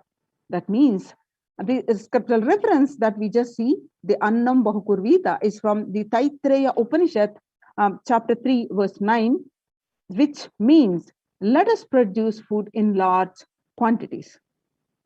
Through the widespread distribution and promotion of free, healthy, organic food, Kailasa's global peacekeepers, led by the Supreme Pontiff of Hinduism, serve such that we may achieve food security, improve nutrition, and promote sustainable agriculture globally.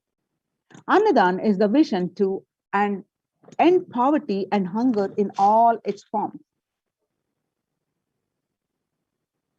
So, COVID care protection centers, register now through the link below, https://kailasa.org/Kailasa care. I'll repeat, https://Kailasa care, KAILAASA, kailasa.org/Kailasa care, KAILASA CARE, Kailasa care. Now, we'll moving on to the next segment. We have the live Akashic readings by Devi Parashakti at 7 a.m. Indian Standard Time. Let's get prepared for that. So we'll be moving on to the next segment of this program after a very short break.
As we are waiting for the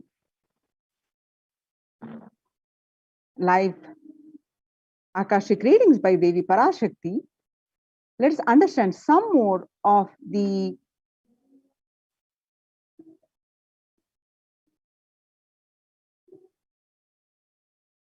Kailasa's de facto spiritual centers, how they are functioning, and when the first world countries closed their borders during this massive global emergency, Kailasa has opened its door to all without exception. And as we have seen the United Nations recognition in detail report. So let's see how these are implemented, getting implemented in these Kailasa's de facto spiritual embassies. See, one of the thing, practice, all the Kailasa de facto spiritual centers practice is morning spiritual routine. The morning spiritual routine is the fuel to reach Kailasa. The morning routine and the chemical changes it brings in you, and the healing it does to your system, and the biological rhythm it sets in your system, all of them are very important. It is an important fuel for you to experience the multiple dimensions of the universe. Spiritual routine and the integrity to spiritual routine initiations are completely private. It is personal between you and me, says the Supreme Pontiff of Hinduism. The members of Kailasa's protective, preventive, multi-layered quarantine initiative take part every day in the morning spiritual routine here in Adi Kailasa Sarvajna Peetham. The morning spiritual routine consists of the Nithyananda Yoga, Panchakriya, Nitya Pratyaksha Pada Puja, Paduka Puja, and the Kashayam, that is the herbal drinks, and the Nitya Satsang by the Supreme Pontiff of Hinduism. Morning spiritual routine will tune your biological clock to the spiritual practices, because the chemistry that you enjoy inside matters, that decide the kind of plane of the universe, dimension of the universe you are going to experience, Kailasa or Patala. Kailasa is the place of the highest abode where Paramashiva resides, and Patala is the place, the lowest abode where the demons live. And Swarga or Naraka. Swarga is the heavens and Naraka is the hell. The morning spiritual routine is the direct path to Kailasa. Supreme Pontiff of Hinduism always says, person who is in love will wait to spend time with the beloved. If you are a seeker, you will be waiting for this 5 hours every day, because that is the time you get near what you are seeking closely. A person who is in love will be waiting to spend time with the beloved. A person who is seeking will be waiting to spend this 4 hours, because this is the time you get closest to what you are seeking. Your seeking takes shape into that system when your beloved comes near you and you are tired and love is gone and dead. During this morning 4 hours, if you are bored and your seeking is dead and gone, you need thorough overhauling inside you, and you need to ask yourself, you need to question many of your answers, and you need to bring pure questioning back to your life, says the Supreme Pontiff of Hinduism. So a little bit of on the yoga. Why morning yoga? When you do the yoga, you experience your entire body becoming the Amrita Sharira. Amrita is the nectar and Sharira is body. So your body filled with nectar. If it becomes an ecstatic body just by the air without any external touch.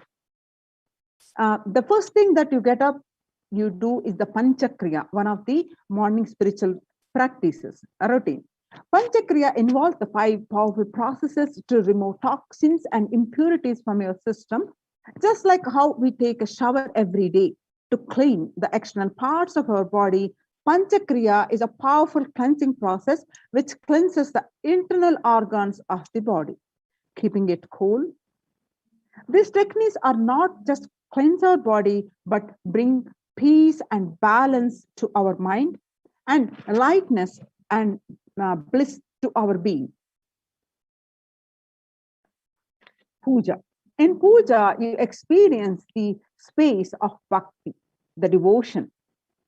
The space of surrender that occurs to you from this devotion moves you from the I, which is so heavy, to the God or Guru. This surrender allows us to drop all the unnecessary baggage from the head. One of the beautiful pujas in Hinduism is Rudrabhishekam. In Rudrabhishekam, we offer sacred baths to Shivalinga while chanting the powerful mantras. The Shivalinga is a deity which beautifully represents the divine. Its form indicates how God is beyond form and formless. We sit down and connect with God by performing Rudrabhishekam. O Sadashiva, Paramashiva, O God, I know you are the source of everything. You are everything and you are in this Shivalinga. And you are in this body. Let me connect with you. Let you reveal yourself to me. When we sit with that power, when we sit with that context, we do the action of Rudrabhishekam, we experience the Bhava Samadhi. Only Bhava Samadhi can give us the highest taste and highest joy in life. Rudrabhishekam is a beautiful ritual which allows us to experience the Bhava Samadhi of Shivoham, that I am divine. So when you practice the morning spiritual routine sincerely with integrity, you manifest Shaktis, the spiritual powers. If you just follow this morning's 5 hours enough, you will have Vak Shakti. That means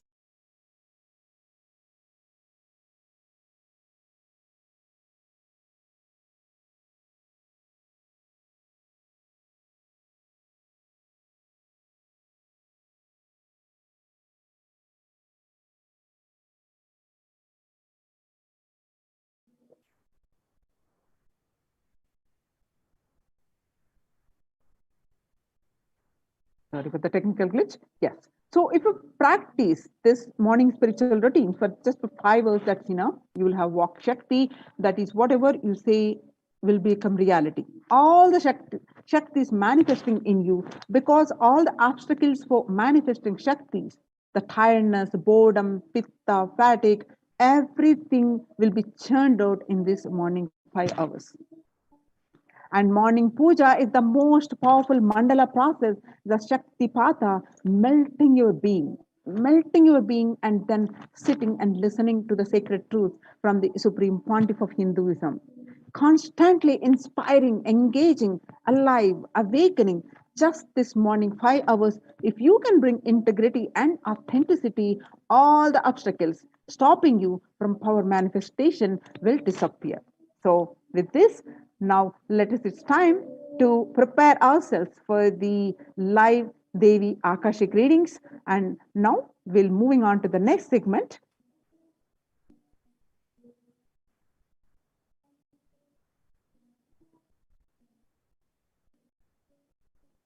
Now we have Ma Tattvapriya and Ma Nithyanandita are here to prepare ourselves to the live Devi Parashakti Akashic readings. To everyone, we are here with a very, very, very exciting news for all of you. We are going to be having the live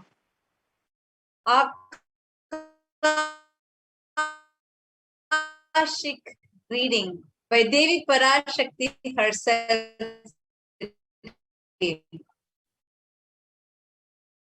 And this is really, really exciting, phenomenal. I'm sure all of us are really excited and just waiting, very eager to see Swamiji as Parashakti and having her darshan today. So now let's enter into the preparation to receive Devi Parashakti.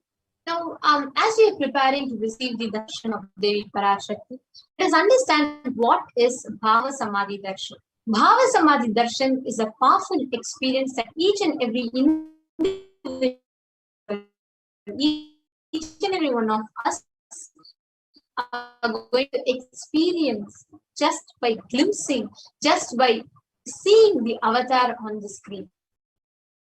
There's a beautiful verse from Marili Vijay Taratandra. This is the verse. Tatana Shakti Padadvaya Padavalokana Prapyate Paramam Padam by of the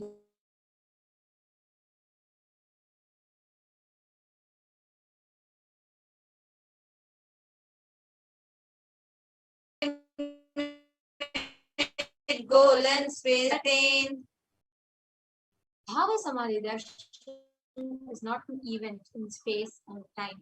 Rather, darshan happens at a moment when we are lifted out of space and time. During the Bhava Samadhi Darshan, our neurons mirror that of the avatar.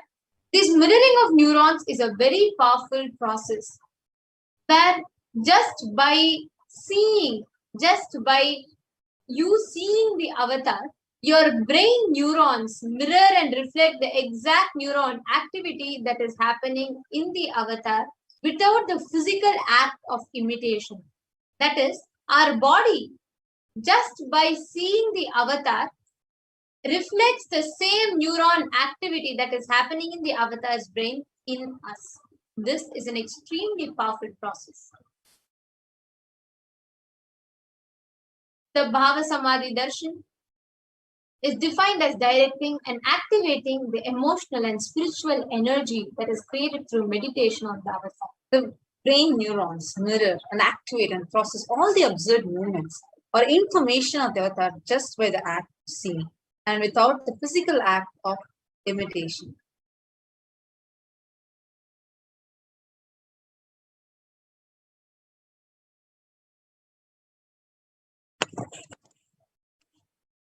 And when this happens, our whole body, our whole being starts grasping the exact same neuron activity that we see that happens in the avatar's brain. That same neuron activity starts getting mirrored in our brain. Our very muscles imbibe the muscle memory, imbibe the memory of what you see during the darshan. So all the powerful components, powerful cognition starts getting absorbed into you. That is like without absolutely no movement, but you will be exactly having that superconscious energy that is radiated in the avatar.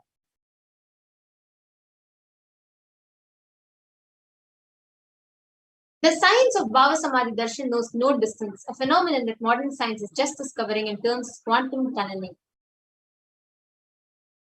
Our thoughts per second rate reduces drastically and we relax into a space of thoughtlessness, where we and divine experience are the same source that one is experienced and conditioned by the parameters of time and space.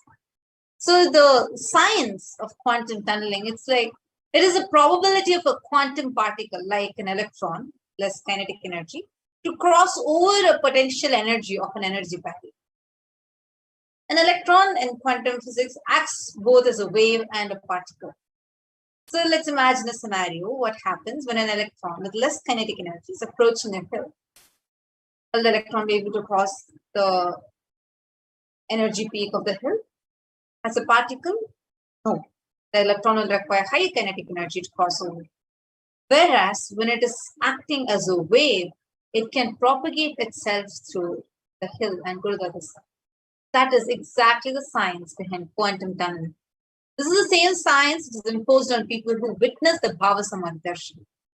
This is because our neurons are able to mirror the neurons of the divine immediately through the quantum tunneling. And we are able to travel through divine energy and the exact mirroring of neurons. This is a beautiful incident where once when Krishna saw his own extraordinary sweetness reflected in the jeweled wall, he was amazed and said, "How unprecedented and astonishing is this deep and indescribable sweetness of mine. Alas, when I see it, when I become greedy to enjoy its sweetness, just like Ravi. When I see my own sweetness in the mirror, I become eager to taste it, but I can't. For due consideration, I find that the only way to relish its sweetness is through the constitution of Sri Radha." The See, Bhava Samadhi Darshan is a science where Nija Avatar is manifesting Paramashiva. It happens in multiple levels where Paramashiva, who is a consciousness, pure consciousness which is formless, expresses through the being of Paramashiva, through the Divya Sharira called the light body, and manifests as Nija Avatara, the physical form, the embodied form of Paramashiva, for us to experience that divine powerful component. For example, let's say Devi Parashakti. Today, all of us are going to be blessed with the Bhava Samadhi Darshan of Devi Parashakti.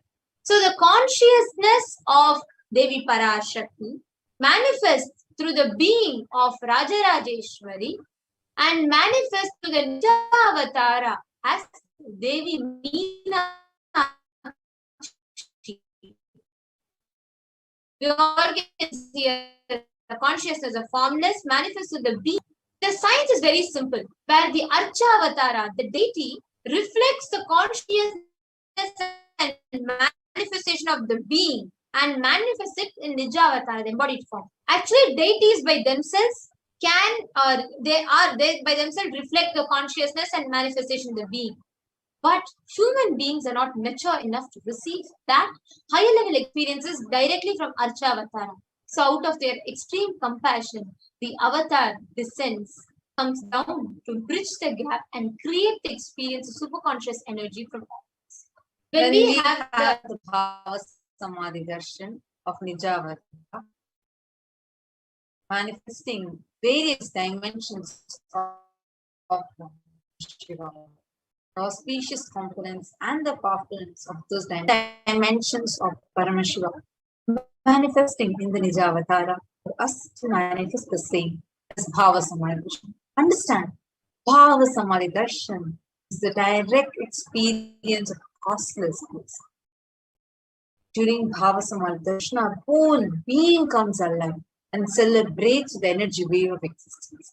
Our very muscles learn to imbibe and radiate Paramashiva. Bhava Samadhi Darshan is like a window to the infinite expanse of consciousness, allowing us to glimpse the formless in a way that we understand.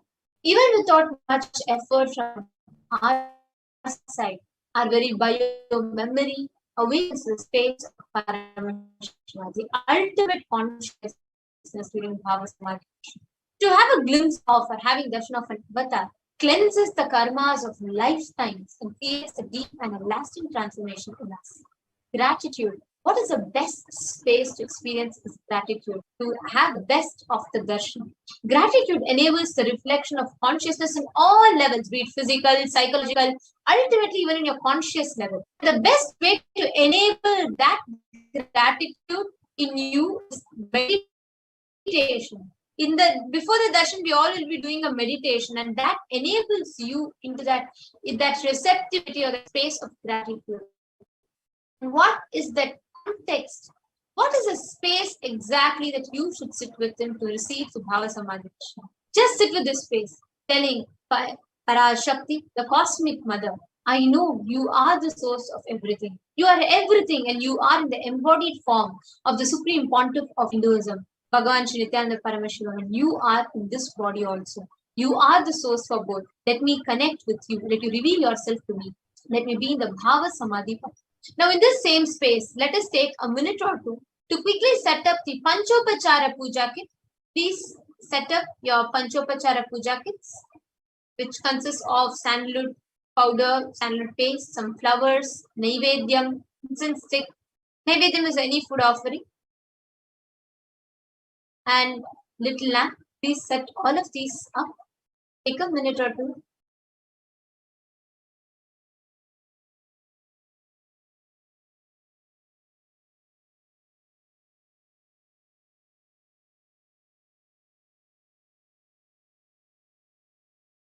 Yes.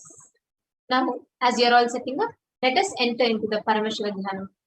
The Supreme Pontiff of Hinduism has blessed the Paramashiva Dhyana mantra as an initiation, Diksha, that can transmit the energy and experiences, powers, in the form of sacred mantras, just like how the avatar transmits Shaktis just by a look, Nayana, or a touch, Sparsha. Similarly, the avatar births himself as mantra, which encompasses all his Shaktis and transmits those Shaktis to the devotees. Anyone to whom this mantra is chanted from the space of oneness and deep restful awareness, that person is bestowed with health and well-being, wealth and prosperity, love, fulfilling relationships, enormous growth, success in business, job, finances, the complete fulfilled life manifest without any types of doshas or sins, evil eyes or obstacles, leading to a long, healthy and blissful life. By the grace and blessings of Supreme Pontiff of Hinduism, Kailasa's Department of Human Services and Kailasa's Department of Religion and Worship is offering the Paramashiva Dhyana mantra, a prayer. So we are going to be offering this Paramashiva Dhyana mantra, our prayers, requests, the blessings of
sorry for the technical glitch.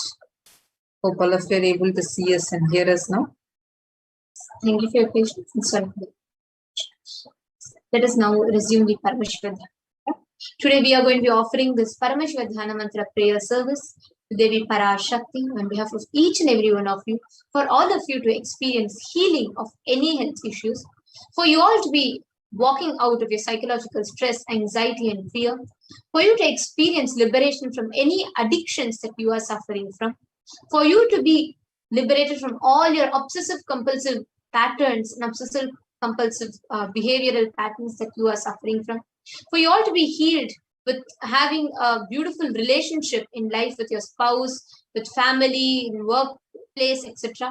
For you, all of you to have a breakthrough in wealth, for each and every one of you to have breakthrough in your health dimension, for all of you to experience abundance, prosperity and well-being, for all the children that are orphaned during the pandemic to be healed, for each and every one to be healed from any insecurities that they are suffering from, any direct or indirect effects of the pandemic to be completely healed, for the leadership consciousness to be awakened in you, any kind of genetic or inherited disorder to be completely healed, for you to experience completion in your muscle memory and biomemory, for you to experience peace, bliss and joy in your life, for you to have a settled, stable and a successful career, life, relationship, health, well-being and family.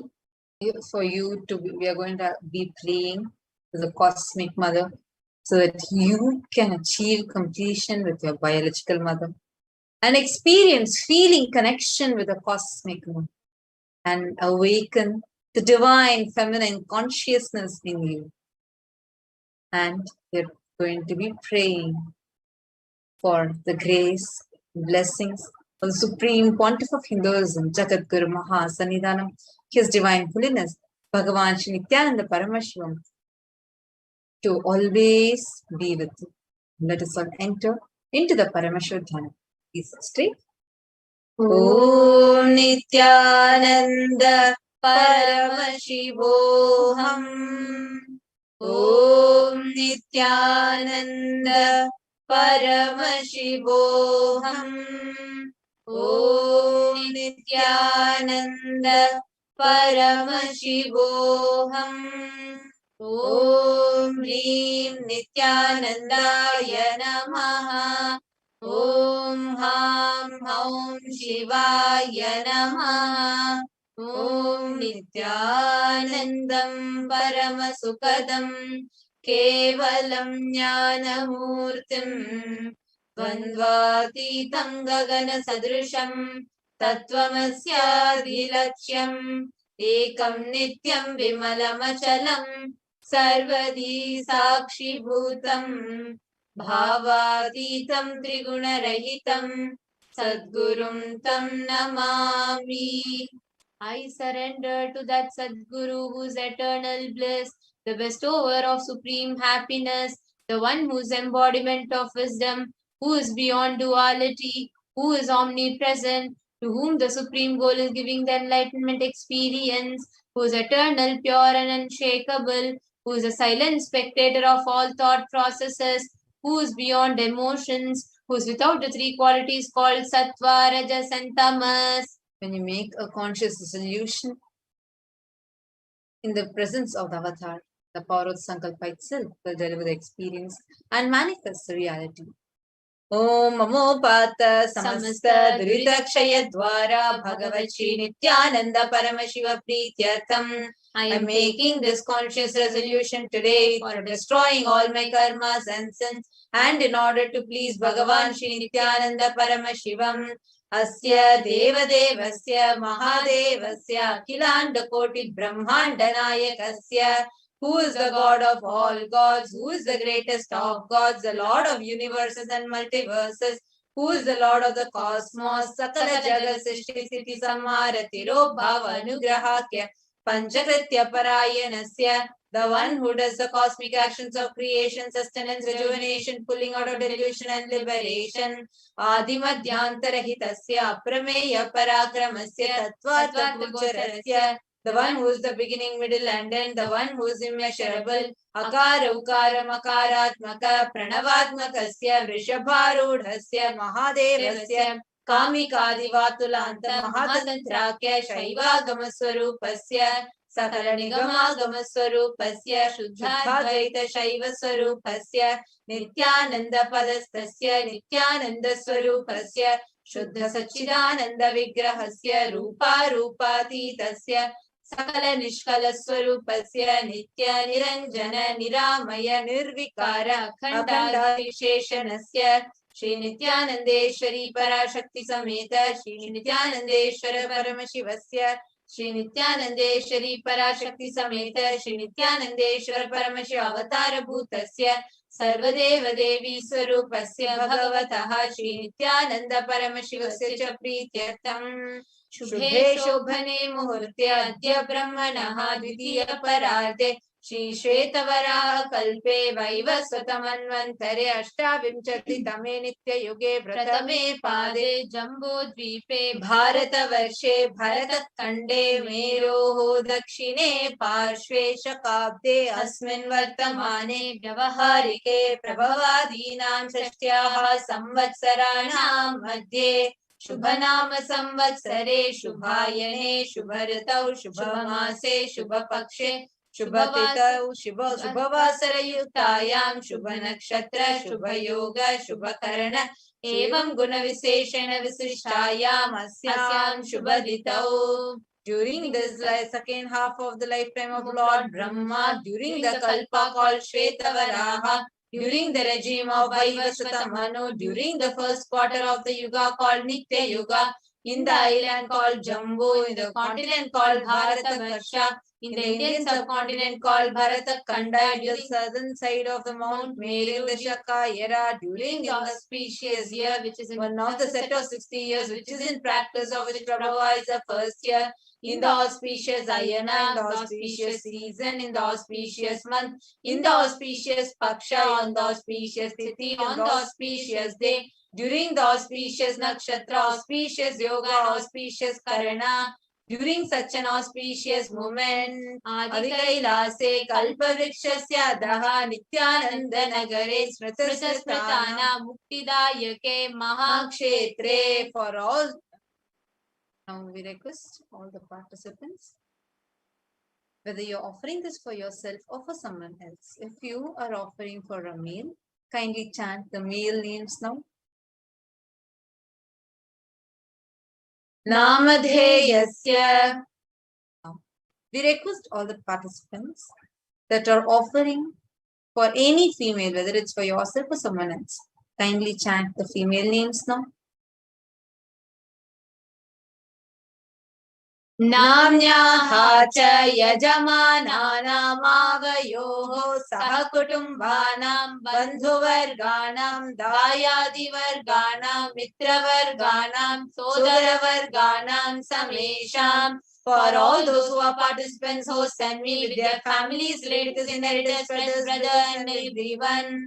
Sarva bhishta siddhyatam chintita manoratha vapyatam. Sarvamangala praptyartam uttarottara navachinna siralakshmi praptyartam. Always let there be all types of good and auspiciousness. Always let there be unbroken flow and steady flow of abundance, prosperity and wealth. Kutumbe sarvesham sarvabhishta siddhyartam chintita manoratha vaptyartam. Let the family always have all kinds of auspiciousness and anything which is desired be fulfilled. Samesham adhivyadhivrityartam samesham chiradipada paryantam vidyamananam sameshu angeshu janita janishyamana sakala vida nana vidaroganam vyapohartam tadvara Tadvara rogadagatrapuhu siddhyatam. Let all the chronic diseases be healed. Let all kinds of diseases and disorders in the body, starting from head till toe, which has occurred or which is yet to occur in the various parts of the body, be healed. Let a strong, diseaseless, healthy, handsome, and graceful body be obtained. Samesham paraikatribhishya kritakarishyamana sakala vidha mantra tantra yantra Vishachurna abhichara stambhana marana uchchatana vidveshana vashikaranadi mantrika prayogebhyaha rakshana praptyartam tadvara samesham sarva bhishta siddhyatam. Let protection be obtained from all evil effects of acts performed by people either in the past or yet to be performed in the future, through the use of mantras, tantras, yantras, poisonous pills, employing spells for malevolent purposes, like making a person immobile, killing a person through vomiting and diarrhea, upsetting and ruining their health, poisoning and hypnotizing, etc. Apamrityu dosha nivrityartam kala mrityu akala mrityu dur mrityu nivrityartam. Let all the doshas or ill effects related to health like death, sign death, unnatural death, fatal death be removed. Samesham antar drishti, bahi drishti, krura drishti, vyapara drishti, anukula drishti, pratikula drishti, ityadi sakala vida drishta dosha nivrityartam. Let all the effects of evil eyes from known and unknown sources, effects of cruelty filled eyes, evil eyes of business enemies, effects of evil eyes of people who may project as if they are well-wishers, and the effects of the evil eyes of people who are against our well-being be removed.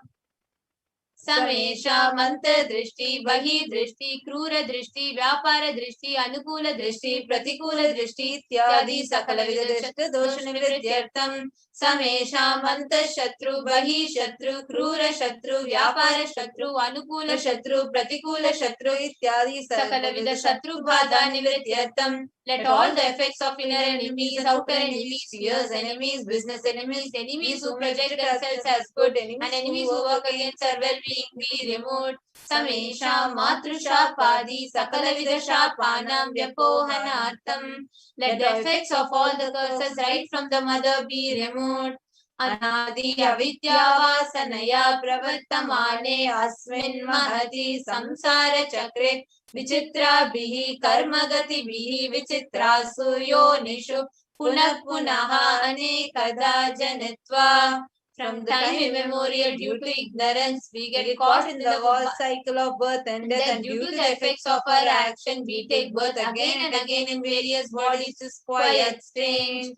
केनापि पुण्यकर्म विशेषेण भगवतः श्री नित्यानंद परमशिवस्य अपरिमितया कृपया इदानीन्तन मनुष्य जन्म प्राप्तवताम्. Yet due to some good action with extreme and immeasurable compassion and grace of Bhagavan Shri Nithyananda Paramashivam, we have been blessed with a human body. समेषां इह जन्मनि पूर्वजन्मनि जन्म जन्मान्तरेषु सर्वैः कृतानां शिवनिन्दा देवी निन्दा गुरुनिन्दा दोषव्यपोहार्थं शिवापराध देव्यपराध गुर्वपराध दोषव्यपोहार्थम्. Any kind of abuse we may have done to Paramashiva, Parashakti and Guru, the present birth, past birth or in any of the births be removed. Any kind of crimes or offences committed against Paramashiva, Parashakti and Guru be removed. ब्रह्म हत्या सुरापान स्वर्णस्तेय गुरुतल्पगमन तत्संसर्गाख्य पंचमहापातकादि समस्त पाप व्यतिरिक्तार्थम.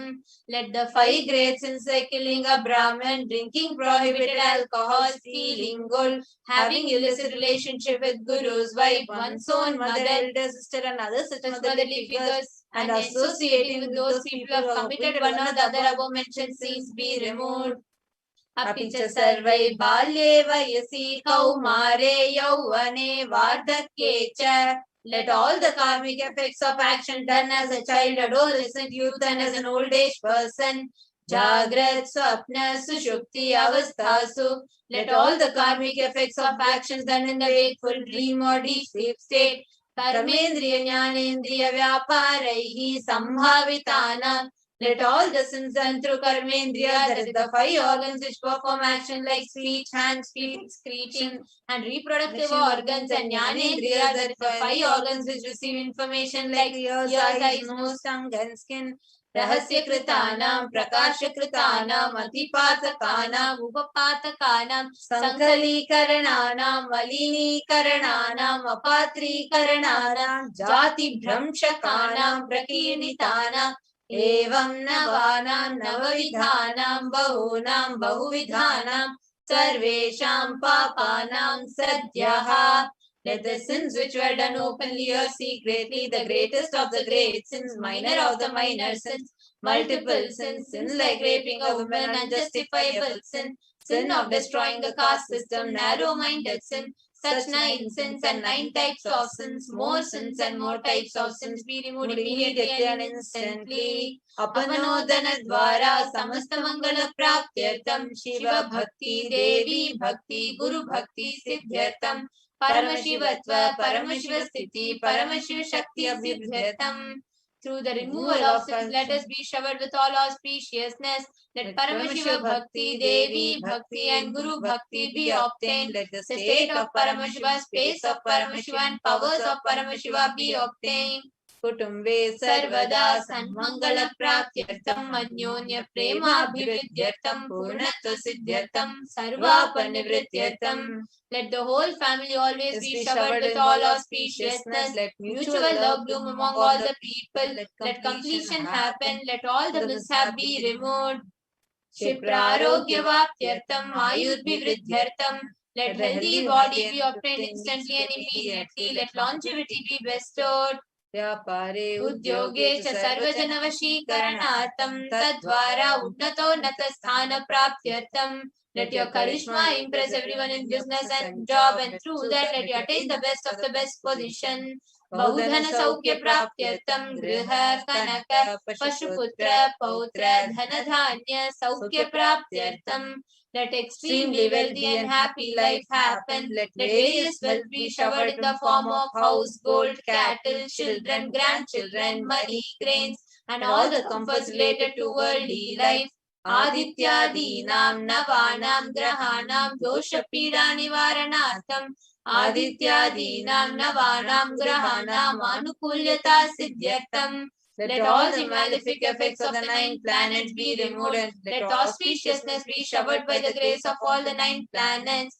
भूम्यन्तरिक्षे विद्यमान भूत प्रेत पिशाच राक्षस ब्रह्मराक्षस वेताल कुष्माण्ड डाकिनी शाकिनी इत्यादि सर्वारिष्ट निवारणार्थम् let all the evil effects that cause calamities on planet Earth, the evil effects from various demonic beings like Bhuta, Preta, dead people, Pishacha, demons, Rakshasa, Brahma Rakshasa, Vetala, ghost, Kushmanda, class of demons, Dakini, little devil, Shakini, kind of female demons be removed. Nivaranartham, let the mental confusion and worry be removed. प्रारब्धे कर्मणि करिष्यमाणे कर्मणि आदिदैविक आदिभौतिक आध्यात्मिक विघ्न निवारणार्थम let all the obstacles be removed with regard to actions done or going to be done relating to God, world and spirituality. समस्त निर्णय निवारणार्थम धन लक्ष्मी धान्य लक्ष्मी संतान लक्ष्मी सौभाग्य लक्ष्मी विद्या लक्ष्मी शौर्य लक्ष्मी वीर लक्ष्मी विजय लक्ष्मी इत्यादि अष्टलक्ष्मी परिपूर्ण कृपा कटाक्ष सिद्ध्यर्थम let all the loans be removed let all the ashtalakshmis like dhana lakshmi wealth dhanya lakshmi food and grain santan lakshmi offspring saubhagya lakshmi fortune vidya lakshmi knowledge shaurya lakshmi bravery veera lakshmi heroism vijay lakshmi success be showered परीक्षासु उन्नतस्थाने विजयप्राप्त्यर्थं सर्वविद्यापारंगता सिद्ध्यर्थं मेधाशक्ति ग्रहणशक्ति अभिवृद्ध्यर्थं let the top rank be obtained in the examination. Let all the excellence be acquired in all the fields of the knowledge. Let the memory power, understanding ability be increased. Ityadi sakalavidya sanmangalani Guru Kripa Katakshena Siddhyartham. By the grace of the Guru, let all the above auspiciousness be showered upon Shri Kailasa Dvadashanta Shamala Pita Rudha Shri Meenakshi Sundareshwara Bhinna Swarupa Parashiva Putra Ratna Kumara, the one who has ascended the Madhurayadinam Shamala Peetam, the Peetam established by Devi Meenakshi, the incarnation of Shamala Devi, which is a supreme place of Kailasa, where Paramashiva resides and rules whole cosmos and Kailasa. The one who is no different from Meenakshi Sundareshwara, the most beloved son of Paramashiva, the young boy, Gurumanya Tulyavatara, Shri Parvati, Stanyapana Labdha Divya Jnana Vishruta, Sakala Nigama Gama Sarabhuta Dravida Veda Pravaktra, the young boy who is in the Jam amongst gurus, an unequaled avatar, the one who received enlightenment by drinking the breast milk of Devi Parvati, author of the famous Dravida Vedam, which is the essence of all the Vedas and Agamas.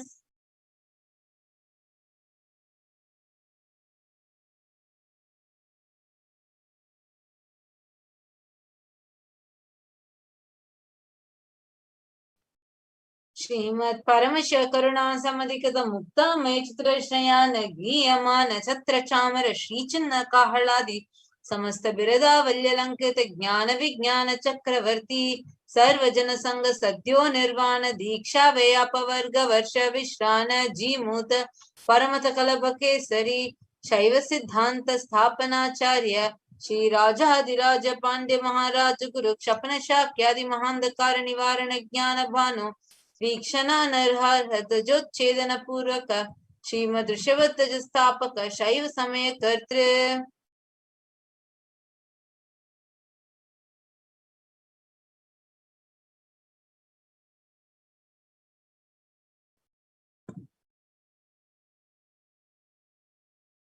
The one who is the ruler of the Sarvagnya Pita, the seat of omniscience, who the avatar of such above mentioned attributes, the Guru of the whole world, Shri Jnana Sambandha Deshika Swami, Appar Sundaran Manikyavachaka Swami, O the ruler of the kingdom of enlightenment, the Shamala Pita Mahasamastana, which was revived by Jnana Sambandha Swami, the one who has ascended the seat of omniscience, the 293rd Guru Mahasannidhana. Arunagiri Yogishwara Paramparagata, Arunachala Sarvagnya Pita Guru Mahasannidhana, the one who has ascended the seat of Arunachala Sarvagnya Pita in the lineage of Arunagiri Yogishwara, Kailasa Paramparagata, Kanchi Kailasa Sarvagnya Pita, Trayasrimshaduttara Trinatyuttara Dushittama Guru Mahasannidhana, the one who has ascended the seat of Kanchi Kailasa Sarvagnya Pita in the lineage of Kailasa.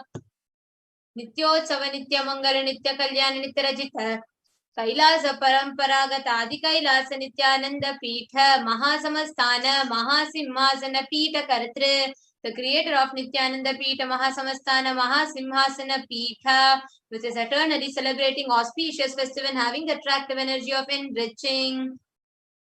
Sakshat Shri Paramashiva Samudbhuta Kailasa Paramparagatha Vaivasva Manushyoko Harishchandra Bhagirata Shri Ramachandra Shurasena Ityadi Anavachinna Sarvabhauma Chakravarti Paramparagata Chatushashti Yogini Mandita Chatushashti Sampradaya Pravartaka Manudharma Shasana Surya Vamsha Prapta Sarvajna Pita Surangi Samrajya Murdha Bishikta Chudamani साक्षात् श्री परमशिव समुद्भूत कपिल महागुरु पुनरुद्धृत महानिर्वाणी पीठ अष्टोत्तर सहस्र श्री महामंडलेश्वर, the 1008 Sri Mahamandaleshwar of Mahanirvani Pita, established by Bhagavan Paramashiva himself and revived by sage Kapila.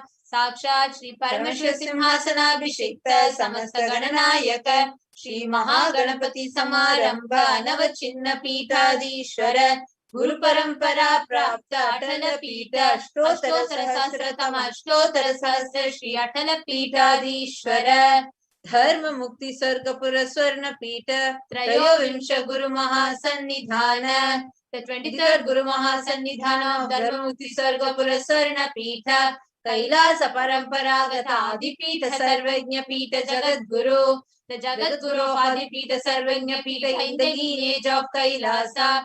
Shri Kailasa Punaruddharaka Shri Kailasa Paramacharya Shrimad Paramahamsa Parivrajakaacharya Varya Sachidananda Pranava Swarupa Shrotriya Brahmanishta Shrimad Jagadguru Srila Shri Bhagavat Shri Nithyananda Paramashiva Shri Jnana Sambandha Deshika Paramacharya Swaminam Prityartham, who is in the state of Paramahamsa, the Acharya of all sannyasis and Parivrajakas, and the embodiment of the pure truth, consciousness and bliss, the embodiment of the sacred syllable Om, the knower of the Vedas, the one who is established in the superconsciousness. Tesham Padara Vindayoho Bhakti Siddhyartham Guru Kripa Kataksha Siddhyartham Shema Stairya Virya Vijaya Ayurarogya Aishwaryanam Abhivriddhyartham Dharmartha Kama Moksha Chaturvidha Phala Purushartha Siddhyartham Samasta Duritopashantyartham Samasta Mangala Vaptyartham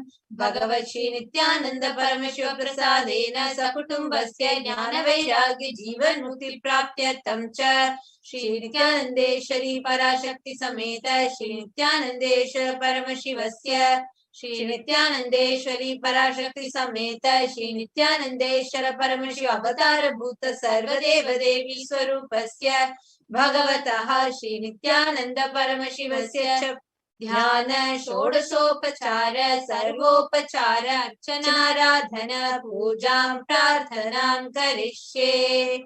Om Ananda Gandhalayaya Namaha, Om Bhavaroga Beshajaya Namaha, Om Kalpatarave Namaha, Om Pashupataye Namaha, Om Pasha Vimochakaya Namaha, Om Ipsita Paladayakaya Namaha, Om Bhagya Vritti Parivartakaya Namaha, Om Adhivyadi Vinashakaya Namaha, Om Samasta Kalyana Gunanvitaya Namaha, Om Vidadi Purishaya Namaha, Om Shri Kailasa Pataye Namaha, Om Shiva Shakyaike Swarupaya Namaha, Om Hrim Nithyanandaya Namaha, Om Ham Hum Shivaya Namaha, Om Shri Nithyanandeshwari Parashakti Sameta Shri Nithyanandeshwara Paramashivaya Namaha, Om Shri Nithyanandeshwari Parashakti Sameta Shri Nithyanandeshwara Paramashiva Avatara Bhuta Sarvadeva Devi Swarupaya Srila Shri Bhagavat Shri Nithyananda Paramashiva Shri Jnana Sambandha Deshika Paramacharya Swamine Namaha. Om Nithyanandam.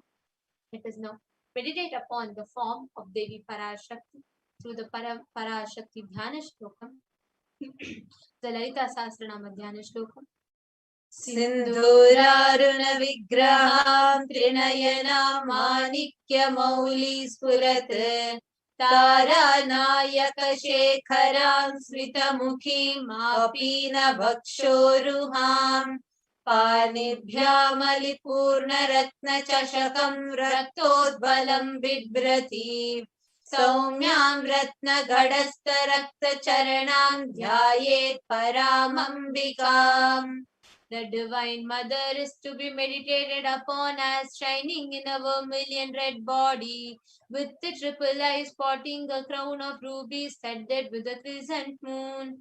Her face full of all smiles, a splendid bust, one hand holding a jeweled cup brimming with mead, and the other hand twirling a red lotus. Arunam Karunantarangitachim Dhrutapashankusha Pushpabhana Chapam Animadibhiravritam Ayukairahamityeva Vipavaye Bhavani. I meditate on the great Empress. She is in red color, and her eyes are full of compassion, and she holds a noose and goad, the bow and the flowery arrow in her hand. She is surrounded on all sides by the powers such as animas for race, and she is the self within me. Dhyayet Padmasanastam Vikasitavadanam Padmapatraya Dhakshin Hemam Pam Pitavastram Karakalitala Satyema Padmambarangi Sarvalankara Yuktam Satatama Bhayadam Bhaktanamram Bhavani Shri Vidyam Shantamurtim Sakala Suranutam Sarva Sampat Pradatri. The divine goddess is to be meditated upon as seated on the lotus with petal eyes. She is golden hued and has lotus flowers in her hand. She dispels the fear of the devotees who bow down before her. She is the embodiment of peace, knowledge, and is praised by gods and grants every kind of wealth wished for. Sakunkuma Vilepana Malika Chumbi Kasturikam Samandahasitekshanam Sasharachapa Pashankusham Ashesha Janamohini Marunamalya Bhushambaram Japa Kusuma Bhasuram Japa Vidau Smaredambikam. I meditate on the mother whose eyes are smiling and holds the arrow and bow and nose and the gourd in her divine hand. She is glittering with the red garlands and ornaments.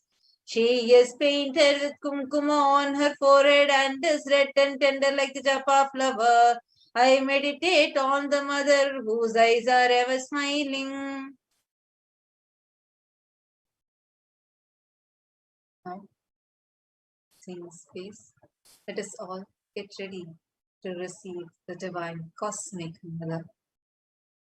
We are going to be having the live darshan of Devi Parashakti herself through the Supreme Pontiff of Hinduism, Jagadguru Mahasannidhan, His Divine Holiness Bhagavan Shri Nithyananda Paramashivam.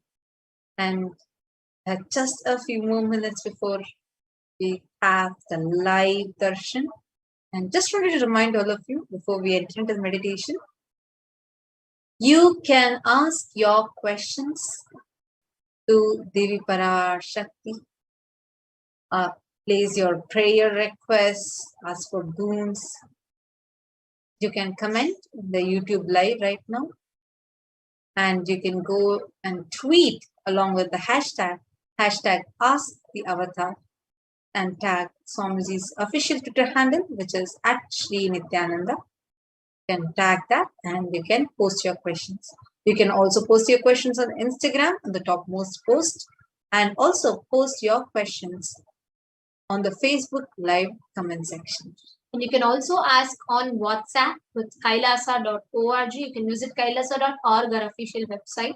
And you will see to the bottom left of the page, you will see a WhatsApp icon. And if you click on that, you will be able to submit your questions as well. So totally we have 5 platforms in which you can ask your questions to Devi Parashakti. It can be on WhatsApp, it can be on Facebook, Twitter, YouTube, and Instagram. So these 5 are the platforms through which you can ask questions to Devi Parashakti. You can ask any questions beginning right from guidance for your personal life, your past, present, future, or you have a particular question on what kind of career you should take, or any question that you want, you can ask. Or if you have questions related to global issues, say how to eradicate this whole climate change crisis, or how to eradicate poverty, or how you can prevent the ocean pollution, any question that you have, even questions related to COVID crisis, even question related to pandemic, natural calamities, you can ask the question to the cosmic mother, because in the end, she is the Prakriti. She is the Tattva that creates everything. It is in her Hiranya Garbha, the cosmic womb, that the universe is generated, and she herself has descended as Swamiji, and she herself is attending to each and every one of us. Now, we will enter into the space of meditation. Please sit with your head, neck, and spine in a straight line. Close your eyes. Breathe in, breathe out deep and slow. Start chanting the Mahavakya. Om Nithyananda Paramashivoham. Om Nithyananda Paramashivoham.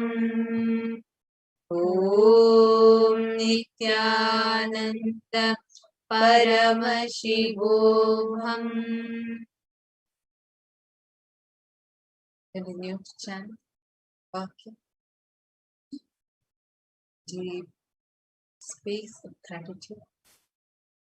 Om Nithyananda Paramashivoham. Om Nithyananda Paramashivoham. Om Nithyananda Paramashivoham. Om Nithyananda